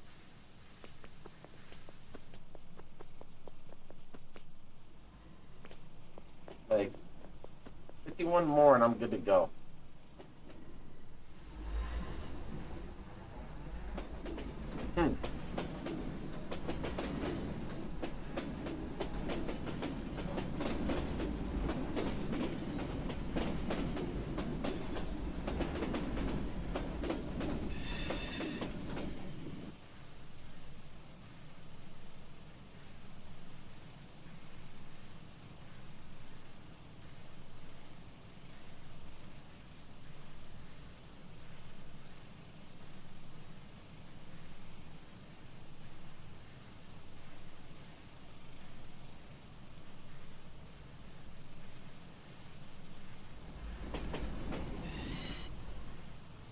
Yeah, might as well go ahead and get it.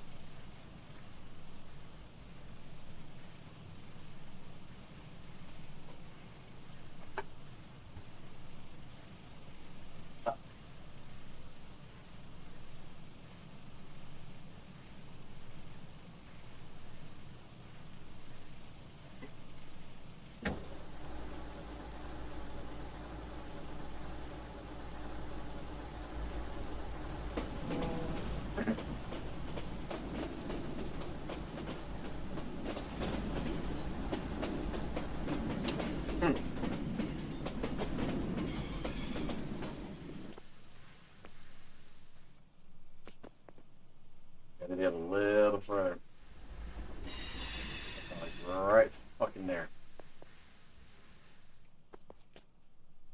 The tricky thing is we'll be getting the other ones into the freaking thing.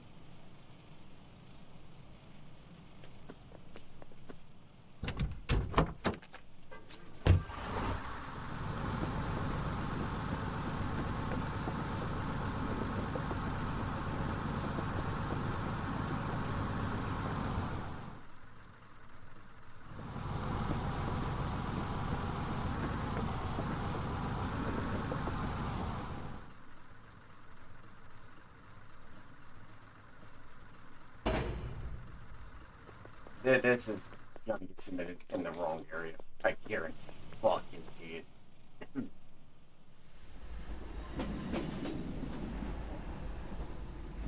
It's gonna go to this one.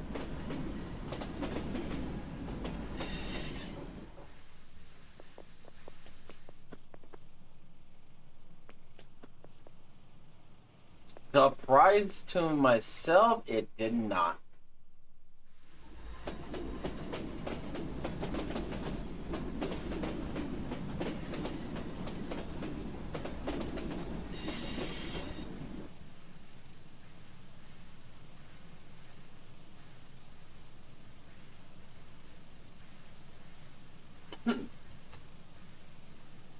Alright, let's get this situated where I get the 3 upgrade pads with the materials needed to upgrade them, followed by the sky hauler. Or I shouldn't need the, or I could just do the blueprint of the sky hauler and the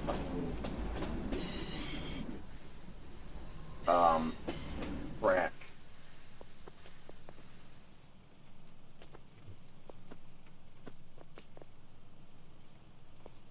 Okay, first one, rares, steel. Oh, how many rares? 20? Cheap.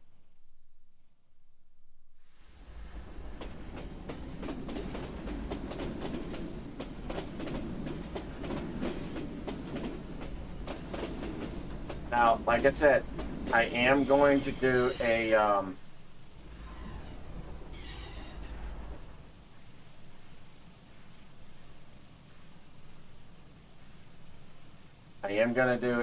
freaking the big vehicles. So it's not like I'm just gonna build it and not do anything. I'm doing the big vehicles this way. I can get a jump start on the colonial vehicles.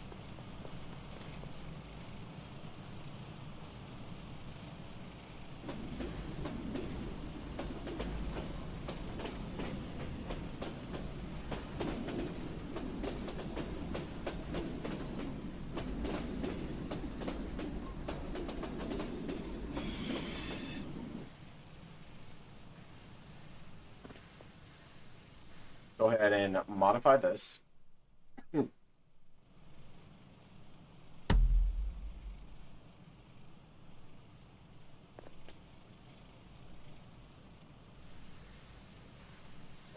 Listen to here.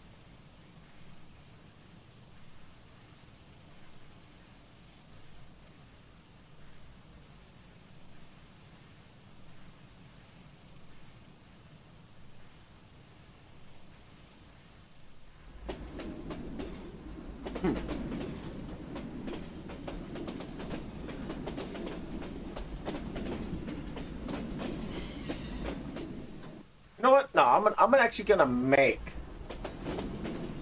Okay.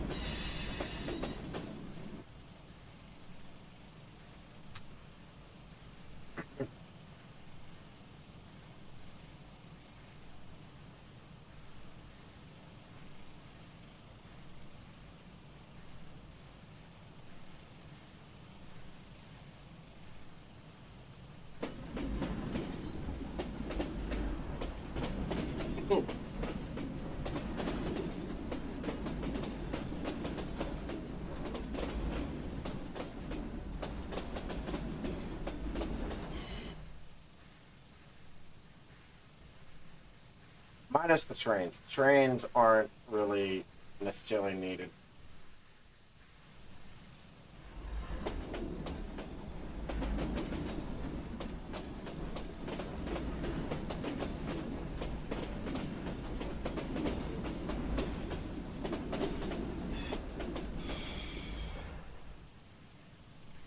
That's just what.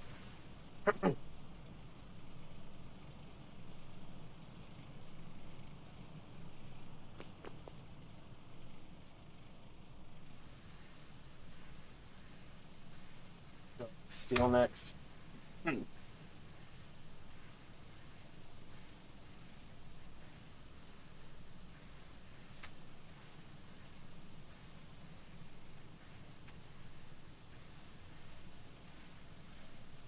Yeah, where's the nearest field?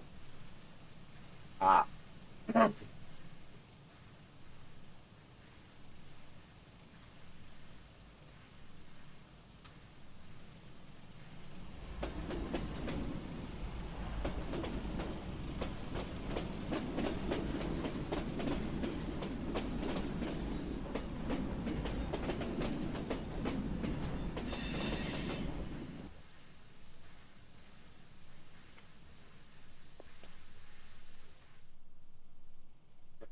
Train assembly.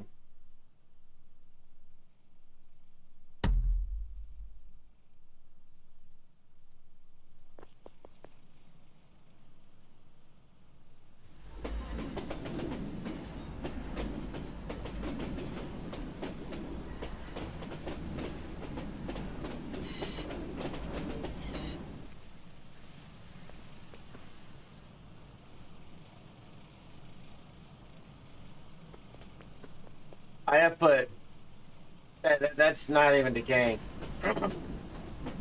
And I'm okay with this.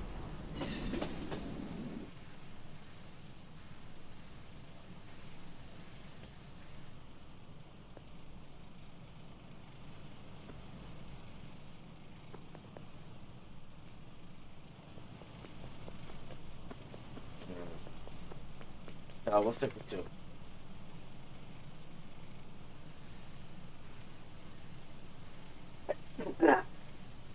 Oh, that hurt.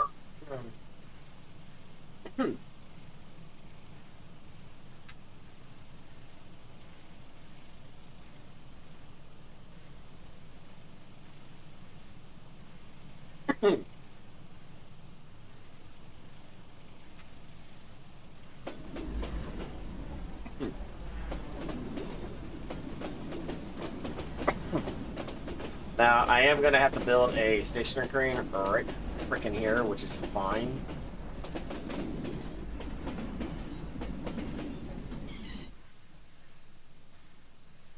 Boom, and boom, hop out, hop up.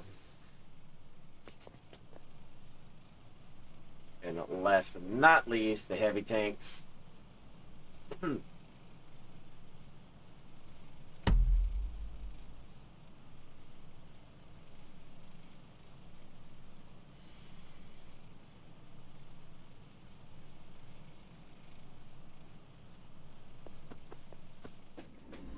All right, let me do the total tally real quick.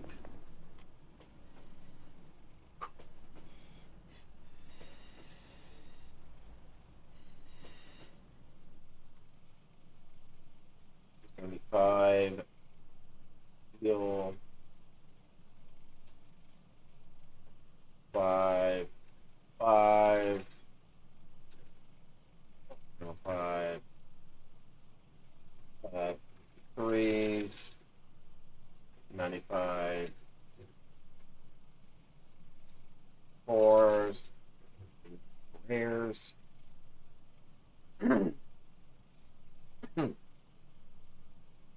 50.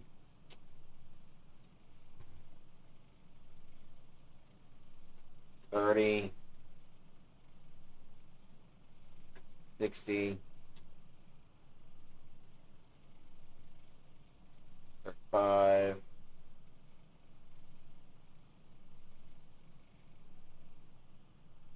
60. 65.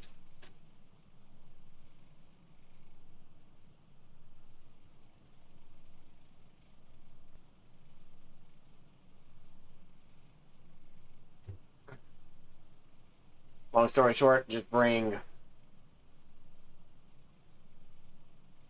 325, 385, a level 400.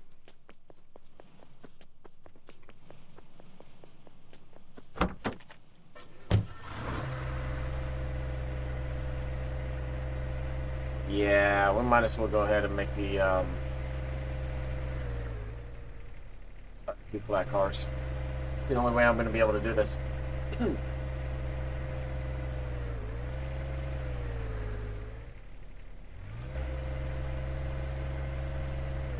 Oh shit.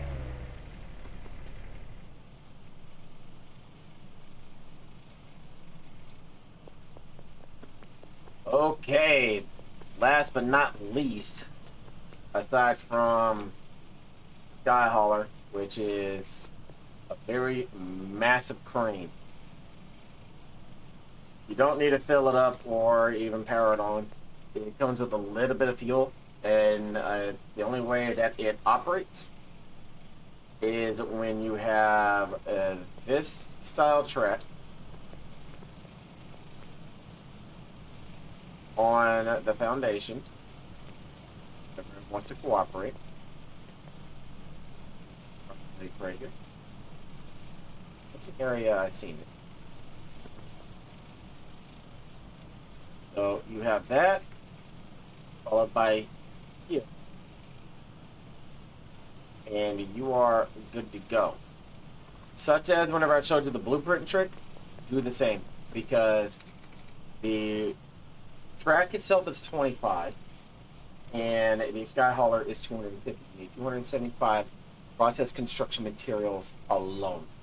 Speaking of a large cost, each one of these pads cost 250 process construction materials as well. Now, each one has their own upgrades. You have 20 rare alloys for the aircraft assembly, 150 steel for the train assembly, and a heavy tank assembly.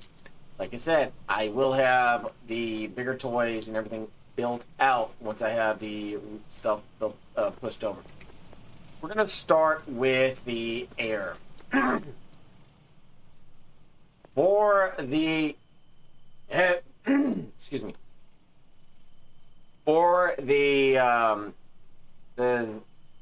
Gallia, or however you want to say it, is a heavy bomber. It uses the 12.7 millimeter and the Mark II raid breaker. Next, you have the Blind Silver. It is also, and it is a it's basically a fighter, if anything. People are saying that this is currently too expensive. I agree, because of the rare alloys and how late this is going to be. Next, you have your troop carrier with a 12.7 millimeter defense gun. It's capable of carrying troops across Hexes and doing backline raids. Last but not least, you have your dive bomber. This is what fires the strike rounds. This is different than what the Warden's torpedo bomber, where they have to get level in order to be able to launch it. what these are. But that's what this pad is used for. This pad, the train assembly.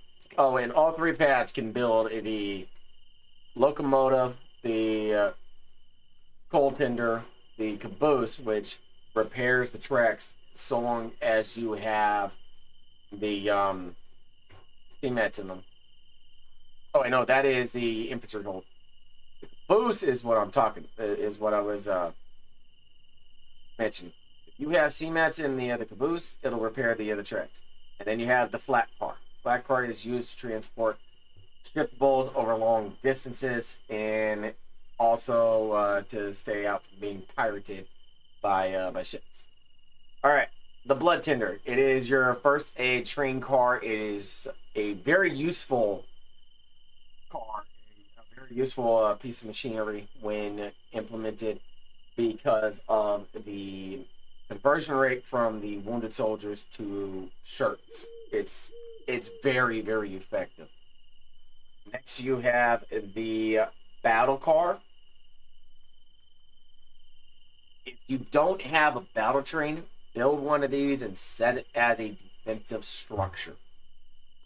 It's worth it. Very, very worth it. Last but not least, Rail Storm Cannon.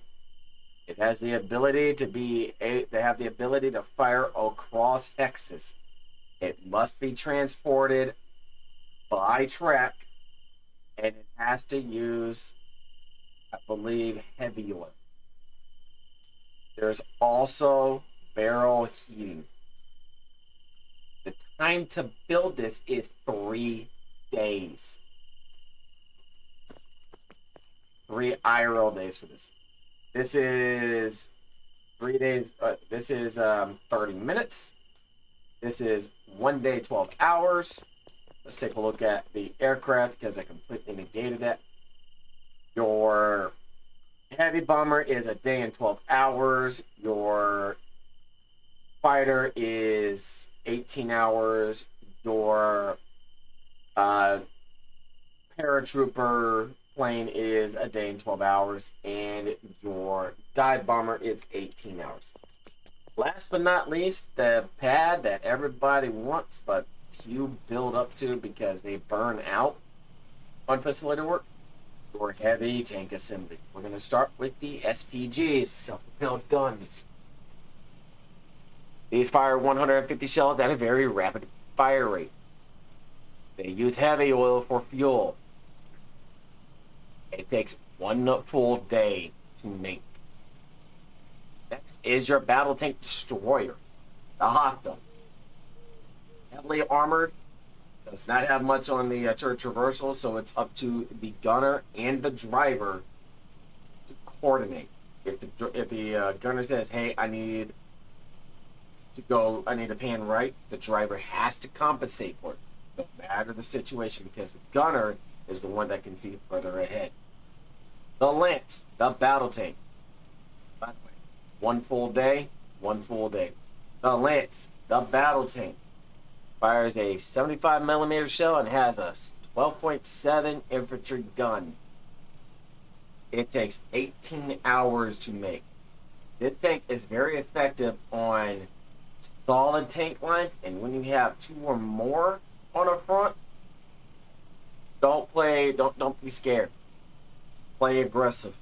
You will have the payout. Last but not least, the Ares.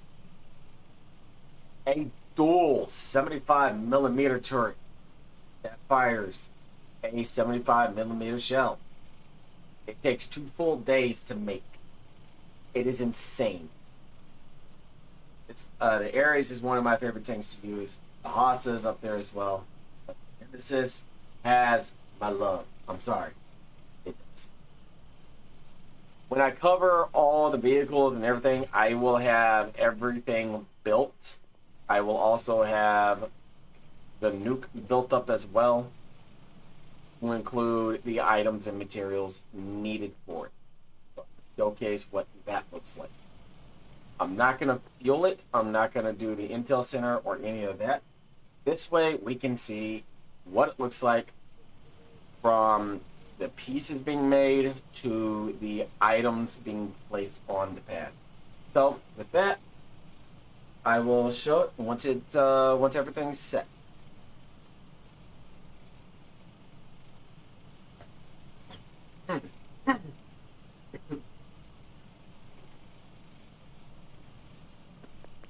Now I need a fucking 3x3 pad.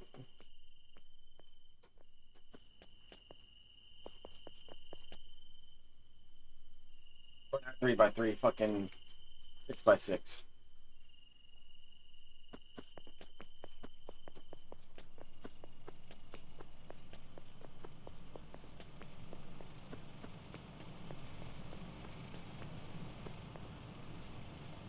Uh.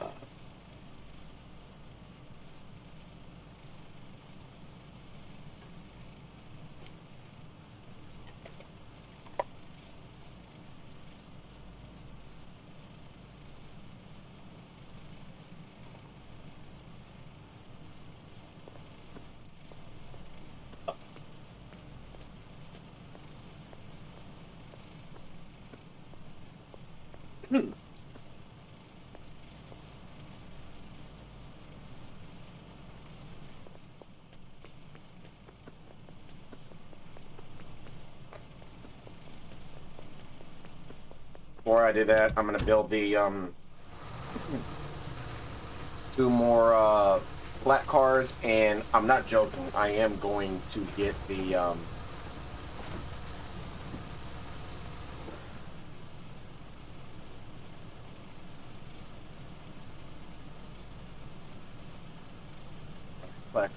15 ones.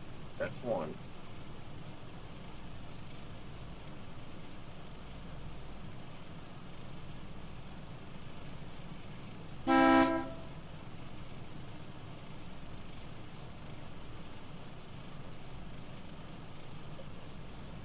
Five twos.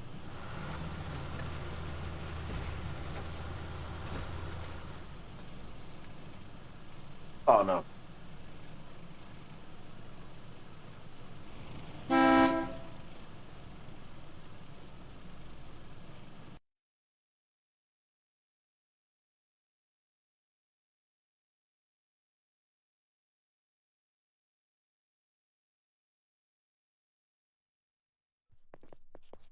Ah.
And enter in the recovery zone.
Get tired of this shit.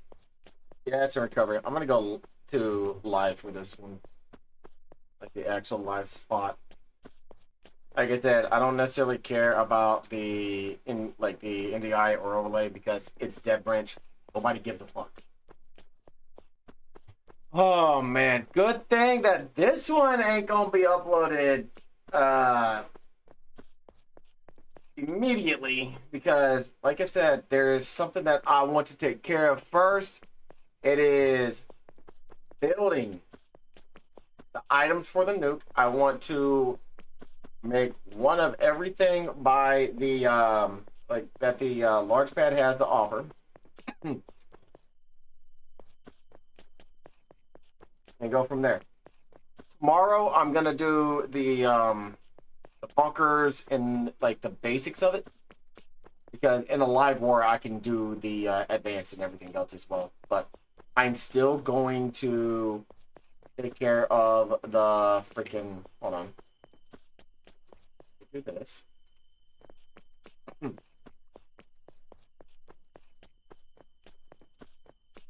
And live war, I can 100% do the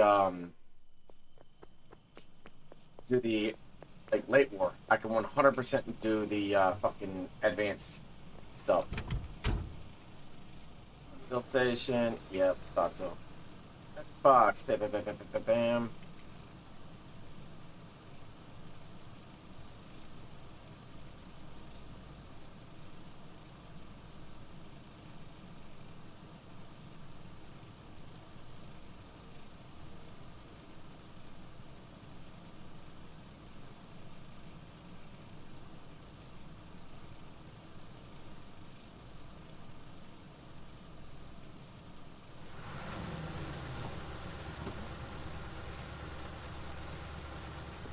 The whole reason why I'm having to do this is because of the sheer amount of stuff that I have to move over, and I'm basically doing like 800 steel, just steel.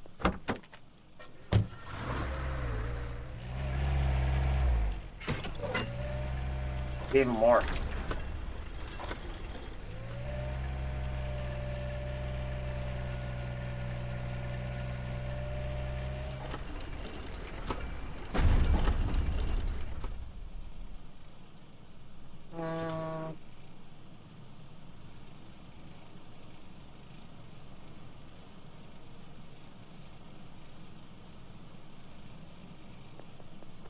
Like Normally, I wouldn't be able to get away with half of this shit, let alone 3 large beds.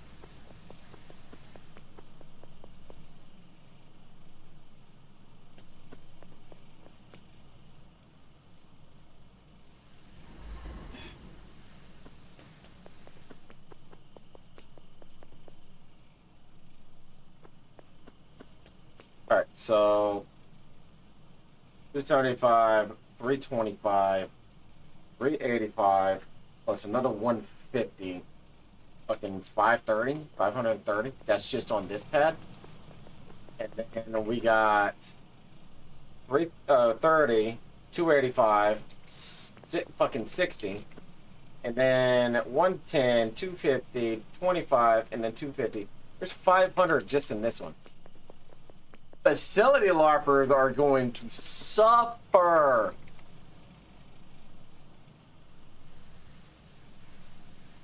Man.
Alright, that box. Last time that I did a Devbranch and they had magic boxes, you couldn't interact with it from the train.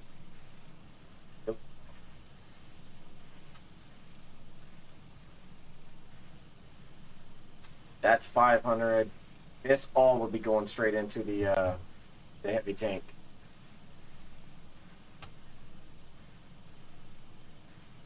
I'm literally grabbing like 600 of everything.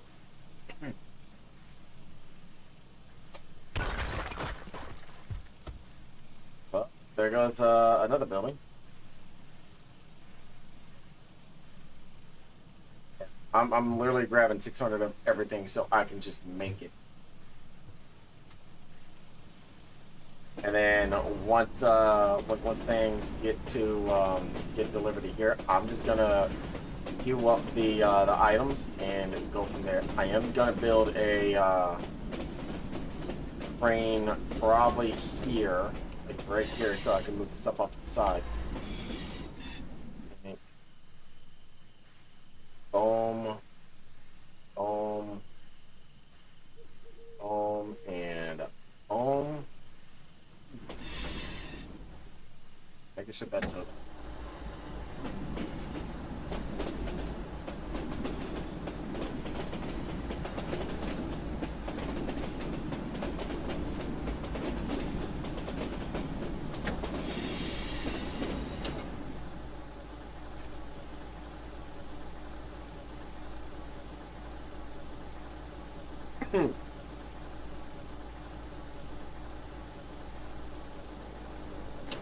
Nobody hit me up for it.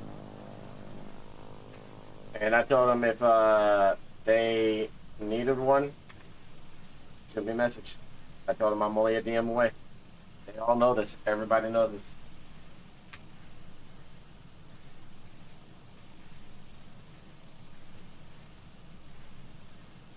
I'm not bummed about it. Like, if they didn't hit me up, they didn't hit me up. It's no big deal.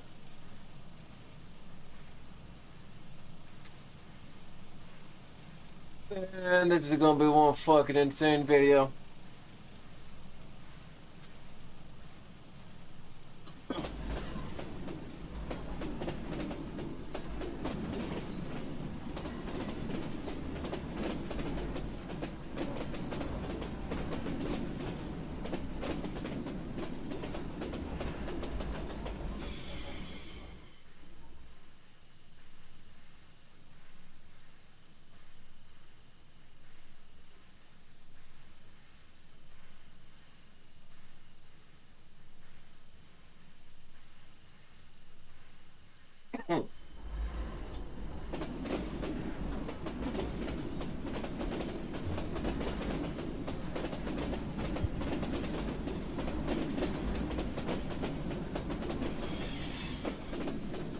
The 600 ones.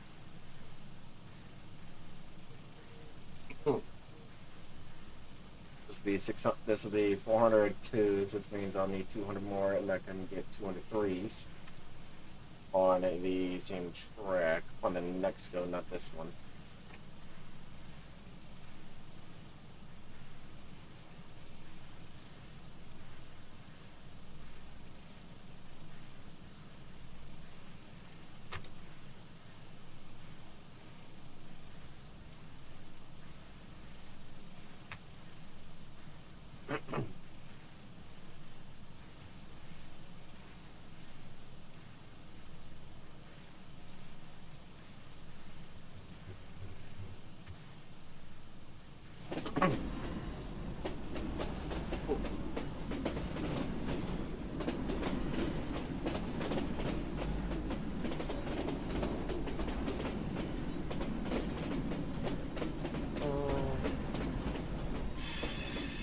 Take assembly.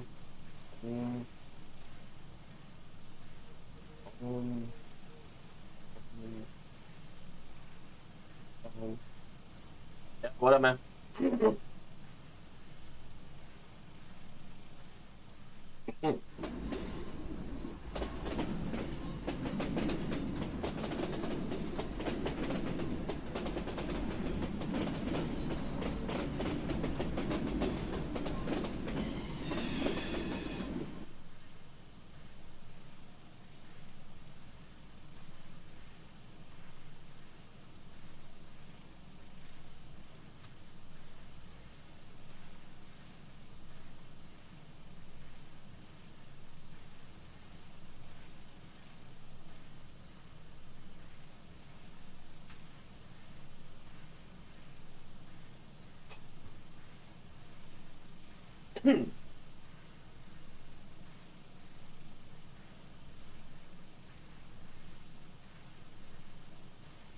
People are like, Colonial Navy doesn't exist, but Colonial Planes exist. Yeah, until there's a fucking aerial museum.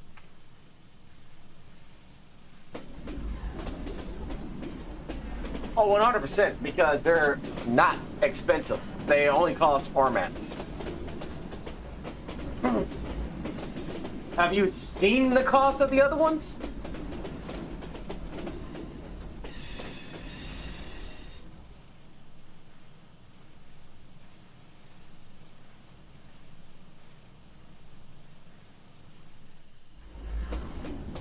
It's fucking ridiculous, man. The facility players are gonna fucking die, dude.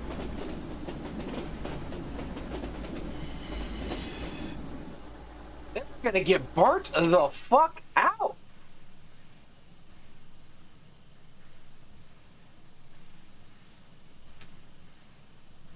Yeah, no, the bombers I can agree with, but the fighters and the paratroopers? Bro! And the fighters I don't think have that much of armament either.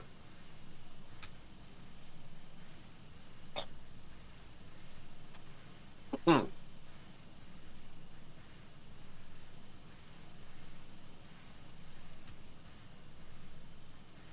Shit, I'm working on getting one of everything built. If you want to jump over where I'm at, like I've been also kind of recording YouTube videos as like a guide and stuff for stuff, man. The parachute itself is cheap as shit.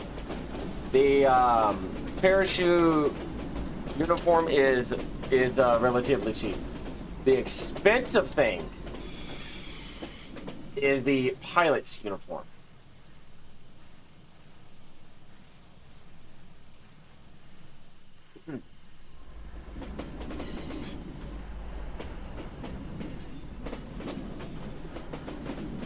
I don't know, man. Like, their whole intention with this is to, you know, like, oh my god, people are gonna be excited for air, until people are like, change prices. Please, I need 4s now.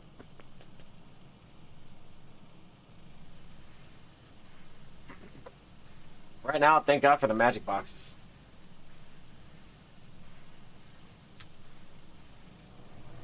Change the price of the fucking pilot uniform, dude.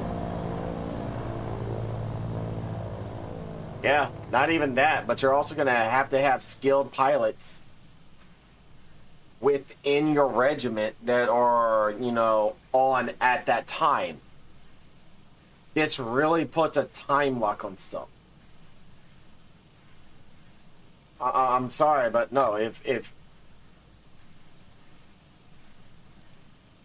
you know, you're wanting the players to do this and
force.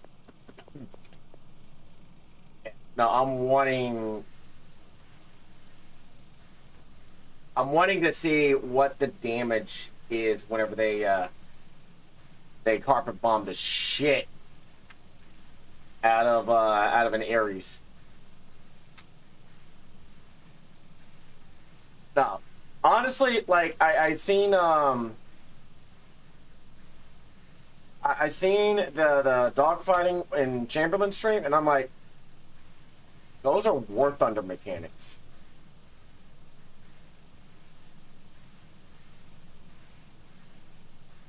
Kind of close. You need a large pad with a rail gauge system directly next to it to include a sky hauler that can pick it off the large pad.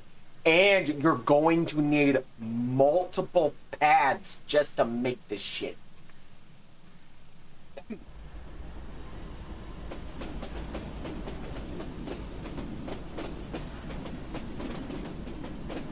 This is not gonna be for an air, like, they basically straight up said, oh, we're going to allow you to play the game, but you're gonna be an elitist asshole because only you know how to operate this. But I do agree, the devs have done, they did a damn good job. Do I think it should have been delayed just a little bit longer? Kind of, but where it's at now, sweet spot.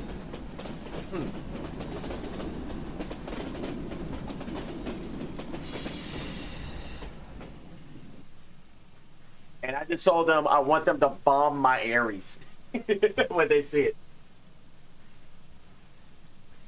Like I'm working on getting the mats inside the fucking thing, so it's not as much of a pain in the ass. Hold on, how many files does that require? Oh, 105. Dead. Fill the rest up with it.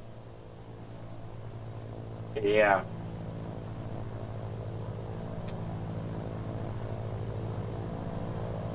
And if they hit the facility by accident, I'm not even impressed about that. I won't even be pissed. I'll be impressed.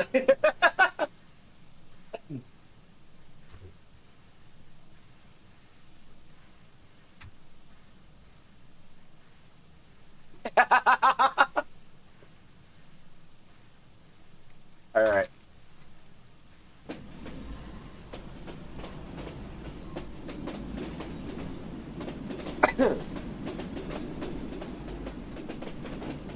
Yeah, that would be nice.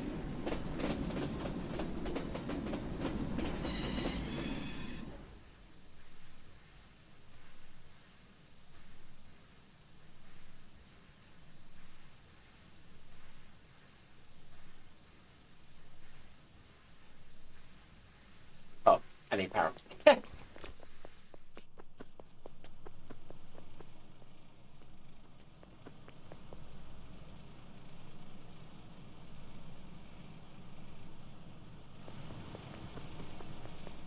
Okay.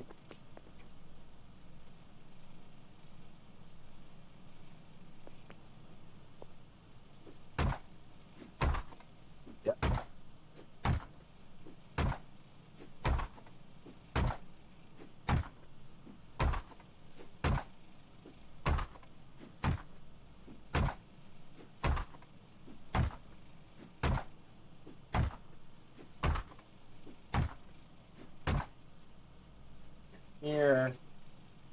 Here, and connection points. Okay. We are gonna go with this. I'm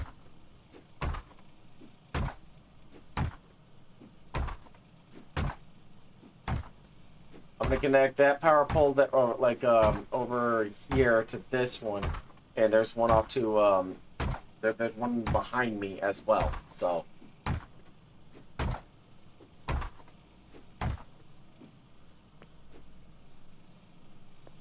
Like, I 100% just told them I want you to bomb my super heavy.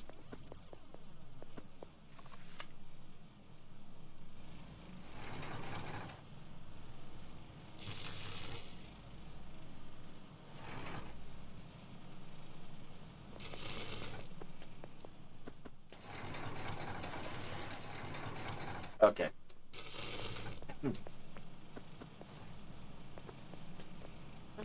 So once that's done, I can go ahead and build the BT, then the Hosta, then this. But this takes 2 days. Normal time. I think it's gonna take like literal 5 minutes. I'm gonna back this motherfucker up to like here, out in the open, because I want them to get good at hitting a super heavy on the fucking, like, on the turret.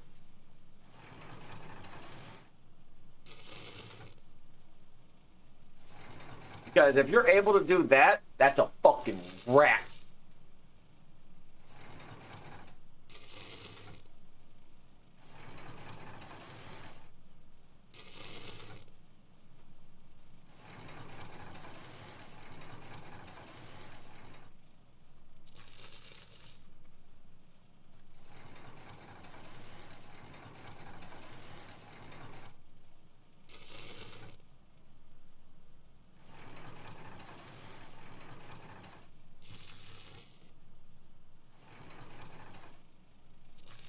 Legionnaire.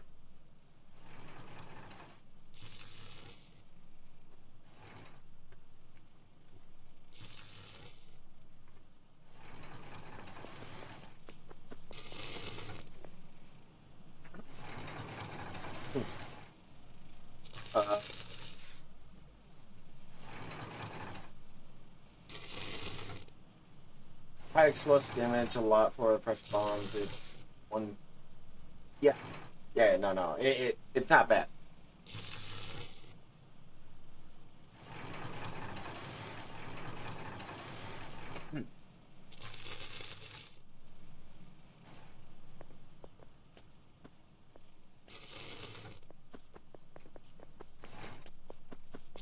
Also, with this, I plan to make these to show.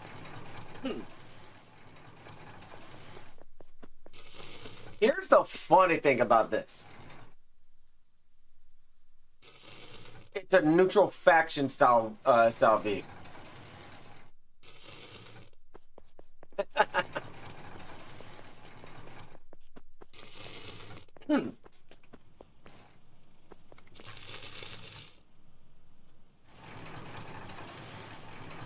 Yeah, 100%. Push guns are that equalizer. They ensure that new players understand how to actually maneuver kind of inside of a vehicle. Especially whenever you get paired up with somebody who is a veteran of the game. Like, I've been recording videos all night for a video sectioned series, you know. Made 1s, 4s, 3s, 5s, thermal alloys.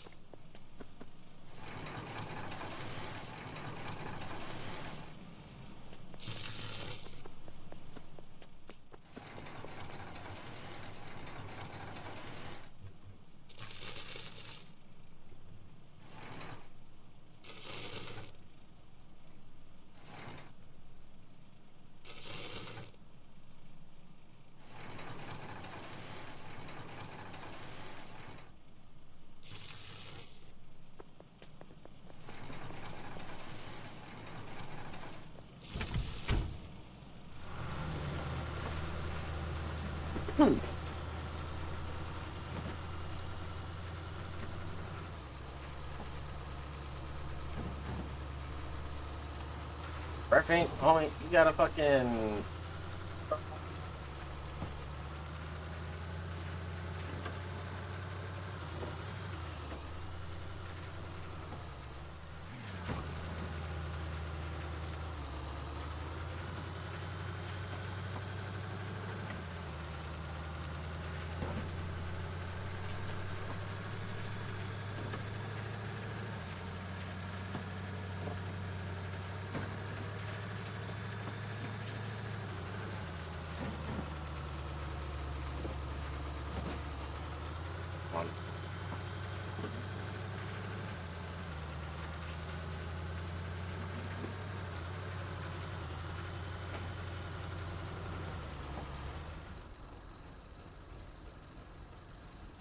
There's no thermal shielding, and you can definitely have them too.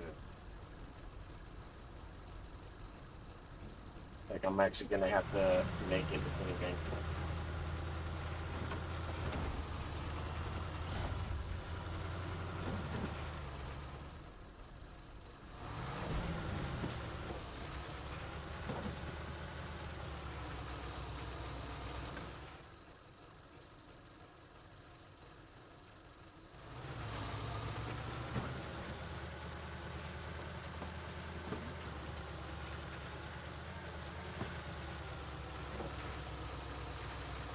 Mm.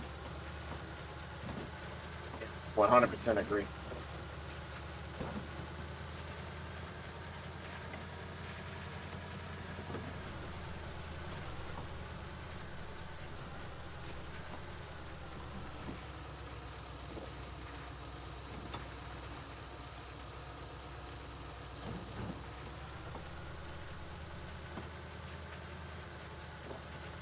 I need one.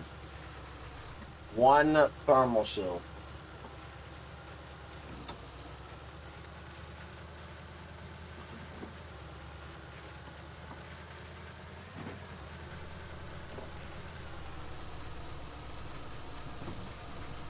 That is the one thing I forgot to actually.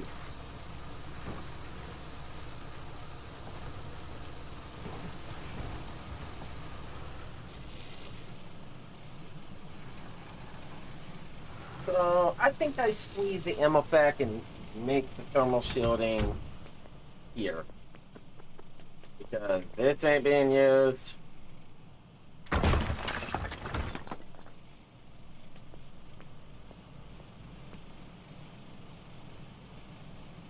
This ain't being used.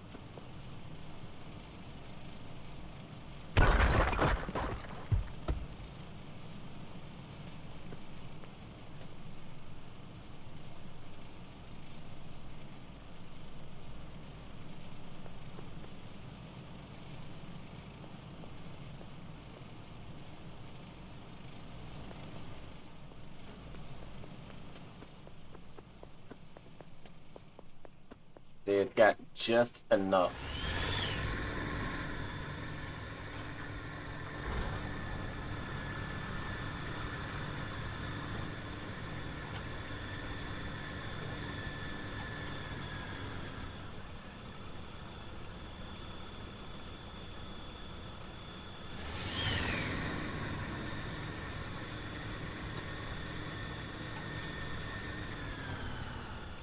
All right. Let me do this real quick.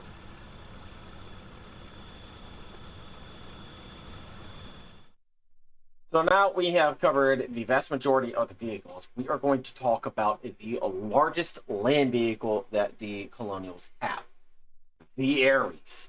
The Ares boasts two 75mm guns. It has a driver, the gunner, who is in the center turret, a right engineer, a left engineer, and a commander. It is built on a large pad, a heavy tanks pad, if you will, as I like to call it. But the actual terminology is the heavy tank assembly. From there, once you have your bad boy going, you ensure that you have your payload set. Keep in mind, it's a double-barreled 75mm gun. You can load 2 and have 20 in reserve. You also have 2 additional slots, preferably BMATs for your engineer. It goes as follow if you want to quickly get into the Ares. Your driver is your first seat, your turret your second, right engineer is your third, left engineer is your fourth, and commander is your fifth slot. Once you're set, go cause mayhem on the front.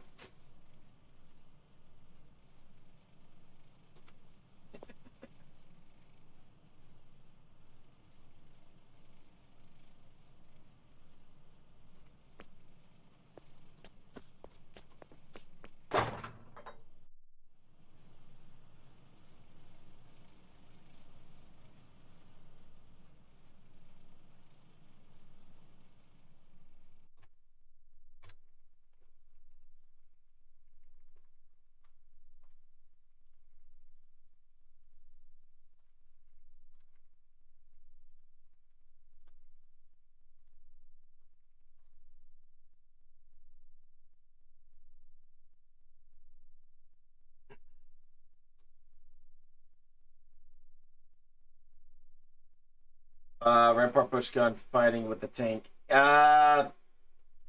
It can be.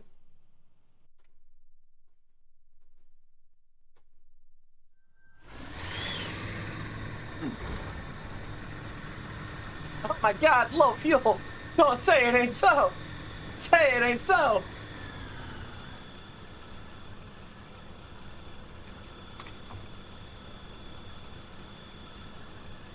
I want to see the damage this motherfucker can absorb.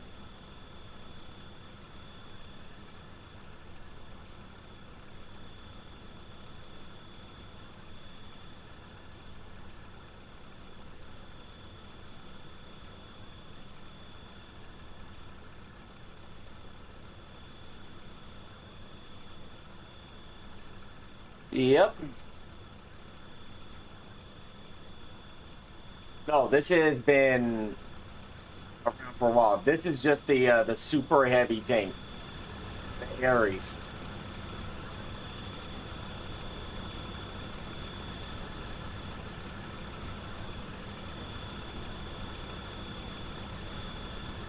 Biggest tank that the Colonials have.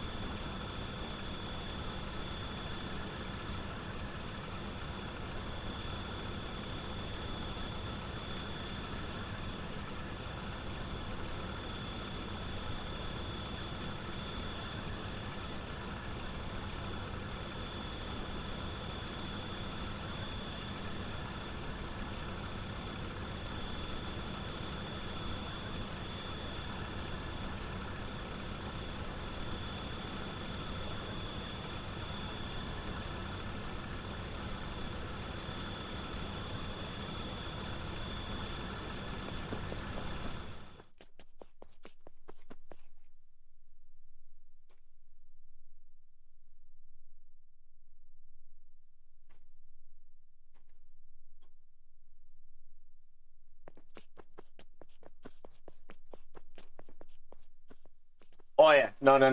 Like whenever I'm warding and I see the Ares, I'm pushing it and with an HGD because the 75 bounces off the heavy armor.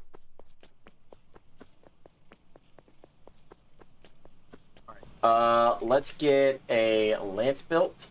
This is the battle tank.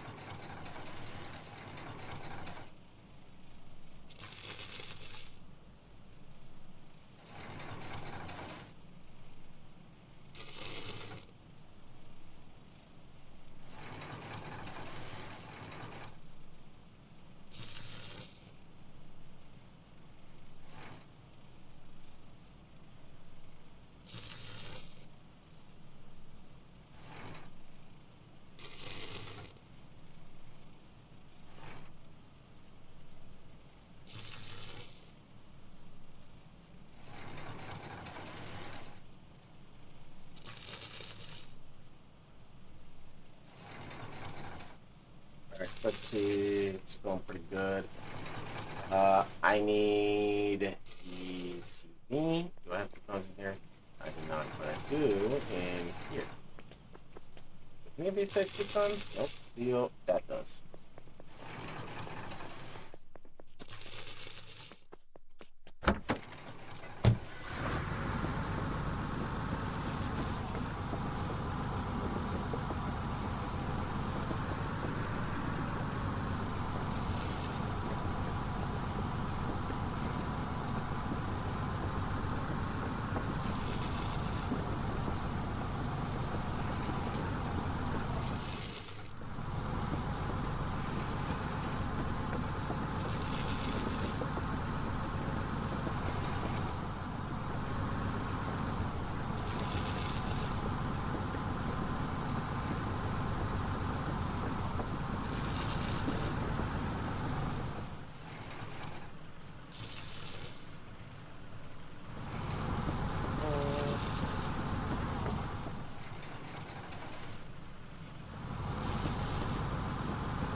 To work.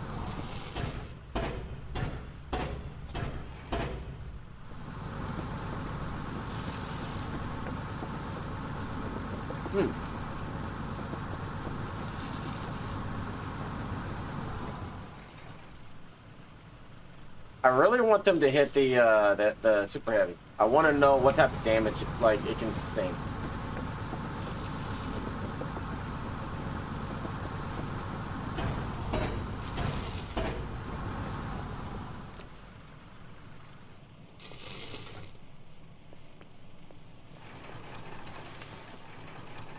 The reason why I have this is so that I can build these and offload them.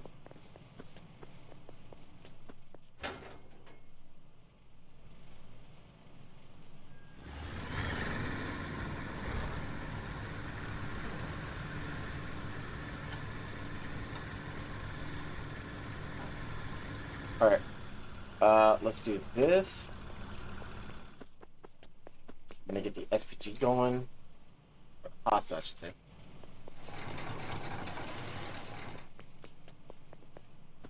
And going back to here.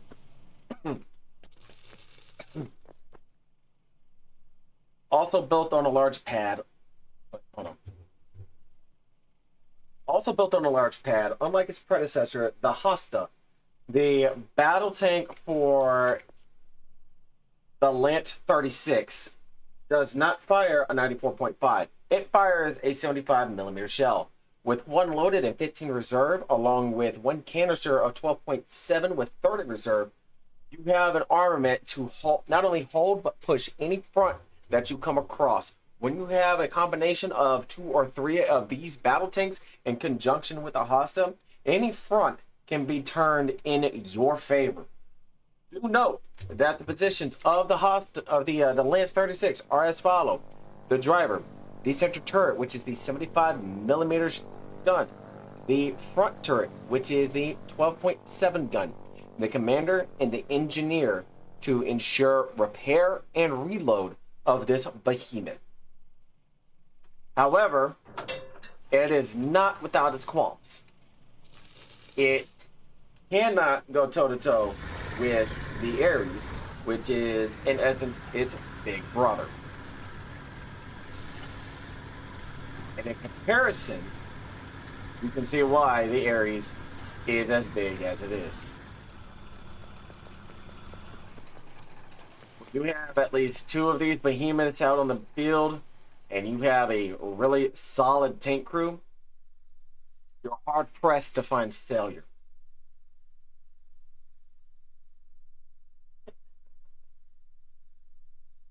I swear, I'm like a salesman, dude.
When it comes to pinpoint precision and pinpoint armor piercing, the Lance 25 Hasta Battle Tank Destroyer delivers.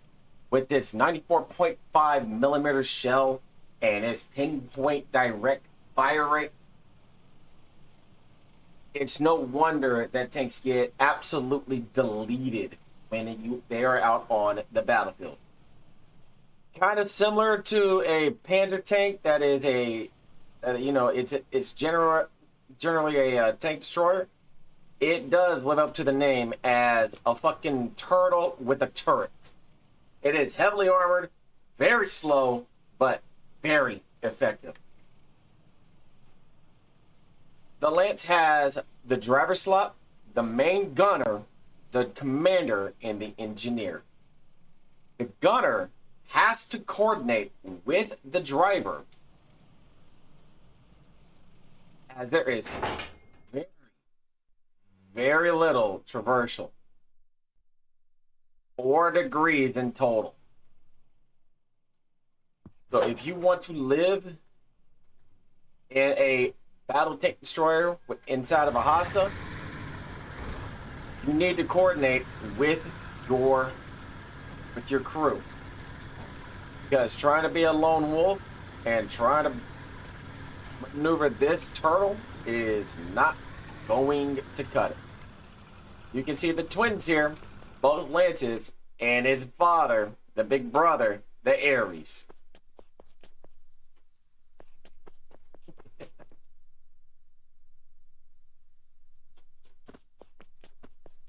Last but not least, the SPG.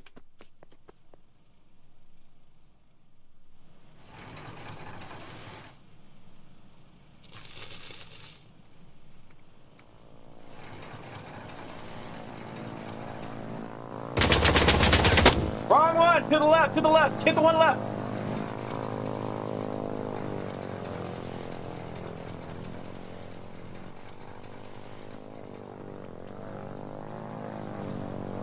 Hit those! Hit those!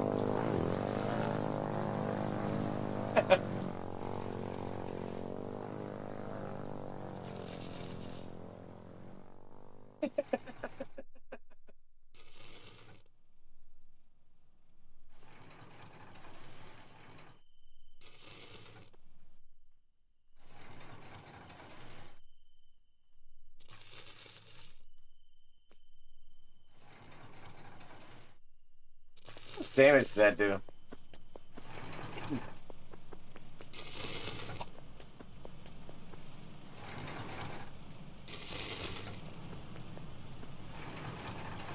Did nothing.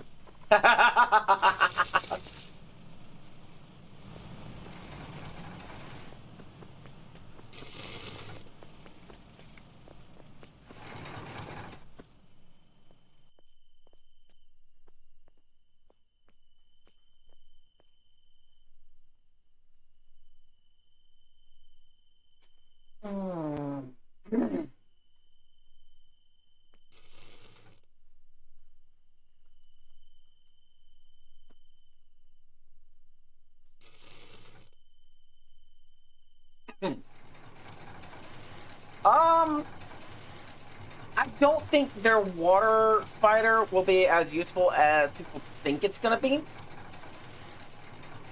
Because it has to basically be level, like, not sea level per se, but it has to be at some degree of being level to get the torpedo to actually hit the trajectory that it needs. So with that, it's kind of screw yourself over. Because our AA boat will shred the shit out of it. Oh, dogfights? Maybe.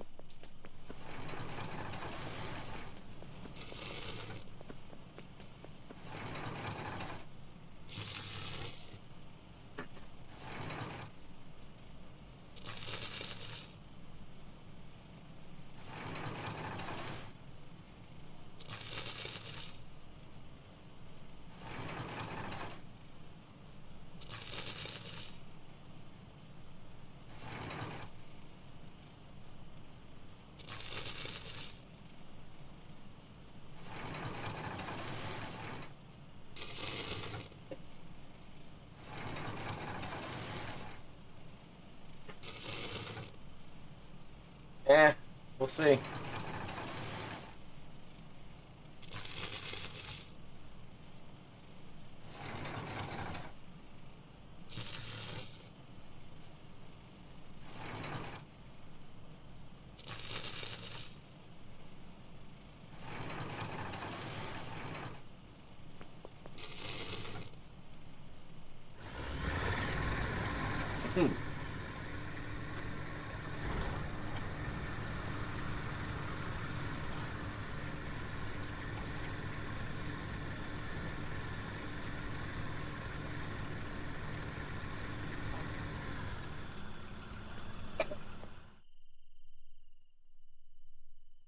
When it comes to the king of the battlefield and being able to send shells long distances at a rapid fire, that Sarisa delivers. Firing 3 150mm shells in a rapid succession and relying on the engineer to continue to keep it loaded as long as it is deployed.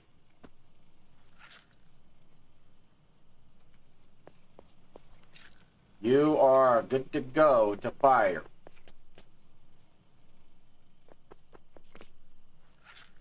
With a minimum range of 120 meters to a max range of 250. Anything that is within your path and anything that has correct support will render any attack and any defense null. As long as you have enough shells to level what you want and the right crew feeding it, there's no reason you should not be able to destroy anything in your path.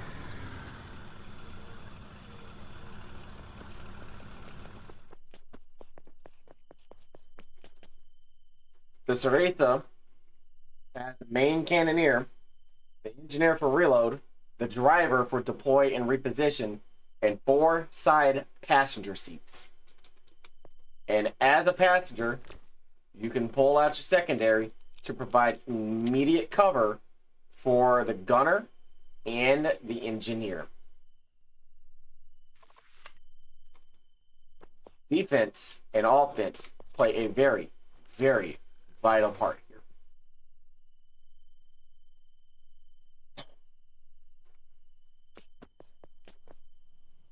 Yeah.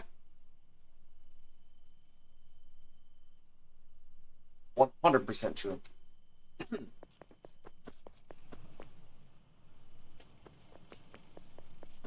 All right, real talk. I think I nailed it with the parking job.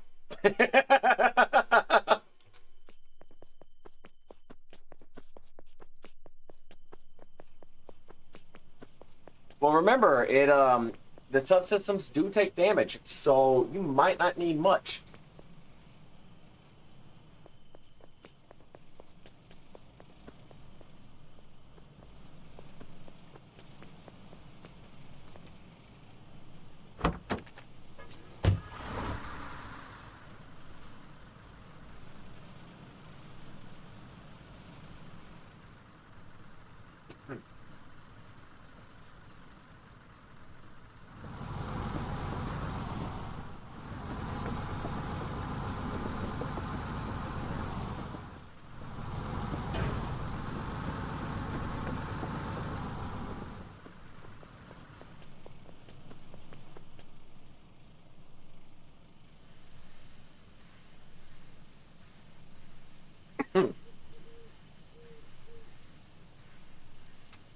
Depending on how froggy and frisky I feel, I might build a nuke tomorrow.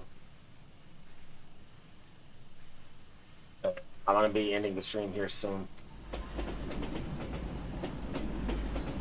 I want to get the thermal shielding set.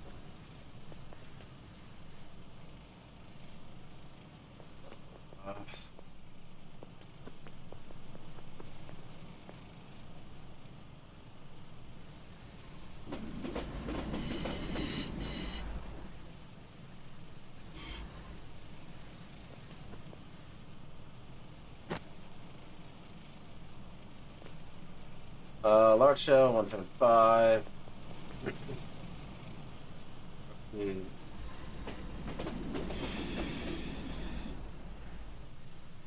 Yeah, something like that.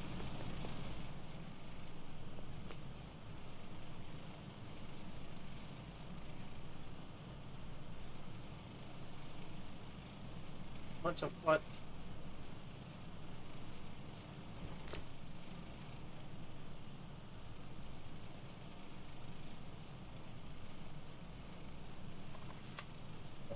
let's see.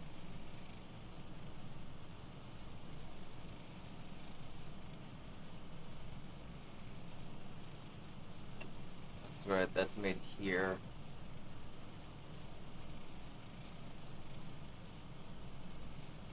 That's made here. Let's go ahead and get these running. I need 5. So using that's 5.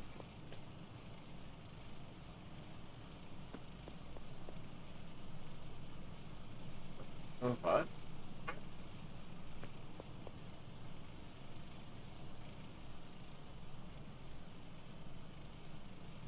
Those 4s or 5s? 4s. 1, 2, 3, 4, 5.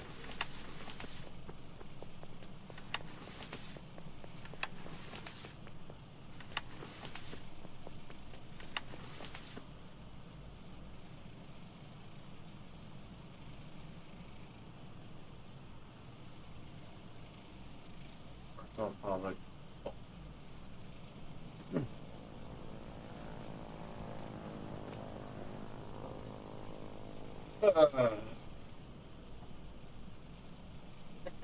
Right.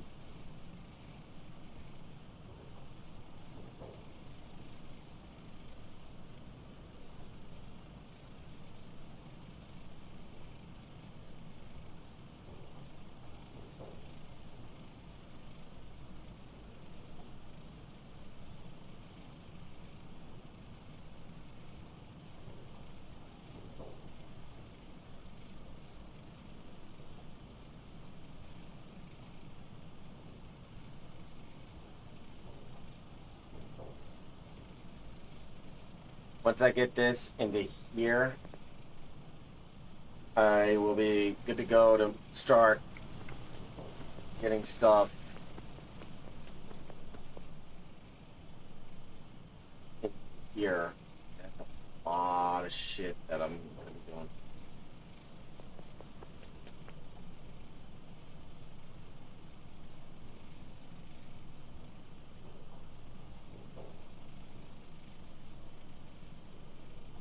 See, I'm looking at this and I'm like, I almost don't want to build it because the amount of material I gotta move over.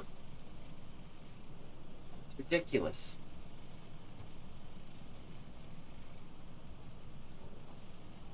Just to do one at a time. And I'm the only one over here in Red River doing stuff. Bones up over here in fucking Tempest doing their own shit.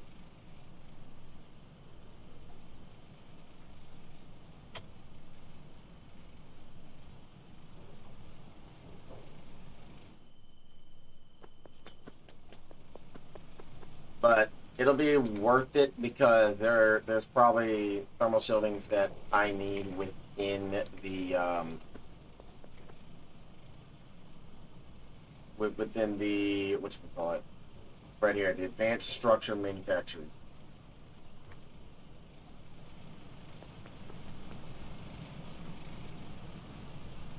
So if I was the devs,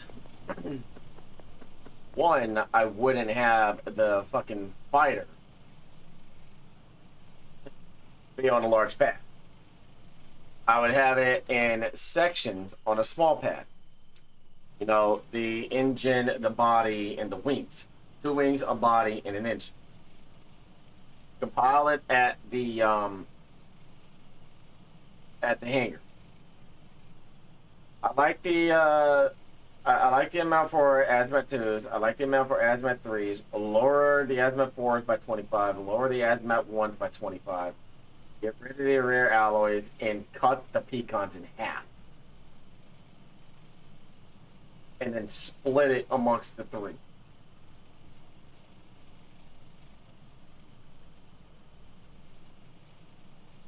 Like, this is just fucking insane, dude.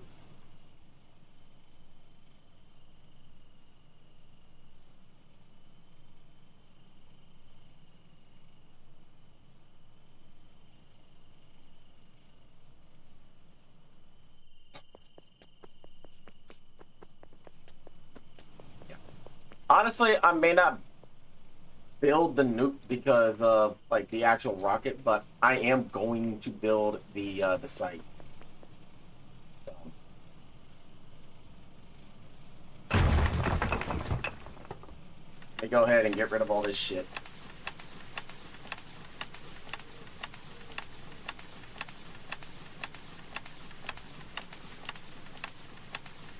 Let's see. I did what I set up to do. You know what? Fuck it.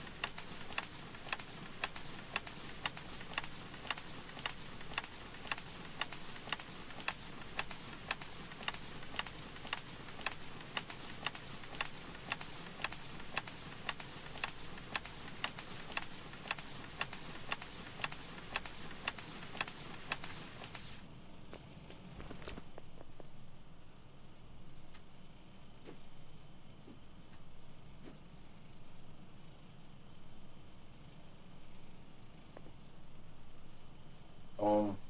Boom.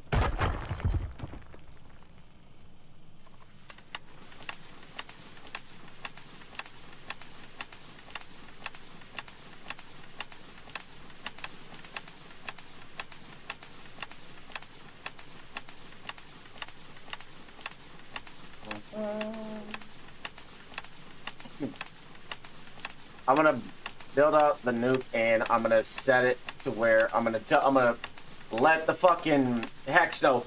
Ignore the nuke pad. This is for a recording. Before I even do anything.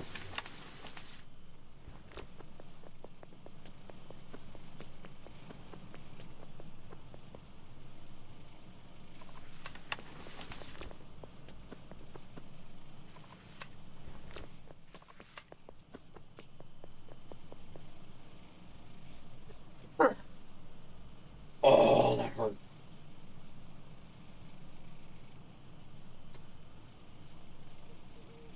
I would, yeah, honestly, that would be a lot better.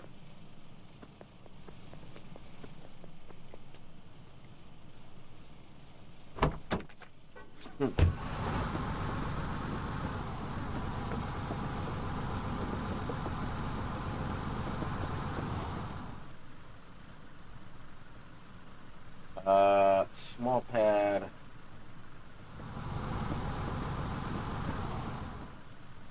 Let's see if we're gonna do it like this, so we have the power connector.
Small pad.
gonna wait for this to fucking. Actually, no. You know what? Screw that. Oh, I need this area right here.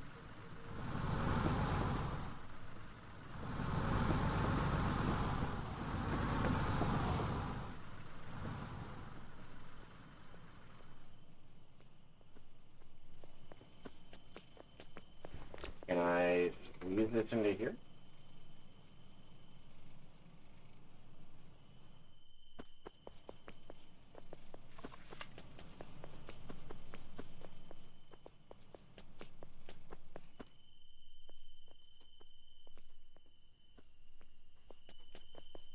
I know I could squeeze the nuke like right here, or the pad like right there.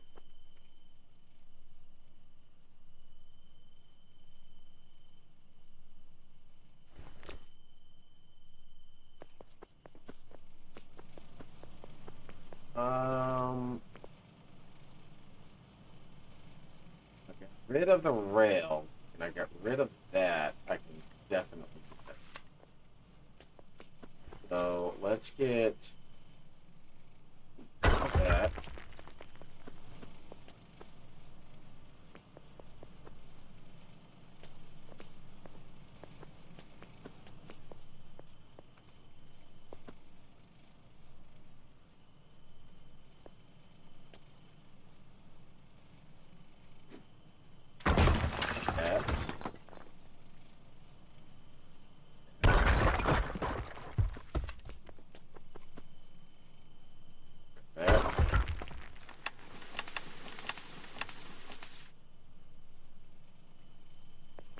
Yeah, no, fucking a rare?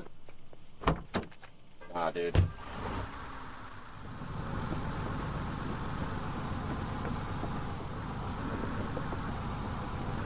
Actually, let's do this.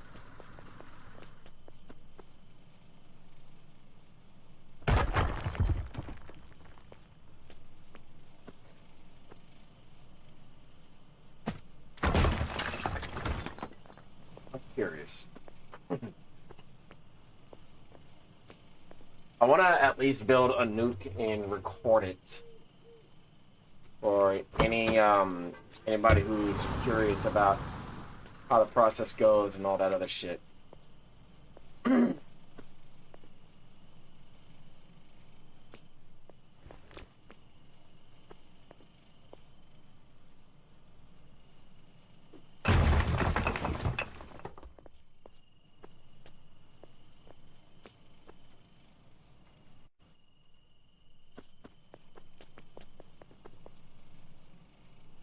As I will personally stay up to build the 3 items that's needed, so long as I can fit the fucking pad like right here.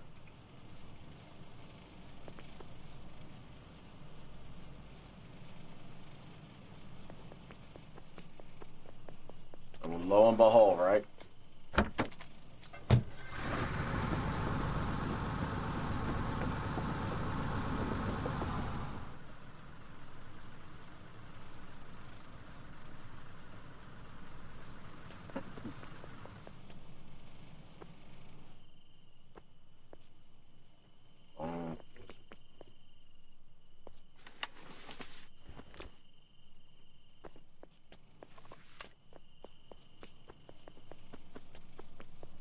Grab a rare because that's what's needed for it.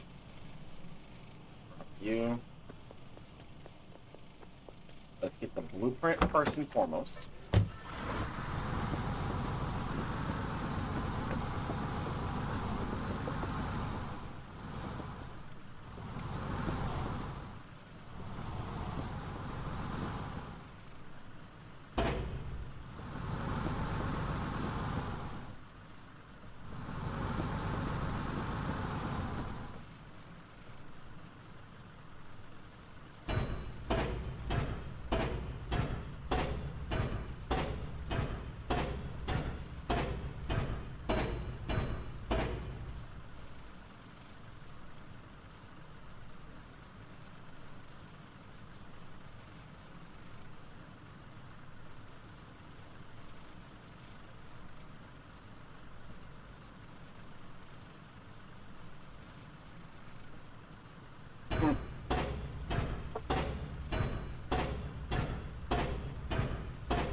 this would require 35 rare, so I need 135 total.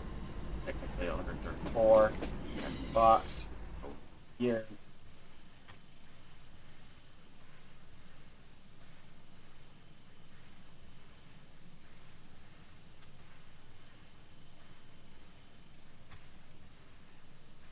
And I know I'm gonna need more rares to begin with.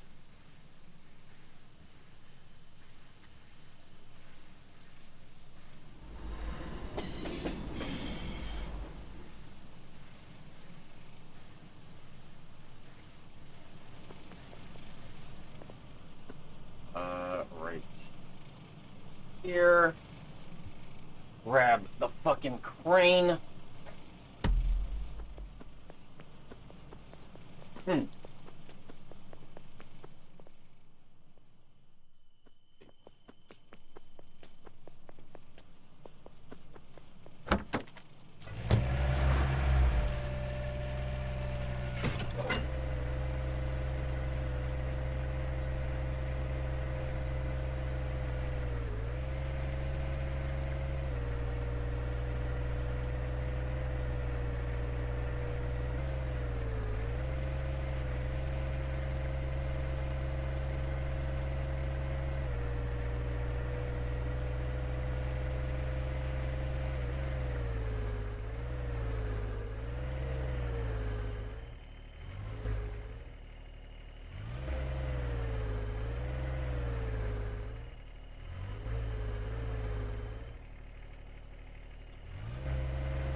Yeah.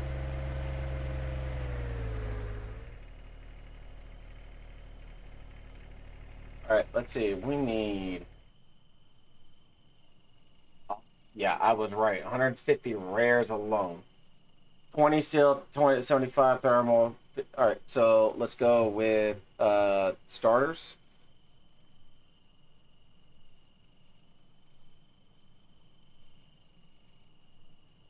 How much is that?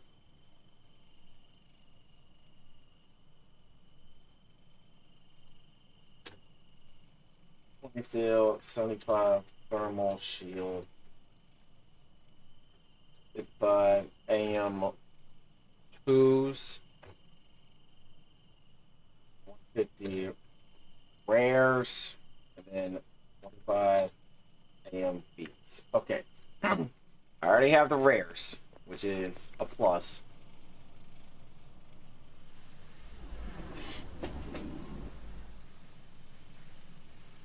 Box. Oh, did I not get that? No, I did not.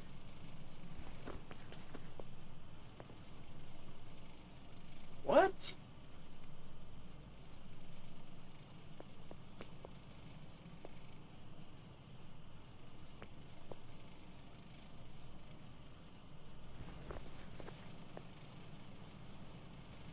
I was about to be like, what the fuck?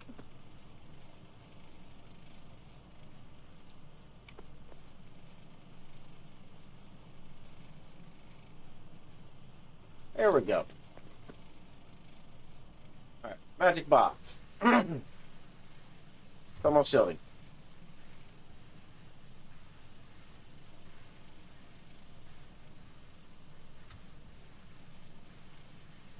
I need steel.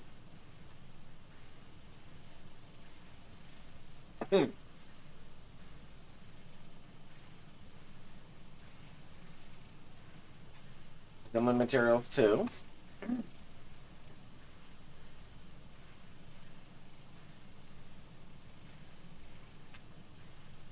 And assembly materials 5. Like, what's more impressive for me, or to me, are the regiments that make multiple nukes.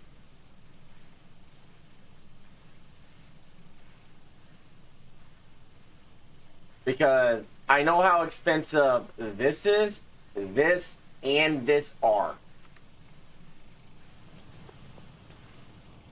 Okay, booster. Now the body.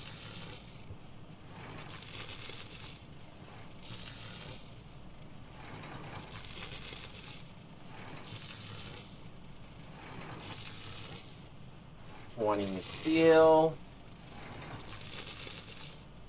5 thermal.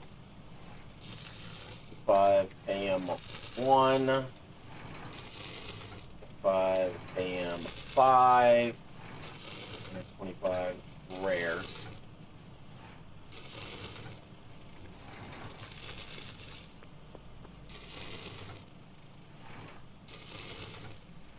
Steel is good.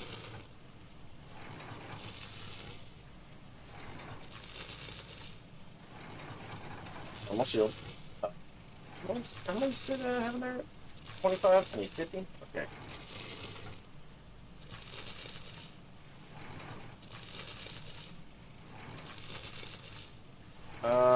Fucking 16. You know what, we're gonna go full on this.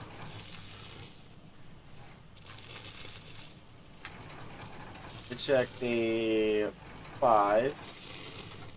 5s are good, and then rest are rares.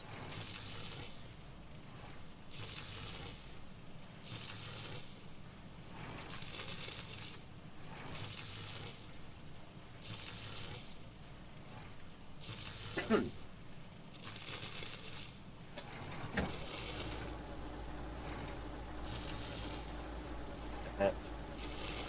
Home. Home. Home. Home.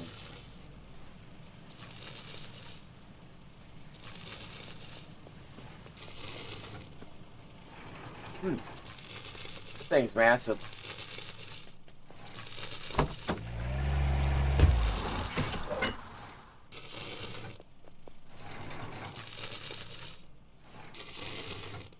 Hey, this is a full day, man. Full fucking day. Sped up rather fast. Why is there low power?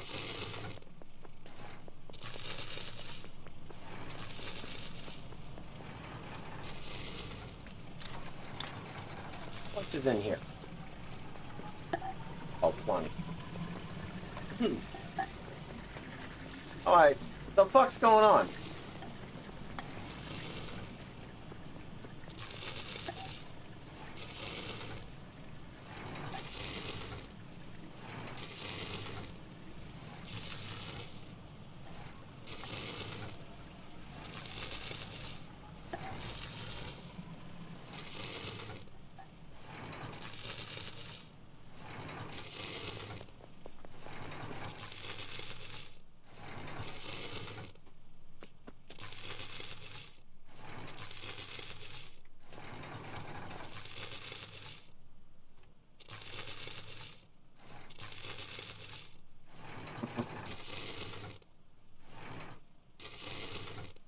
If I had an intel center, I would 100% point it to wherever they wherever they wanted me to target, and I would target the shit out of that too.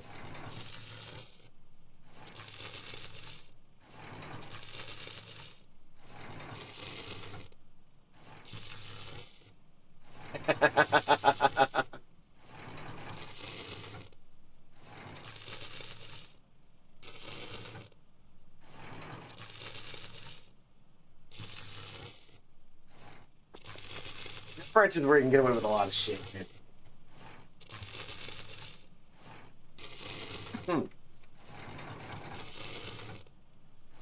If I knew where airspace was, I would target it. Personally.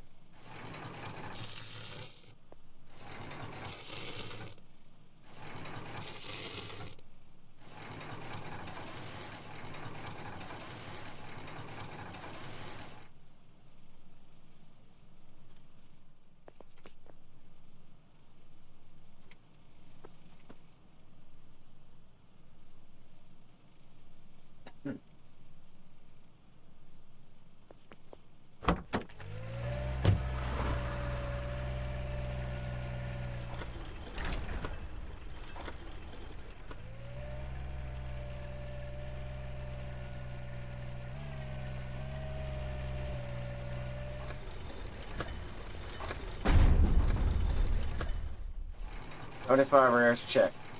Unstable substances. That's what I need.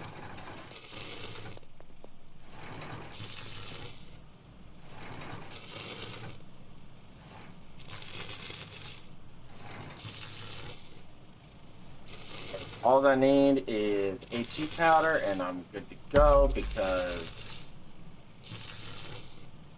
that'll be made into here.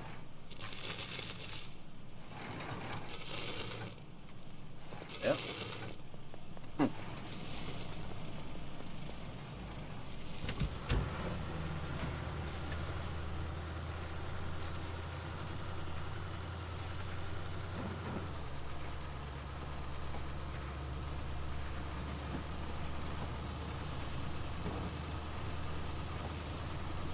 On the road, let's go.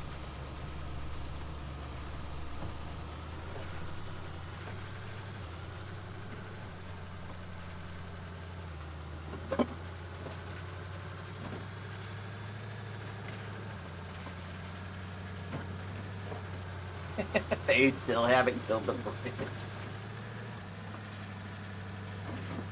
That's fucking funny.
Also, the new boot box is pretty interesting.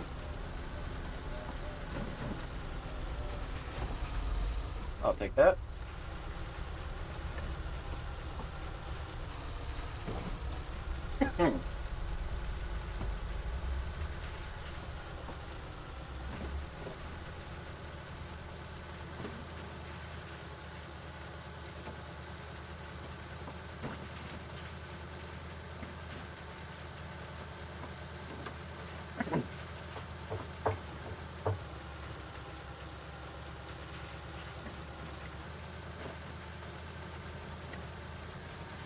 Ah, there's air. Empty.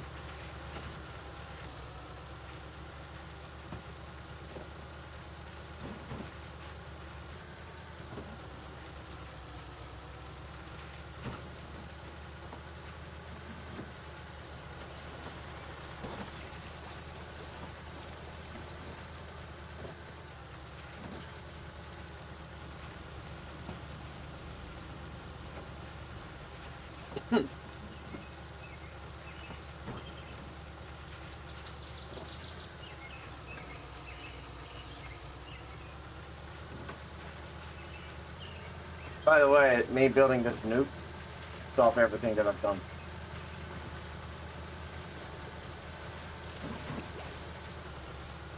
Even solo building on Devbranch is a bitch.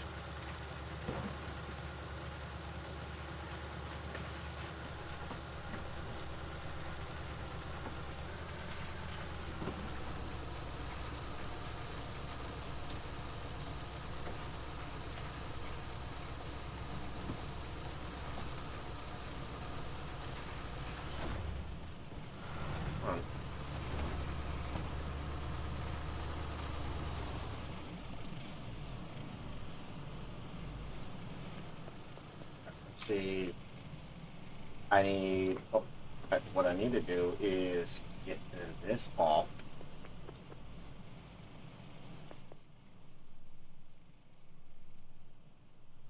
Where's my crane?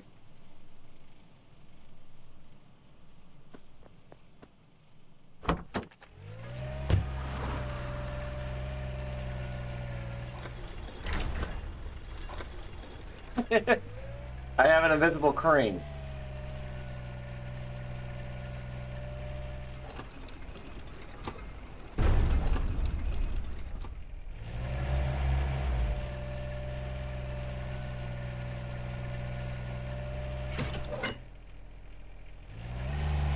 Okay, as long as I know, what side to get in, I'm okay with it. Magic box.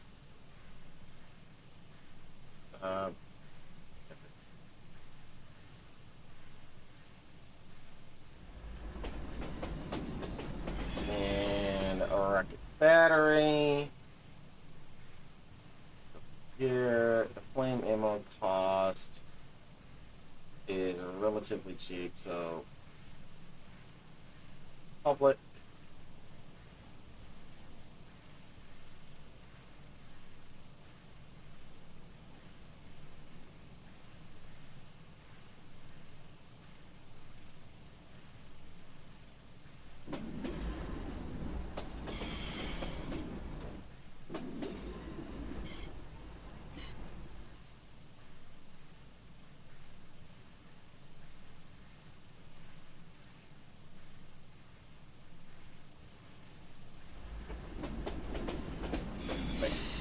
No, actually, let's see. How many do I need for the head?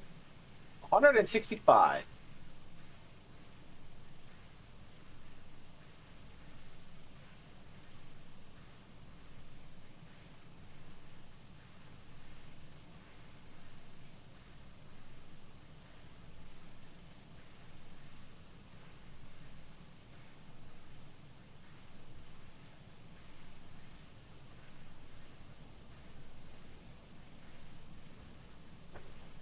The rest I have.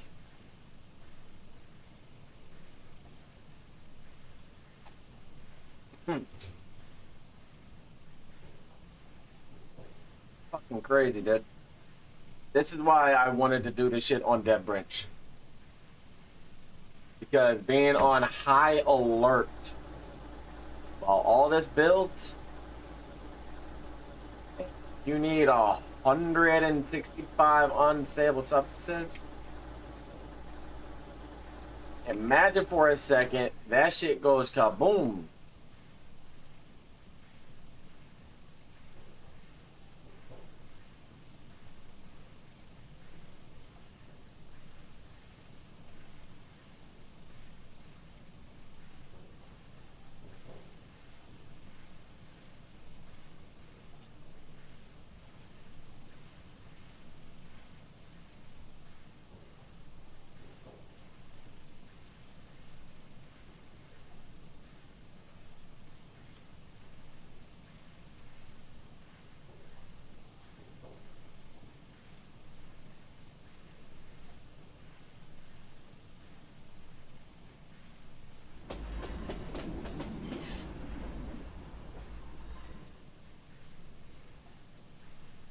Let me grab 100 rares real quick so I can get this.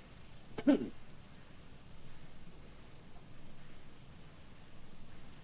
I can get this prepped and ready to go.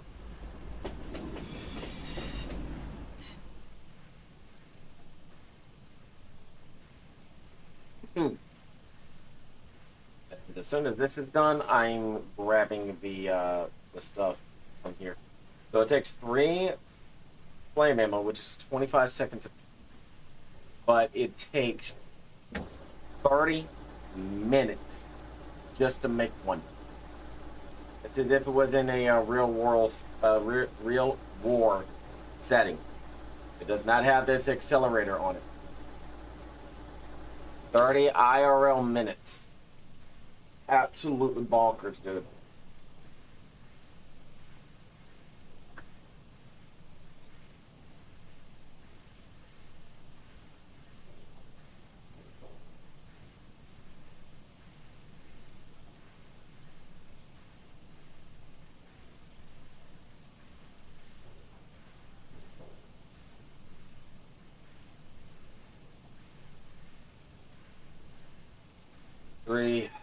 to.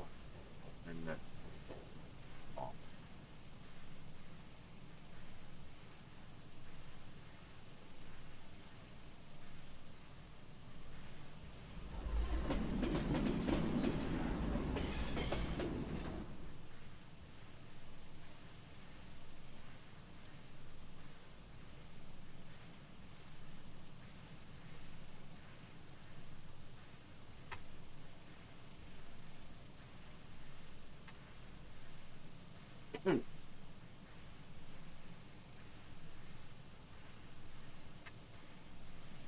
You mean to tell me that you stack it up like that, and these are unstable substances?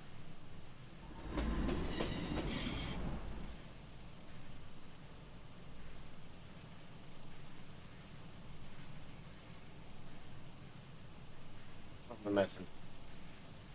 Have the rares. That. I need the threes.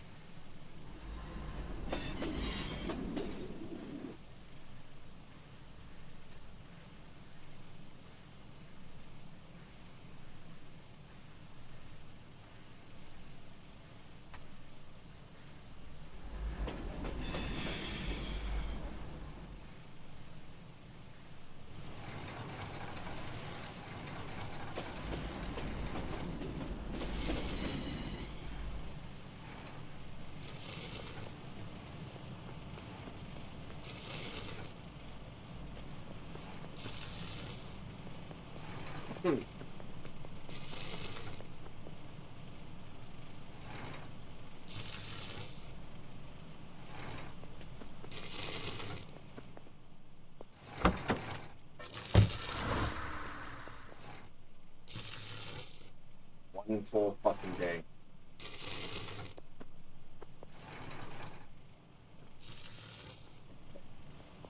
So it takes a full day for each component to make. And then you gotta be careful not to get spotted to deliver.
Honestly, if it like you can still cross, but you can't anymore, I would 100% nuke our facility. Yeah.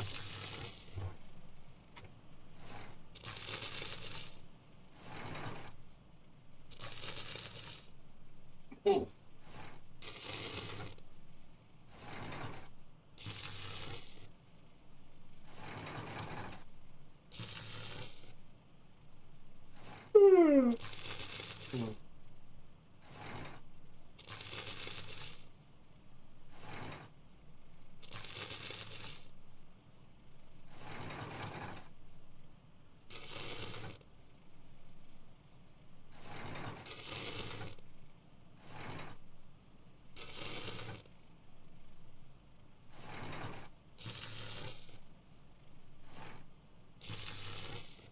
Just waiting for this to get built, and then I'm gonna kick it to the other scene that I've been going to.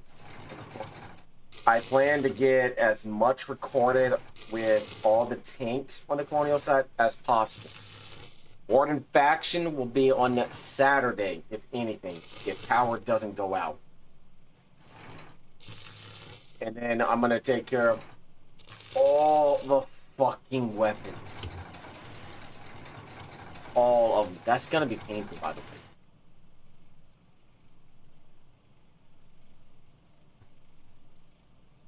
Right.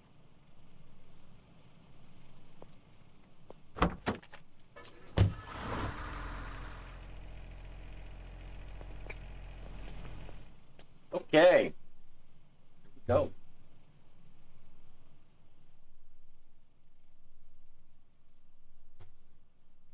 All right. The last item that I wanted to cover was the nuke. Once you have 100% ensured you have your 100 rare alloys just for the platform, which is this item itself right here, you will then build the following: the booster, the fuselage or the body, and the warhead. The booster costs 20 steel construction material, 75 thermal shielding, 55 assembly material 2s, 150 rare alloys, and 25 assembly material 5s. The body costs 20 steel construction materials, 75 thermal shielding, 65 assembly material 1s, 25 assembly material 2s, and 125 rare alloys. And the warhead, 75 rare alloys, 165 unstable substances, and 45 assembly materials. Each component takes a full day of IRL time in a real war setting in Foxhole to make. Keep in mind, these two alone, 200 rare alloys plus 150. That's 350 rare alloys. To include the 100 for the platform. That is 450 rare alloys. Once you are done, and you have everything built, whenever this wants to allow me to pack it up,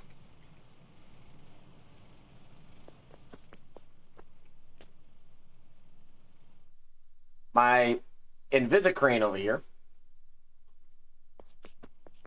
is deployed, and again, it's Devbranch, it's natural. You will then grab the booster. Actually, before you grab the booster, the one thing you will need to do is coordinate with 3 intel centers in its range, which is, I believe, 2,000 meters, to be able to target wherever in its radius. Once those 3 intel centers have identified the target that you want to hit, you will first pick up the booster and move it over by holding right click. Once it is in place, where you see the double gear icon, you lower it by left clicking it. Next, you will grab the booster and do the same.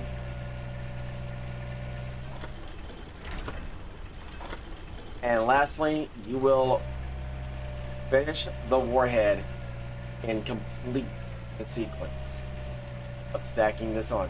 Now you might be curious, how does this go on here? Same as you put the booster on. Line it up with the double gear icon. You grab the last piece that is needed, the rocket warhead. Bring it over to the base and the body, and you will be good to go. Keep in mind, it's still going to take 2 full days on top of everything you just did to fill it up as well. You now have your rocket. Once you have everything set, you need heavy oil. Once it is full, you enter the codes as needed, and then you launch it.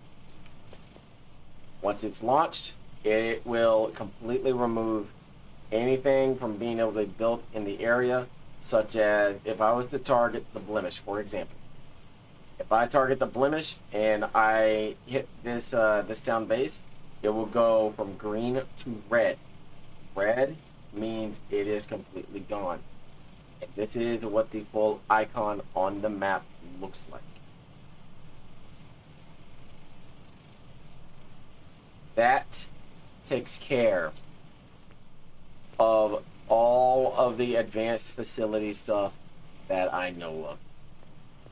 And everything that I can share knowledge base whenever it comes to facilities. The next series will be on defenses of what I know, to include the storm cannons, the intel centers, the weather centers, the underground bunkers, all of it. That will take place in sections because you have to check out certain stuff. I appreciate everybody staying tuned and watching this long.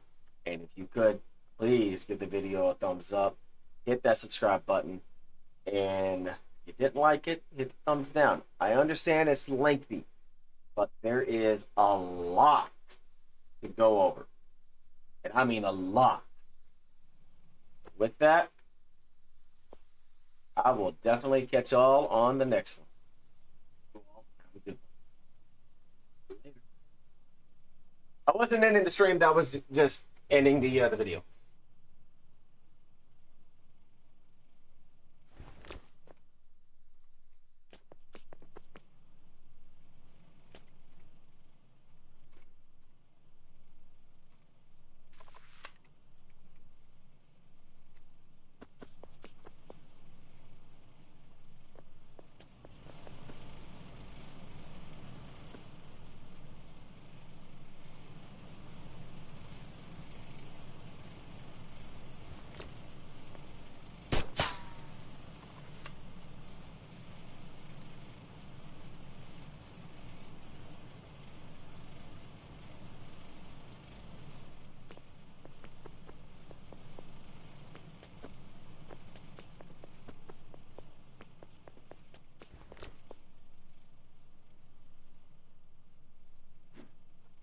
Damn it.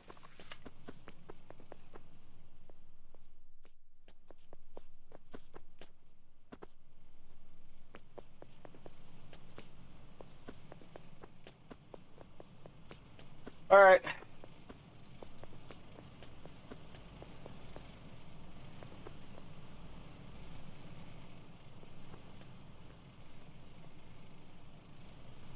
How much fuel does one take?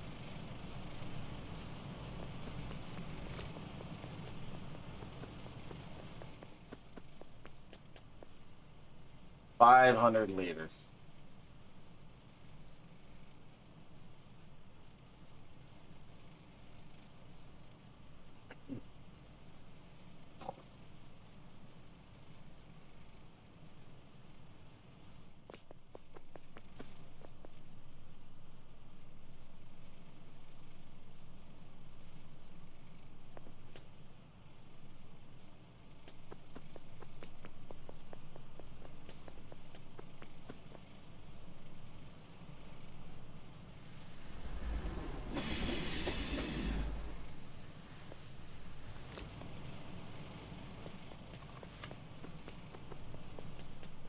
I don't want to get this full.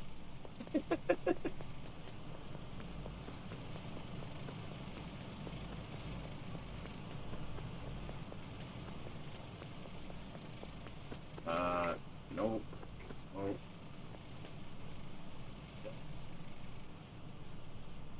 If the devs were to roll it back and this was part of the rollback, I wouldn't be be upset. I'd actually be relieved.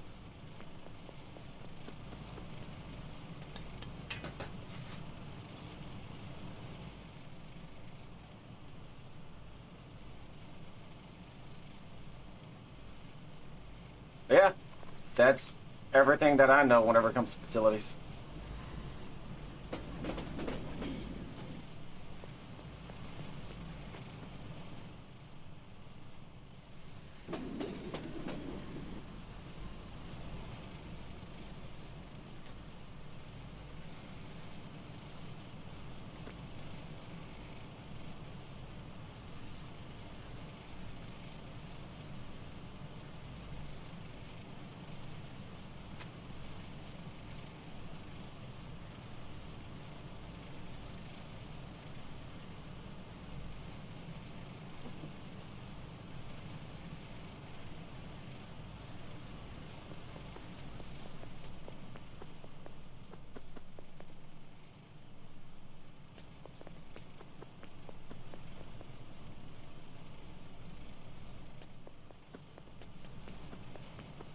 Let's see.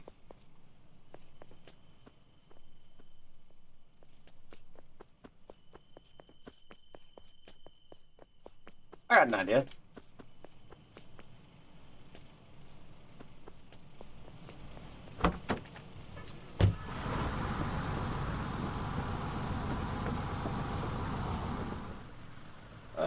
We're gonna go with here.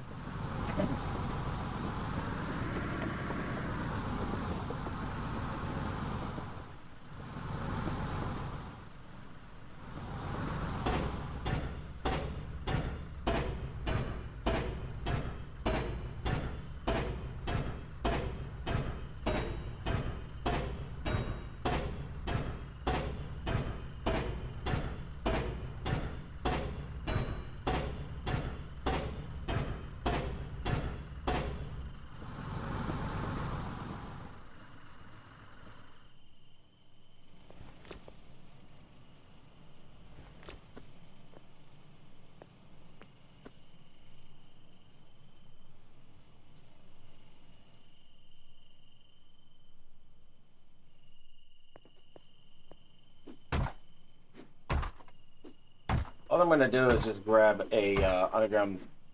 Oh wait, no. I need to turn this around.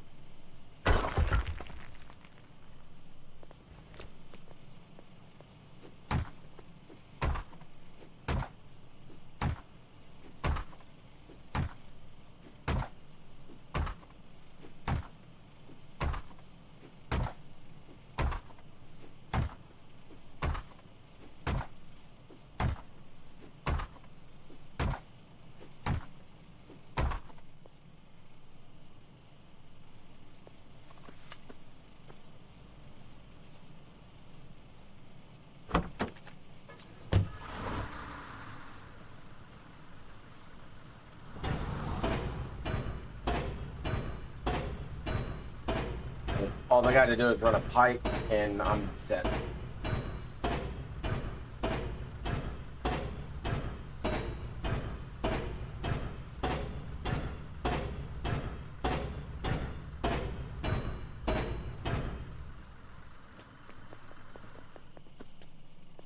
funny thing is, air can never say, "Oh, you never built a nuke." I'm like, "Yeah, the fuck I have." And their exact reaction is going to be, "When?" That branch on me. Real nuke? Fuck no.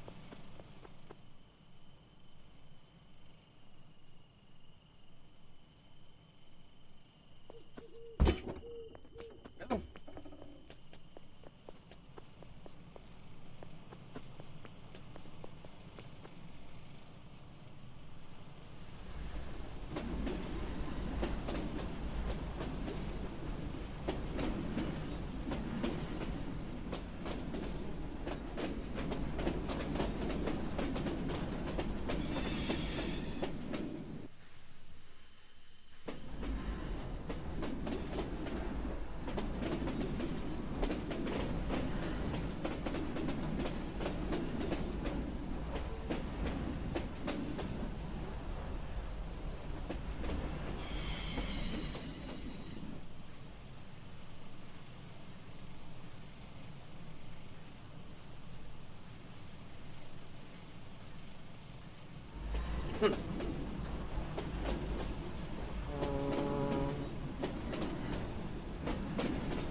Let's see.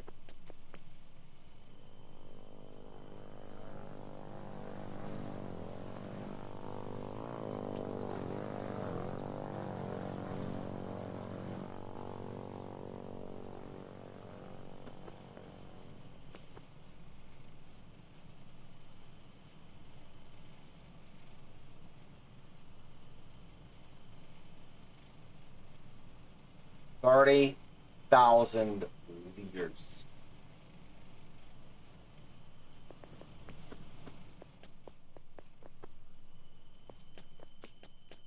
Jeez.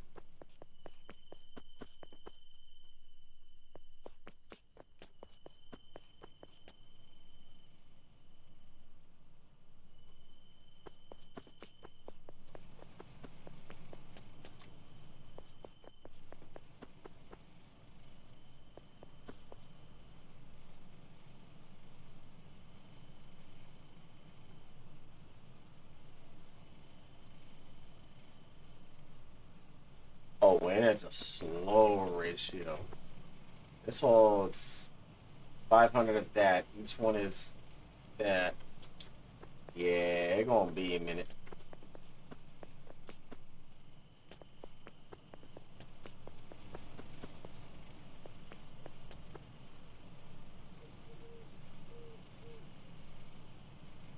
No wonder it takes forever. It's a slow build.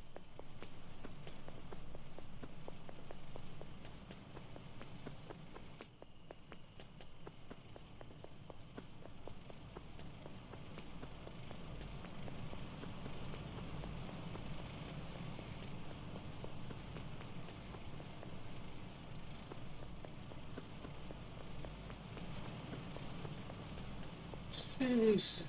Yeah, it's a very slow tick rate.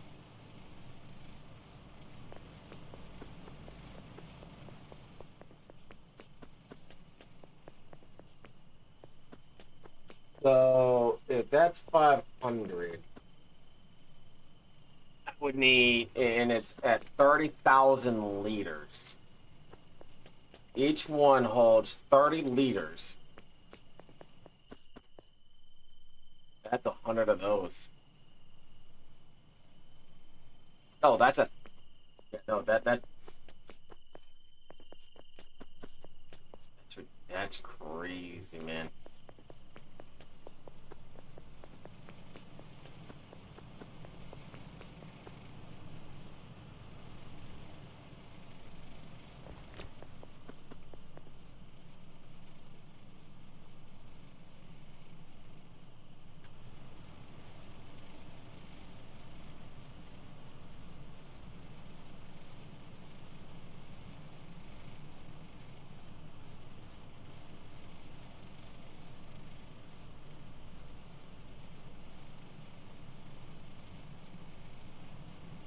Alright, I am pulling it there. Man, that's awesome. The fact that I was able to get everything taken care of and everything knocked out of the way, all the other stuff. I will be going through and formatting the previous video, the basics of facilities, and then I will be formatting the advanced stuff tomorrow and start working on the vehicles. Going to be the Colonial faction, and then I'm going to take care of the Border faction. Now I'm going to get a little bit of hate too. I don't care. It's to help the other people who want to get into the game. So I appreciate everybody who came on out and was lurking about and everything else. So I will catch y'all tomorrow.